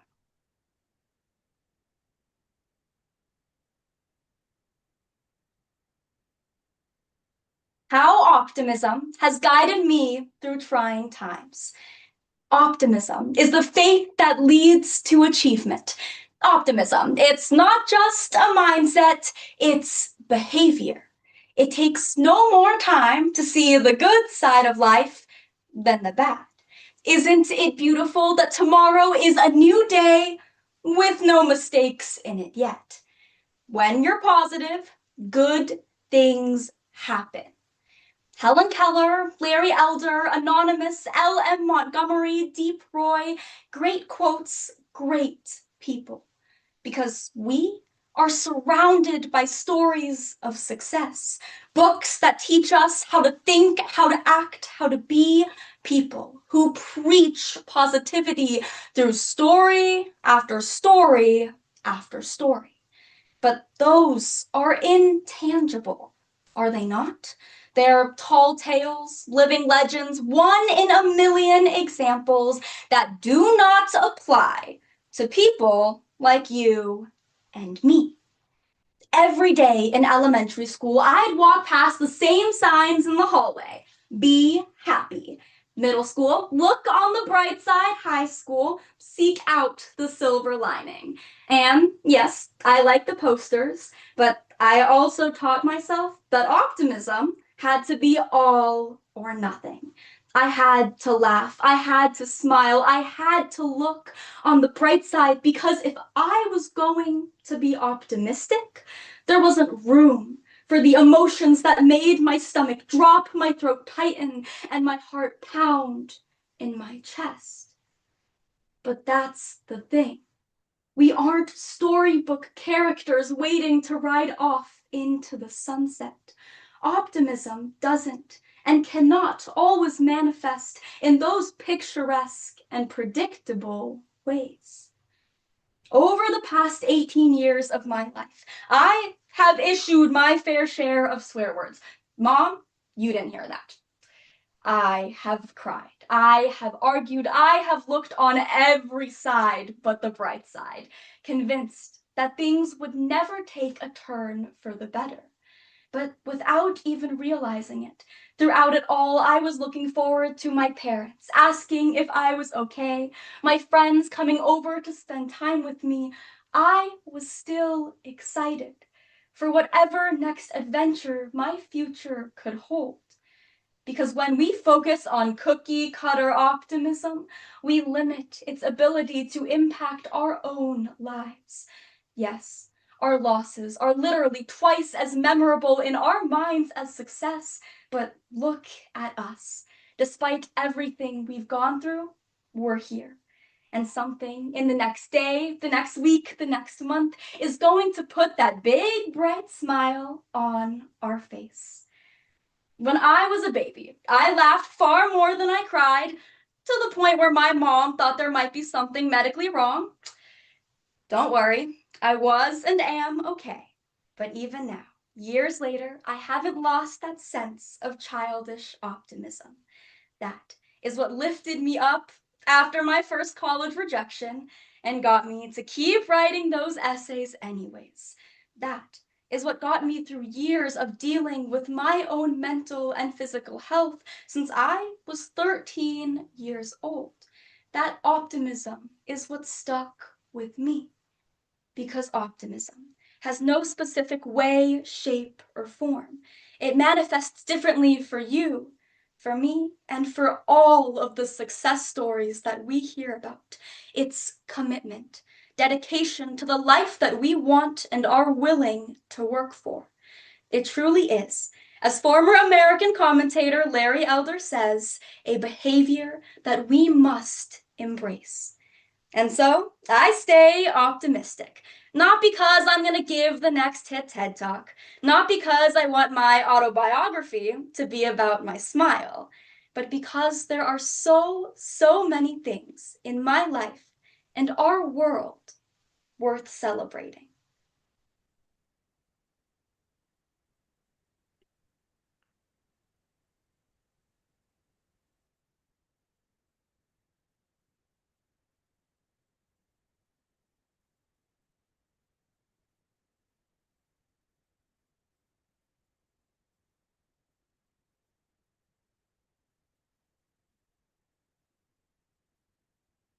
Please join me in congratulating all the contestants from the Middle America region.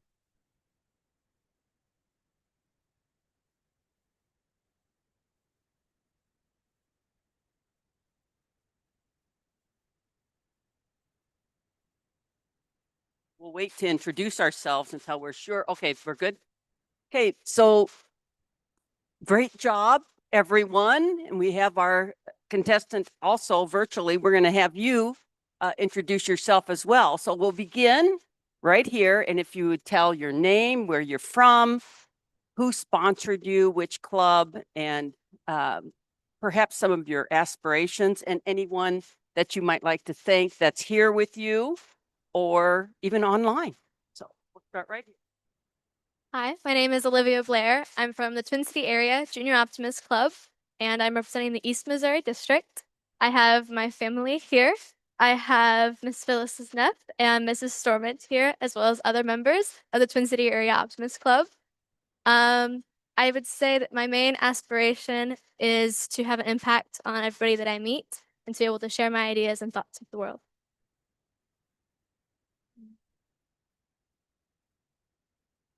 Hi, I'm Natalie Hall. I'm from Belleville, Illinois. I'm here with my mom, dad, brother, my best friend, and my best friend's mom.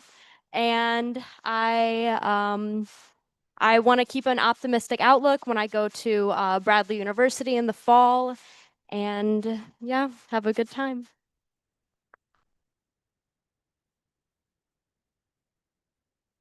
My name is Tessa Main. I'm from Maryville, Missouri, representing the Maryville Optimist Club.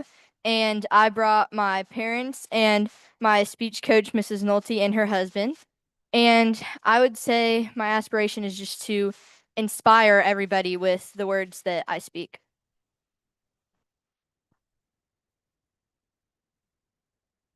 Good afternoon, everyone. My name is Mercy Alanian, and I'm from Avon, Indiana. I was sponsored by the Avon Optimist Club, and I'm here with my family. So my dad and my two sisters are here, like physically, and then my mom and my little brother are watching online. And I'm sure the Avon Optimist Club is also watching. But I just would love to thank my family for being so supportive in this journey, as well as my speech coach for always helping and developing my public speaking skills, as well as the Avon Optimist Club, because they were always here whenever I had competitions across Indiana. So yeah, I'm just really thankful for that. And then also in the fall, I'll be attending Northwestern University. And my ultimate career aspiration is to become a physician. And so I'd say general aspiration to leave the world better than I found it. Fantastic. Do you want to come? You can see our last contestant, and she will share with us the same information. And if you would also tell us, where are you and who are you representing? Hello, everybody. My name is Onwin Williams. I'm from Lawrence, Kansas, sponsored by the Lawrence and Douglas County Breakfast Optimist Club. But right now, I'm in my grandma's house in London, England, with my family. And that's who I would like to thank, as well as all of you for putting up with me being online. So thank you very much for that.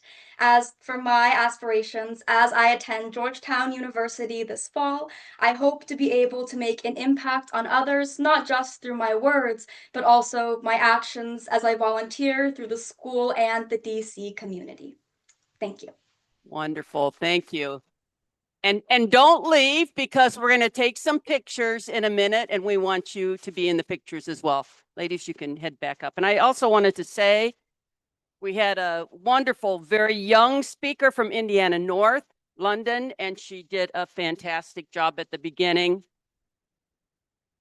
She just froze, and we all know what that's about. Very talented, and she's done a great job to get herself here. So congratulating to her as well, and to all of you for just doing a fantastic job. And now it's time to take pictures. Come on up.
If we could have all the West Coast contestants please come forward at this time.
Okay, is it on?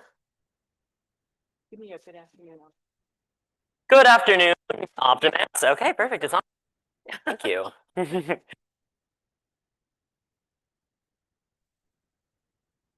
You want to?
We will be starting in just a few moments. We're waiting for the judges to finalize the region scores from the previous region.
Right now. And 3, check. Perfect. I'm just checking to see if anything. Well, it's so good.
A, B, C, D, E, H, I, J, K, L, M, N, O, P, Q, R, S, T, U, V, W, X, Y, and Z. Okay. Okay. Now that Mhm. Next time what you say with me.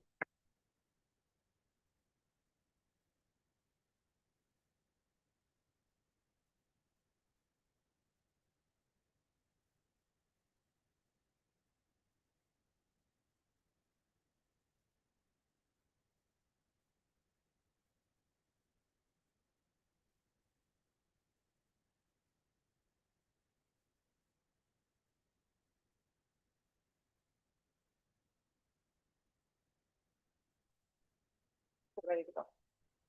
Don't do them free dinner.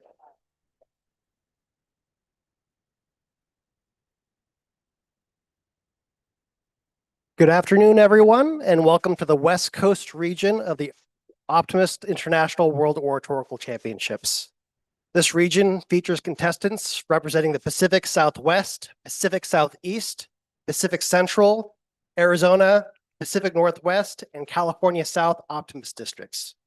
Our speakers drew for their speaking order last night and have been assigned a letter from A through F. We know you're here to support these incredible young voices, but we kindly ask that you hold all applause until the end of the round to ensure each contestant can present without interruption. And for those of you who are joining online, we invite you to stay with us through the conclusion of this region. After the final speaker will be introducing each of the contestants, and they'll share a little bit about themselves. We also have one of our contestants who will be speaking online as well. And with that, we'll begin with speaker A.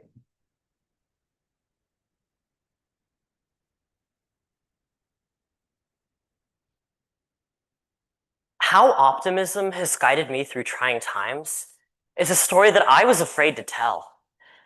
I started thinking about the things that I would have to tell people about myself, but more than that, the things that I would have to come to terms with. I wasn't sure if I was ready to confront my past, my trying times. This was when I took a step back. I realized that the way that I was thinking was the antithesis to the optimism that got me through these times in the first place. And so, in keeping with the optimism that I now hold at the center of my life, I knew that I had to be honest. First, I'll start by telling my story, and then we'll talk about yours. When I was 14, I was groomed in an abusive relationship for a year and a half. I know that's a lot, but I need to be able to explain where I was to be able to talk about how optimism got me through it. At the beginning of this relationship, I allowed myself to fall into an ocean of unhappiness and pessimism. I came to the conclusion that being happy was lying to myself, and that sad is what I was supposed to be. It wasn't until I was a year into this relationship, once I started getting tired of meeting every aspect of my life with sadness, that I managed to grab hold of optimism, the rope that I needed to pull myself out. I started spending more time doing things that made me feel like being happy wasn't some betrayal of who I was. I started to feel tension between my optimism that was pulling me upwards and the parts of my life that were still dragging me back down to the depths of the ocean. I knew that eventually something would snap. And it was to be either my optimism, my relationship with my abuser, or me. I wish I could say that it was a good thing that this snap never came, but it isn't. That's because I let go. Out of desperation to keep the damaging parts of my life intact, I swam back down to stay with them. And then they let go of me, and I was alone. I spent a month getting tossed around underwater, too scared to swim in any direction because I didn't know which way was up. But then I caught sight of that rope again. I knew which way I needed to go, and so I grabbed on. I learned to hang on to the parts of my life that made me feel happy and to stop feeling guilty for it. I started saying yes to all the opportunities I was previously indifferent to, and I learned to remember the joy that comes just from being alive. In short, I was able to pull myself up and breach the surface of the waters. This is where I find myself now, comfortably afloat in the ocean of emotion. My optimism is what keeps me afloat. It's the air that fills my lungs with every breath, and it's how I've learned to live my life. There will always be times where I sink underwater, but I'm always able to come back up for air. Now, at the beginning of my speech, I said that I would tell your story after I told mine. But seeing as we've not much time left, I'll let you in on a secret. This was all of our stories. We all have different things that drag us down, and some are brought far deeper than others, but we've all spent time struggling through that ocean of pessimism. And it can seem never-ending, but when we're ready, that rope of optimism will always be there so that we can pull ourselves out. It can come in the form of plenty of things. A person, a place, an activity, even just a thought. There will always be something that teaches us to listen to that voice in our heads that says that it's worth it to keep going. Once we've learned that this voice is worth listening to, we'll know how it feels to float. Thank you.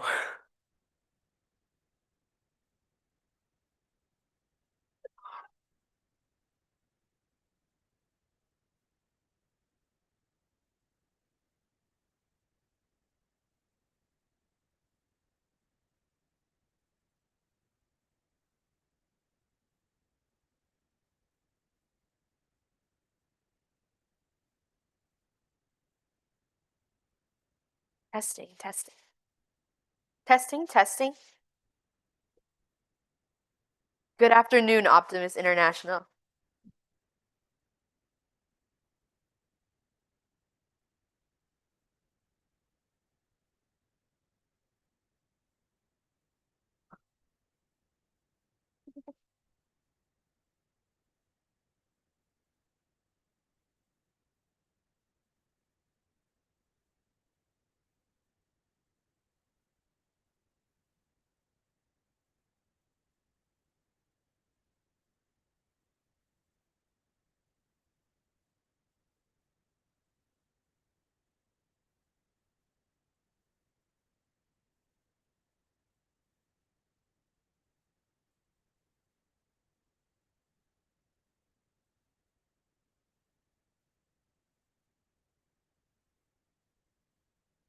Testing, testing. 1, 2, 3.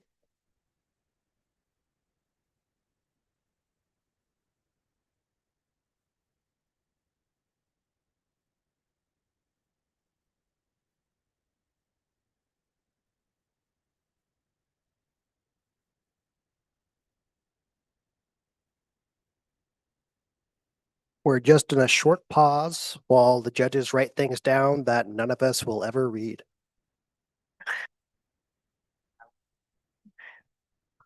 Following our program order, we'll now hear from Speaker B.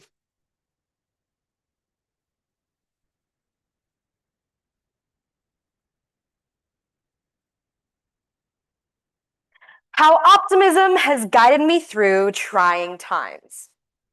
I am horrible with directions. There are countless instances in which I've failed at my duty as a passenger after pointing out a freeway exit a few hundred feet too late. Despite my navigational challenges, I've always relished long drives, and the idea that, with enough determination and a little help from the navigational apps on my phone, I can eventually find my way. Much like a GPS, optimism has always lent a helping hand, guiding me back on the path of success even after I encounter an obstacle in my way. Optimism is the key to navigating through trying times. And without optimism, it's easy for anyone to become lost. Take, for instance, one of my personal childhood role models, the famous Dorothy Gale, from L. Frank Baum's The Wonderful Wizard of Oz. In the story, Dorothy, stranded after a tornado transports her to a magical land of witches and munchkins, must follow the yellow brick road in order to reach the Wizard of Oz, whose mythical powers hold the promise of sending her home. However, it's Dorothy's own optimism that eventually puts an end to her struggles. When Dorothy and her motley crew arrive at the Emerald City, they're confronted not by a powerful wizard, but by a humbug, a charlatan. It seems all hope is lost for Dorothy. But just as helplessness threatens to consume her, she finds the optimism within herself. As Glinda, the Good Witch, tells Dorothy, "You've always had the power to go back to Kansas." Following Dorothy along the yellow brick road, I've learned that even when the path ahead seems uncertain, a positive outlook can be the most powerful magic of all. Her journey taught me that hope isn't just wishful thinking, but rather a formidable force that empowers us to find solutions and discover our own inner strength.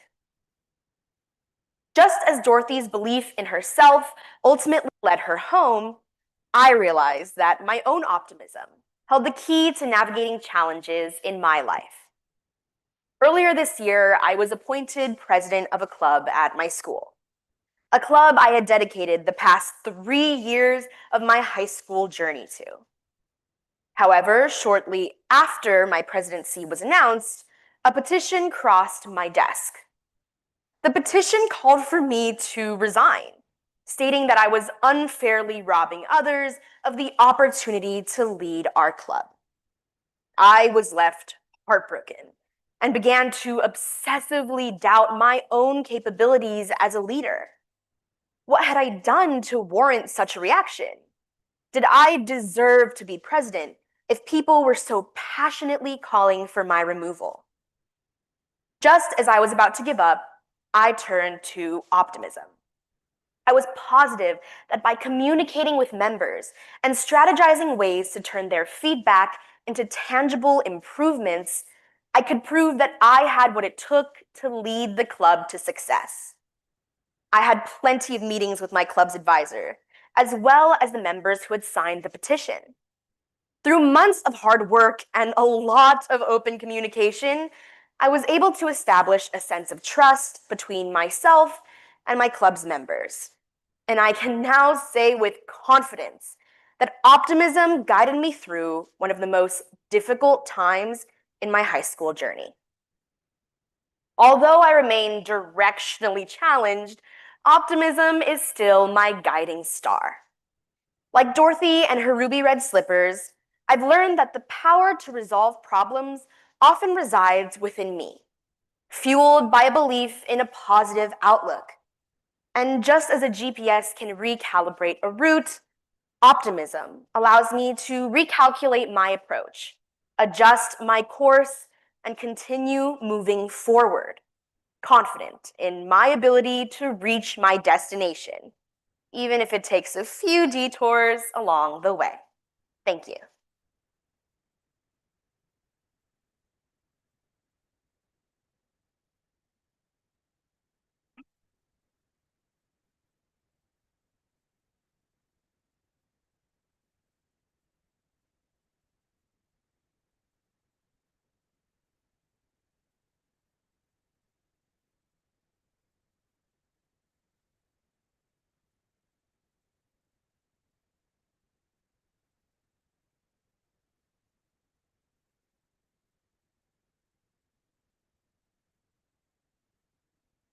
Afternoon. Good afternoon, Optimist International.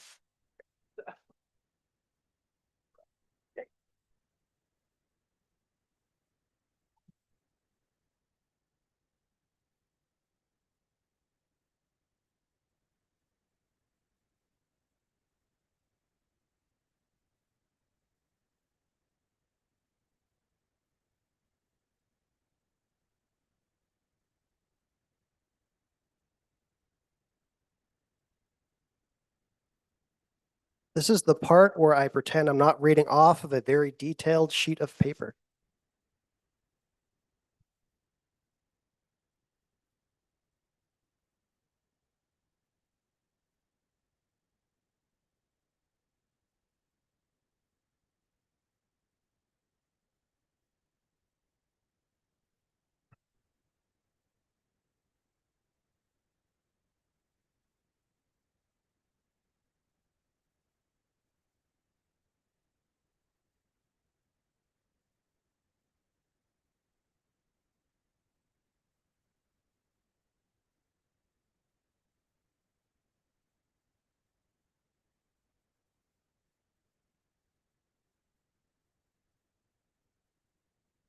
Can the judges hear us?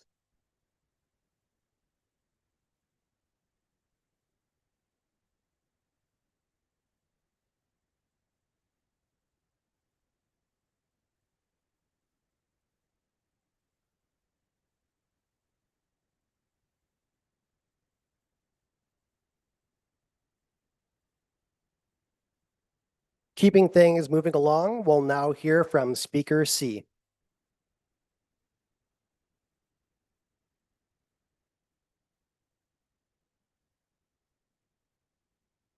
How optimism has guided me through trying times. Transferring schools is a lot like joining a new PE class. You walk in, everyone's judging you, they're all giving you that look, and in 5 minutes, somebody's definitely giving you a nickname. The only difference is, at the gym, if somebody calls you fat, you can at least tell them that you're there to work out. At school, you're just a new kid who apparently committed the ultimate wrong. Existing. Now, I wish the worst thing about my transfer was the bad cafeteria food. But no, rumors spread faster than a yawn in morning assembly. By day one, I wasn't just a new kid. I was the traitor from the rival school, the fat betrayer, the guy who, according to the rumors, clearly only got it because of money? Well, honestly, I never realized the logic. But middle schoolers don't need logic. They need a target. So what started off as whispers became shouts, then nicknames, then messages. Hey, you coming to school tomorrow? Or are you too fat to get out of your own bed? I wish I could tell you that I laughed it off, that I joked with them, that I said, hey, joke's on you, my bed's memory foam. It does trap me. But the truth is, I hid. I still remember that day like it was yesterday. Another whisper.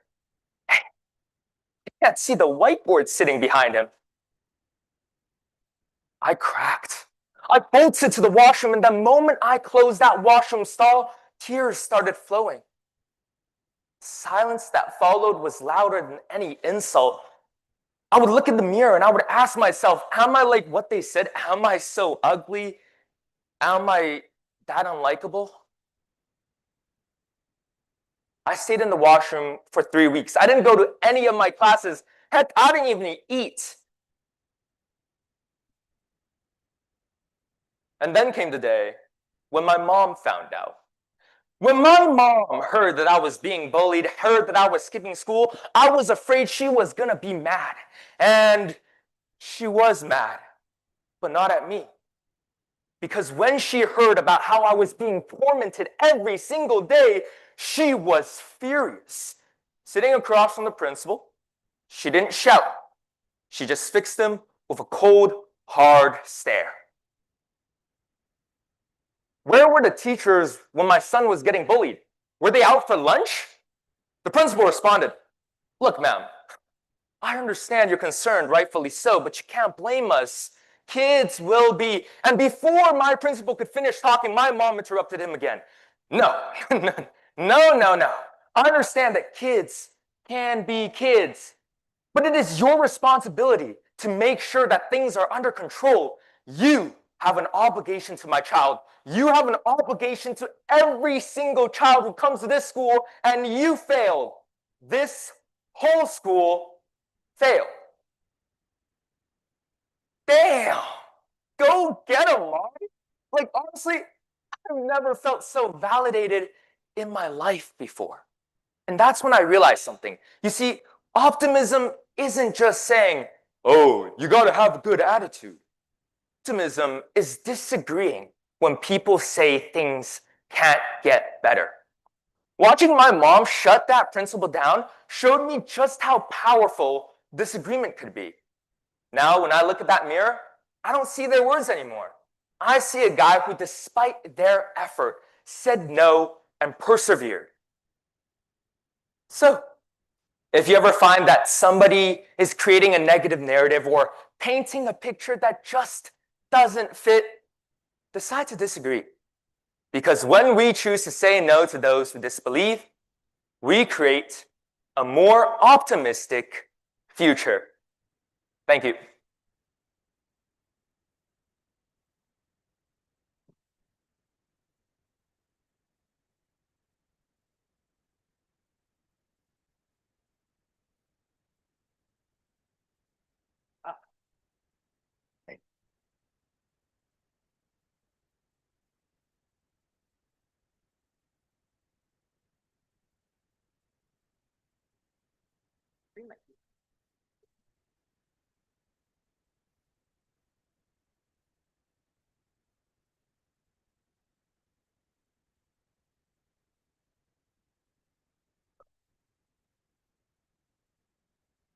Do you have an inside pocket here on your jacket?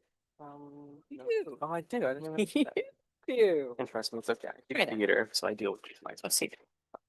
Okay. So that's gonna work better because having Yeah, of course.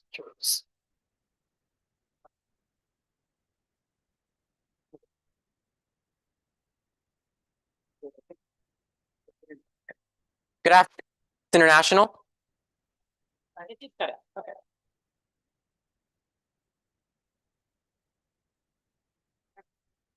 Good afternoon, International.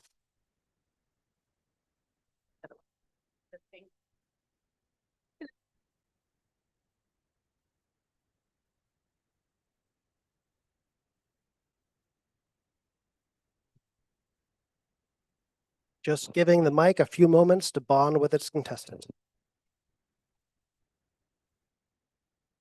Relationship. It's a trust building exercise.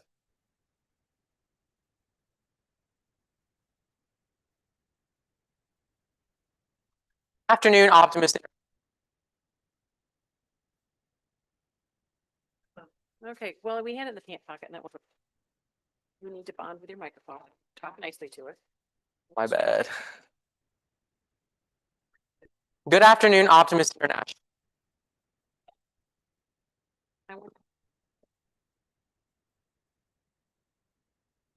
Afternoon. Right. Good afternoon, everybody. All that.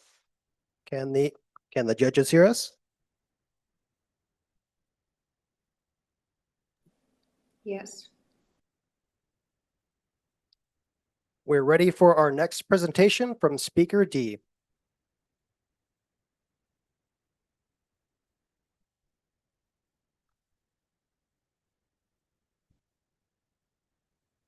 How optimism has guided me through trying times. Optimism in itself is more than just a feeling or an emotion. It's a mindset. It's an attraction of good things coming your way and an invitation of positivity into your day-to-day lives. Sometimes people lose this mindset, and it instead invites bad things or events into your lives. That's the same for me, for every kid, for every adult, and for every human out there. Yet, having this mindset is not enough to stop those bad things from happening. But it is the best tool in your arsenal for getting yourself back up on your feet each and every time is keeping that mindset through thick and through thin. I've suffered what I feel like is a multitude of trying times, and I have never been the greatest at keeping that mindset through all of my troubles, but I recognize its significance because I've seen time after time again what it can do firsthand in my own life. It can be something as small as a stranger smiling at you on the street, a friend greeting me in between classes, or something as huge as helping me through the worst time of my life. Roughly a year and a half ago, the morning I was learning about these very speeches for the first time, my father died in a terrible car accident. I was confused.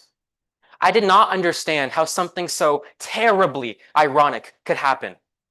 I had no idea why such a loss had to be suffered when the only thing people around me were talking about was optimism. It made no sense to me why everybody around me was trying to stay as positive as they could and say as many good things around me. And yet, the more and more this optimism went on, the more and more everything had started to fall into place. Those terrible days had become easier to sit through. Those grief-stricken nights were so much easier to go to sleep in, and waking up felt more like a privilege than a burden. I credit that entirely to being reminded that optimism is not just a smile people put on in public. It is a mindset. It is a powerful form of hope that keeps people like me going each and every day. This optimism goes so much farther than I can even begin to describe to you, the smallest acts. On the morning that my father passed, I was sitting on a small wooden bench outside my house. Family members inside were laughing and chatting, and I didn't understand how they had the strength to smile, let alone laugh. Then my godfather came out. He sat next to me on that bench, and he told me that no matter how rough, terrible, hard those times got, you have to see the good in everything, because that good will come straight back to you. I am confident that every single person here has experienced pain. Everybody struggles in their own special way, and nobody's struggle is more difficult or hard than another's, but we all share one thing. We share that mindset of optimism when the going gets tough, and the only difference you'll see in it is whether or not you choose to follow it. Big or small, significant or insignificant, impactful or unimpactful, optimism and pessimism is all it comes down to. Optimism cannot heal those broken wounds, fix those broken bones, but it often feels like nothing can. I know it does. That's just a part of trying times. But optimism is not a miracle cure-all, no matter how much and we all wish it was, but it is a slow and gradual process that will bring you back up on your feet each and every time. That's just how optimism works. How optimism guides people through the darkness they face each and every day, and how optimism has guided me through my trying times. Thank you.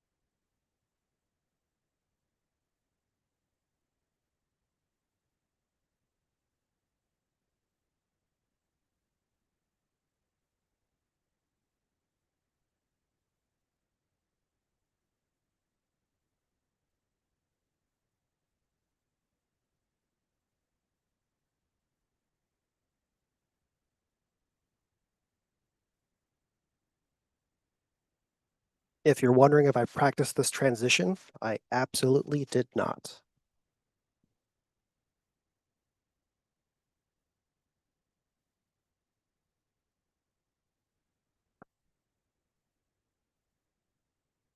Test. Good afternoon, Optimist International.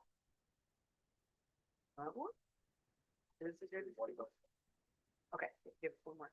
Good afternoon, Optimist International. Judges, can you hear us?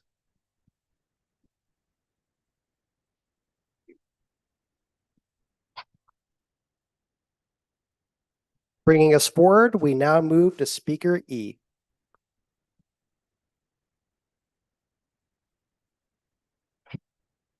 How optimism has guided me through trying times. I'm going to take you back to January of this year, when one of California's worst wildfires ravaged the place most of us called home.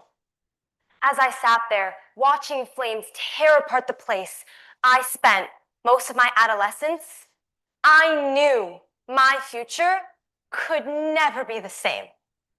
This was a place where I had laughed, grown, and cried, but it wasn't until I had lost it when I realized how much it meant to me. I couldn't wrap my head around the fact that it was all just gone. How within the course of one day, an entire community was burnt to the ground. But before I could begin to process, everything around me started to change. Friends moved away, my school moved online, and slowly pessimism began to creep in. Each day I felt so far away from everyone and everything when all I wanted to do was to comfort my friends, my classmates, my community. Thus began the hardest few months of my life. This was my trying time. But all trying times don't look the same. It could be a bad day, a hard month, the loss of a loved one, or a loved place. But needless to say, it signals a sudden and unwanted change. A time where the memories of the past seem a lot brighter than the future ahead. But what comes out of these times can be beautiful, but it can only happen if we allow optimism to guide us through it.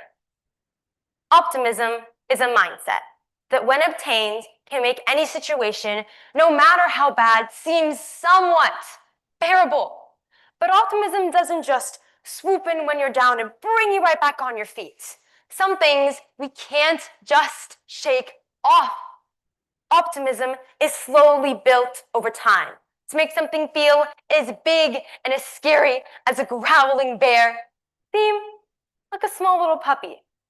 But it doesn't shrink the pain. No. Optimism is what allows new things to grow around it, so that eventually the pain hurts less. So, how do we allow things to grow around ourselves when it feels like we're only surrounded by darkness? Well, this is how I felt. And the feeling only worsened as every familiar landmark, classroom, and hallway, once filled with laughter and memories, reduced to back-to-back Zooms, empty afternoons, and silence, filling those empty rooms. Yet, one day, amidst all the darkness, my phone buzzed. Then the doorbell rang. Friends from all throughout the country reached out to me, and slowly my perspective started to shift. I realized that although the place was gone, the memories and the people weren't. They were just in different places.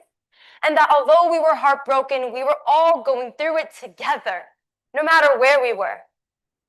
At this moment, I was faced with a choice: to further my isolation, give into it, and let pessimism take over, or to slowly get up and grow. Suddenly, there was more light around me. This mindset opened doors to connections I never could have imagined. I built relationships with people I wouldn't have if it weren't for these circumstances. And these relationships became a lifeline, allowing me to navigate my loss and shaping me into the person I am today. Now, I can't imagine my life without them. They were part of the reason that I found hope again. But this was all thanks to optimism. Because the second that I allowed optimism to guide me was the second that things got easier. And although I wasn't magically healed overnight, its guiding power allowed friendships, laughter, and great memories to grow, making a future that once seemed full of ash, unknowns, and darkness turn into one that has light, laughter, and still some unknowns. But with an optimistic mindset, they begin to look like new opportunities, just waiting to be found. Thank you.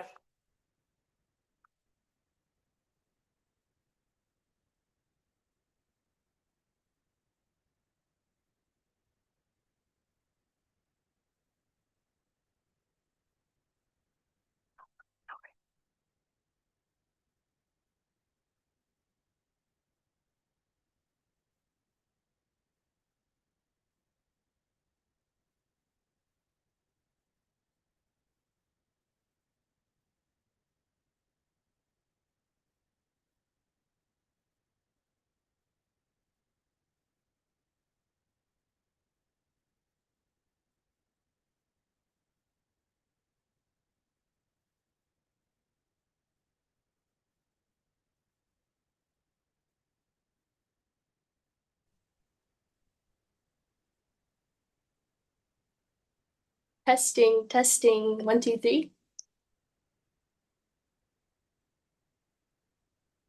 Can you try testing where you're going to be standing while you speak? Yes. Testing, testing, 1, 2, 3. Can everyone hear me? Yes, thank you. Perfect.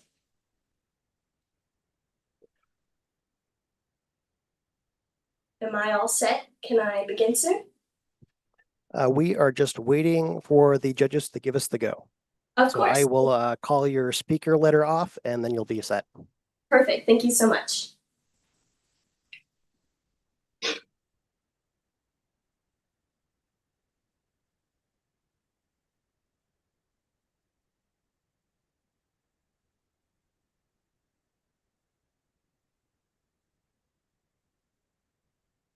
This gives the judges a moment to finish their notes and me a chance to pretend I'm not just stalling.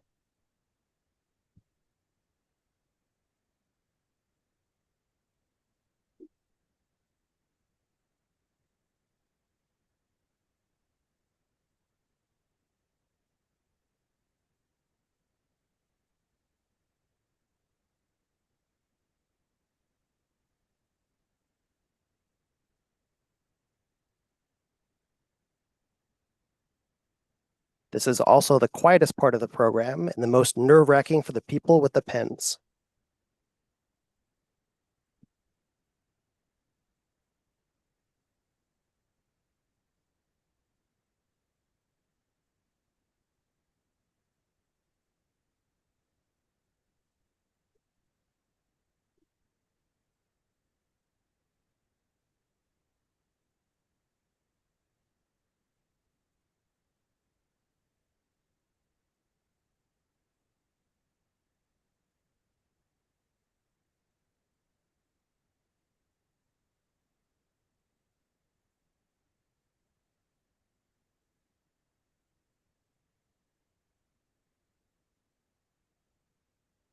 We now transition to speaker F. You may begin when ready.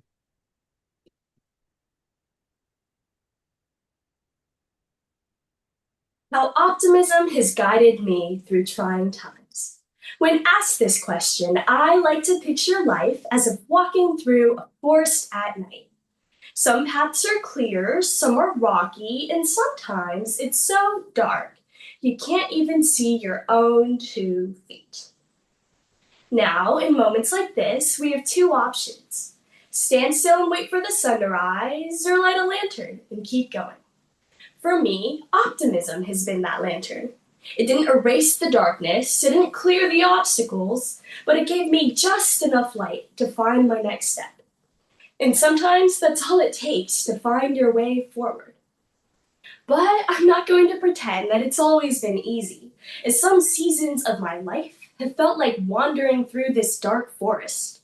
So uncertain, lonely, and overwhelming. And let's be honest, our world can feel that way sometimes. There's this immense unspoken pressure on young people. We are expected to succeed, be leaders, stay positive, and somehow keep up with everything that life throws at us. Meanwhile, the news cycles are full of chaos. Social media is a whirlwind of expectations, and it can feel as if everything is just crumbling right before our eyes. It can feel as if we're just trying to navigate a world that's constantly shifting beneath our feet. The truth is, life is full of challenges. Some small, like 6-year-old me having a meltdown over not getting a second cookie, while others cut deeper, like the uncertainty of my grandpa's heart surgery. In some moments, it felt like I couldn't take another step. During my freshman year, my mom was gone 7 months overseas for business. While I understood why, that didn't make her absence any easier. You see, understanding something doesn't make it easier. Didn't change the fact that some nights it was just me trying to convince myself I was fine when it didn't feel that way. And then there's the year we all spent in isolation. I stared at a screen day after day, learning in isolation. I saw friendships fade, not because we wanted them to, but because distance has a way of making people feel like strangers. And as life moved forward, I faced the constant question of, am I doing enough? But here's what optimism taught me. It's not about ignoring strife. It's about choosing to believe that there's something on the other side of it. So instead of focusing on what I lost, instead of fearing the unknown, I focused on what I could control. I threw myself into new challenges. I joined speech and debate, even though my hands shook the first time I spoke. I took a shot at a new sport, and trust me, I was not a natural, but I learned to laugh at myself. I joined student council, and I found a way to make a difference. I leaned into my faith and reached out, even when it felt like no one would reach back. And step by step, I found my way through. Because optimism isn't always loud. It's not always the unshakable belief that things will magically get better. Sometimes optimism is a quiet resilience. It's the decision to get up even when you don't feel like it. It's trying one more time and believing that the hard moments won't last forever. So optimism isn't naive. It doesn't ignore the darkness. It's merely the decision to carry your own light. And the beautiful thing about light is that when you hold it high enough, you don't just light your own path, you help others find their way too. So, how has optimism guided me through trying times? Well, optimism is my lantern, my guide, and my proof that even in the darkest times, I have the strength to keep moving forward. And the best part? When you choose to be the light, you don't just light your own path, you help others find their way too. And together, we don't just wait for the sun to rise, we become it.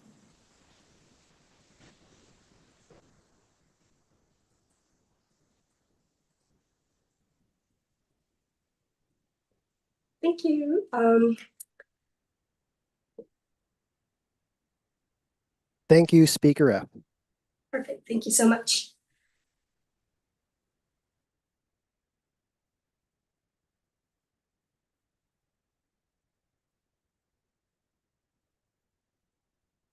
And Speaker F, we'll just have you stay there while we bring everybody on stage.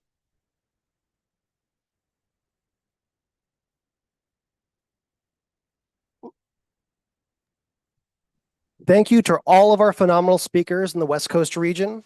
At this time, I'd like to welcome all of our contestants to join me on stage.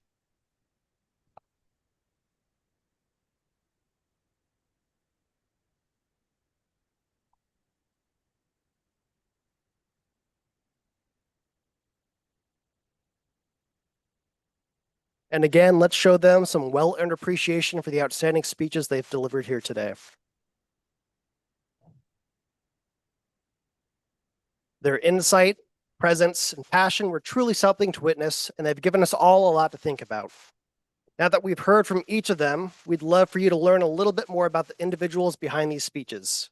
I'll be passing the mic down the line, and we'll ask each of you to share your name, where you're from, which Optimist Club sponsored you, and if you'd like to give a shout out to any friends or family in the audience or those who are watching online. First, we will start with Speaker F, and also if you could tell us where you are broadcasting from. Yes, of course. So, funny story actually. I am in Hong Kong right now, and it is 6:21 a.m., so quite the morning for me. I am sponsored, well, I come from the Pacific Central District, but I come from Reno, Nevada originally, so. Would you like us to give our names or anything? Yes, you can also give your names. Yes, okay. I am Ivana Lan, and I am a rising junior from Reno High. So, yeah, thank you so much. Thank you for having me. Thank you. Hi there, I'm Mateo Pineda. I am from Chula Vista, California, just south of San Diego. And I'm being sponsored by the Bonita Optimist Club. I just graduated from Bonita Vista High School and I'm starting at San Diego State. And I'd like to give a shout out to all my family, my friends, and my girlfriend Sky who are watching me right now. Did I miss anything? Hi, my name is Christine. I'm from the Los Angeles area and I was sponsored by the Optimist Club of Los Angeles. I'm joined here by my mom and dad today who are sitting in the middle, and then my sister who's joining from home and broke the no applause rule, but it's okay. Hi, Jija. And then I'm also a recent graduate of Marquette High School in Alhambra, California, and I'll be attending Stanford University in the fall. Hi everyone, I'm Speaker C, Jason Yu, and I am from the Coquitlam Optimist Club, and I'm going to attend grade 12 this upcoming year at St. George's High School, and yeah, I would like to thank my parents and everyone who has supported me.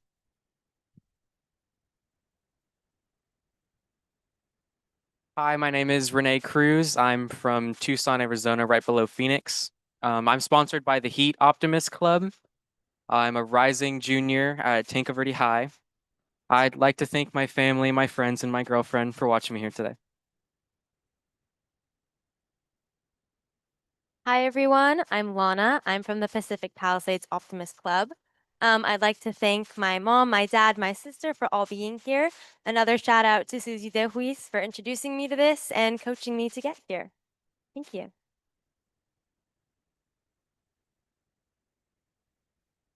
Hi, my name's Ben Dreamer. I've got a lot more dad jokes. No. So we won't be revealing the results for this region just yet, as we still have one more region that we'll be finishing up tomorrow morning. Once that final round does conclude, we'll be announcing all of the regional winners at 9 a.m. Central Time. So be sure to check back in then to see who will be advancing to our final round. At this time, I'd like to invite all parents, family members, and supporters in the audience to please rise. And let's give them a heartfelt thank you for everything they've done to encourage and uplift these young leaders.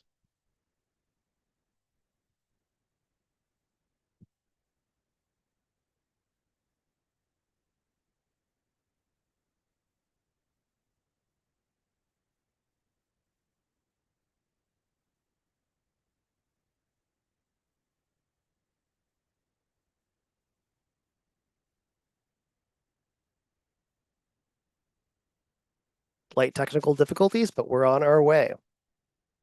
And to everyone who is watching online, thank you for tuning in and cheering on from afar. Your support means more than you know. Let's all take a moment to recognize what we just experienced. These students didn't just deliver speeches, they delivered heart, passion, courage, and clarity far beyond their years. Every one of them brought something powerful to this stage, and they deserve to be celebrated.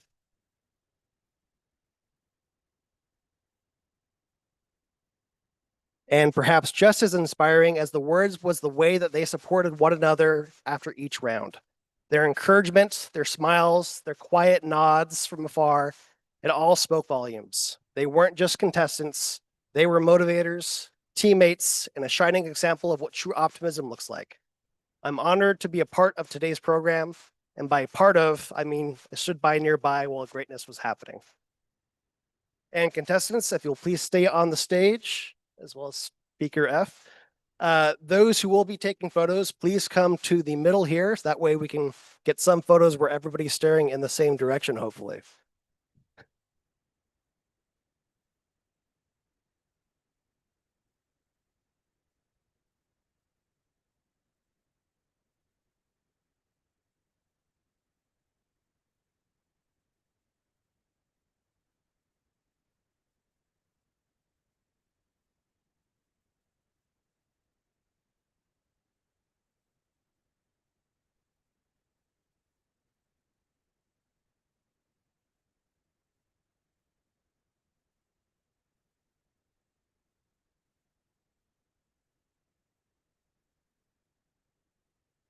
Dave, I'll return it back to you.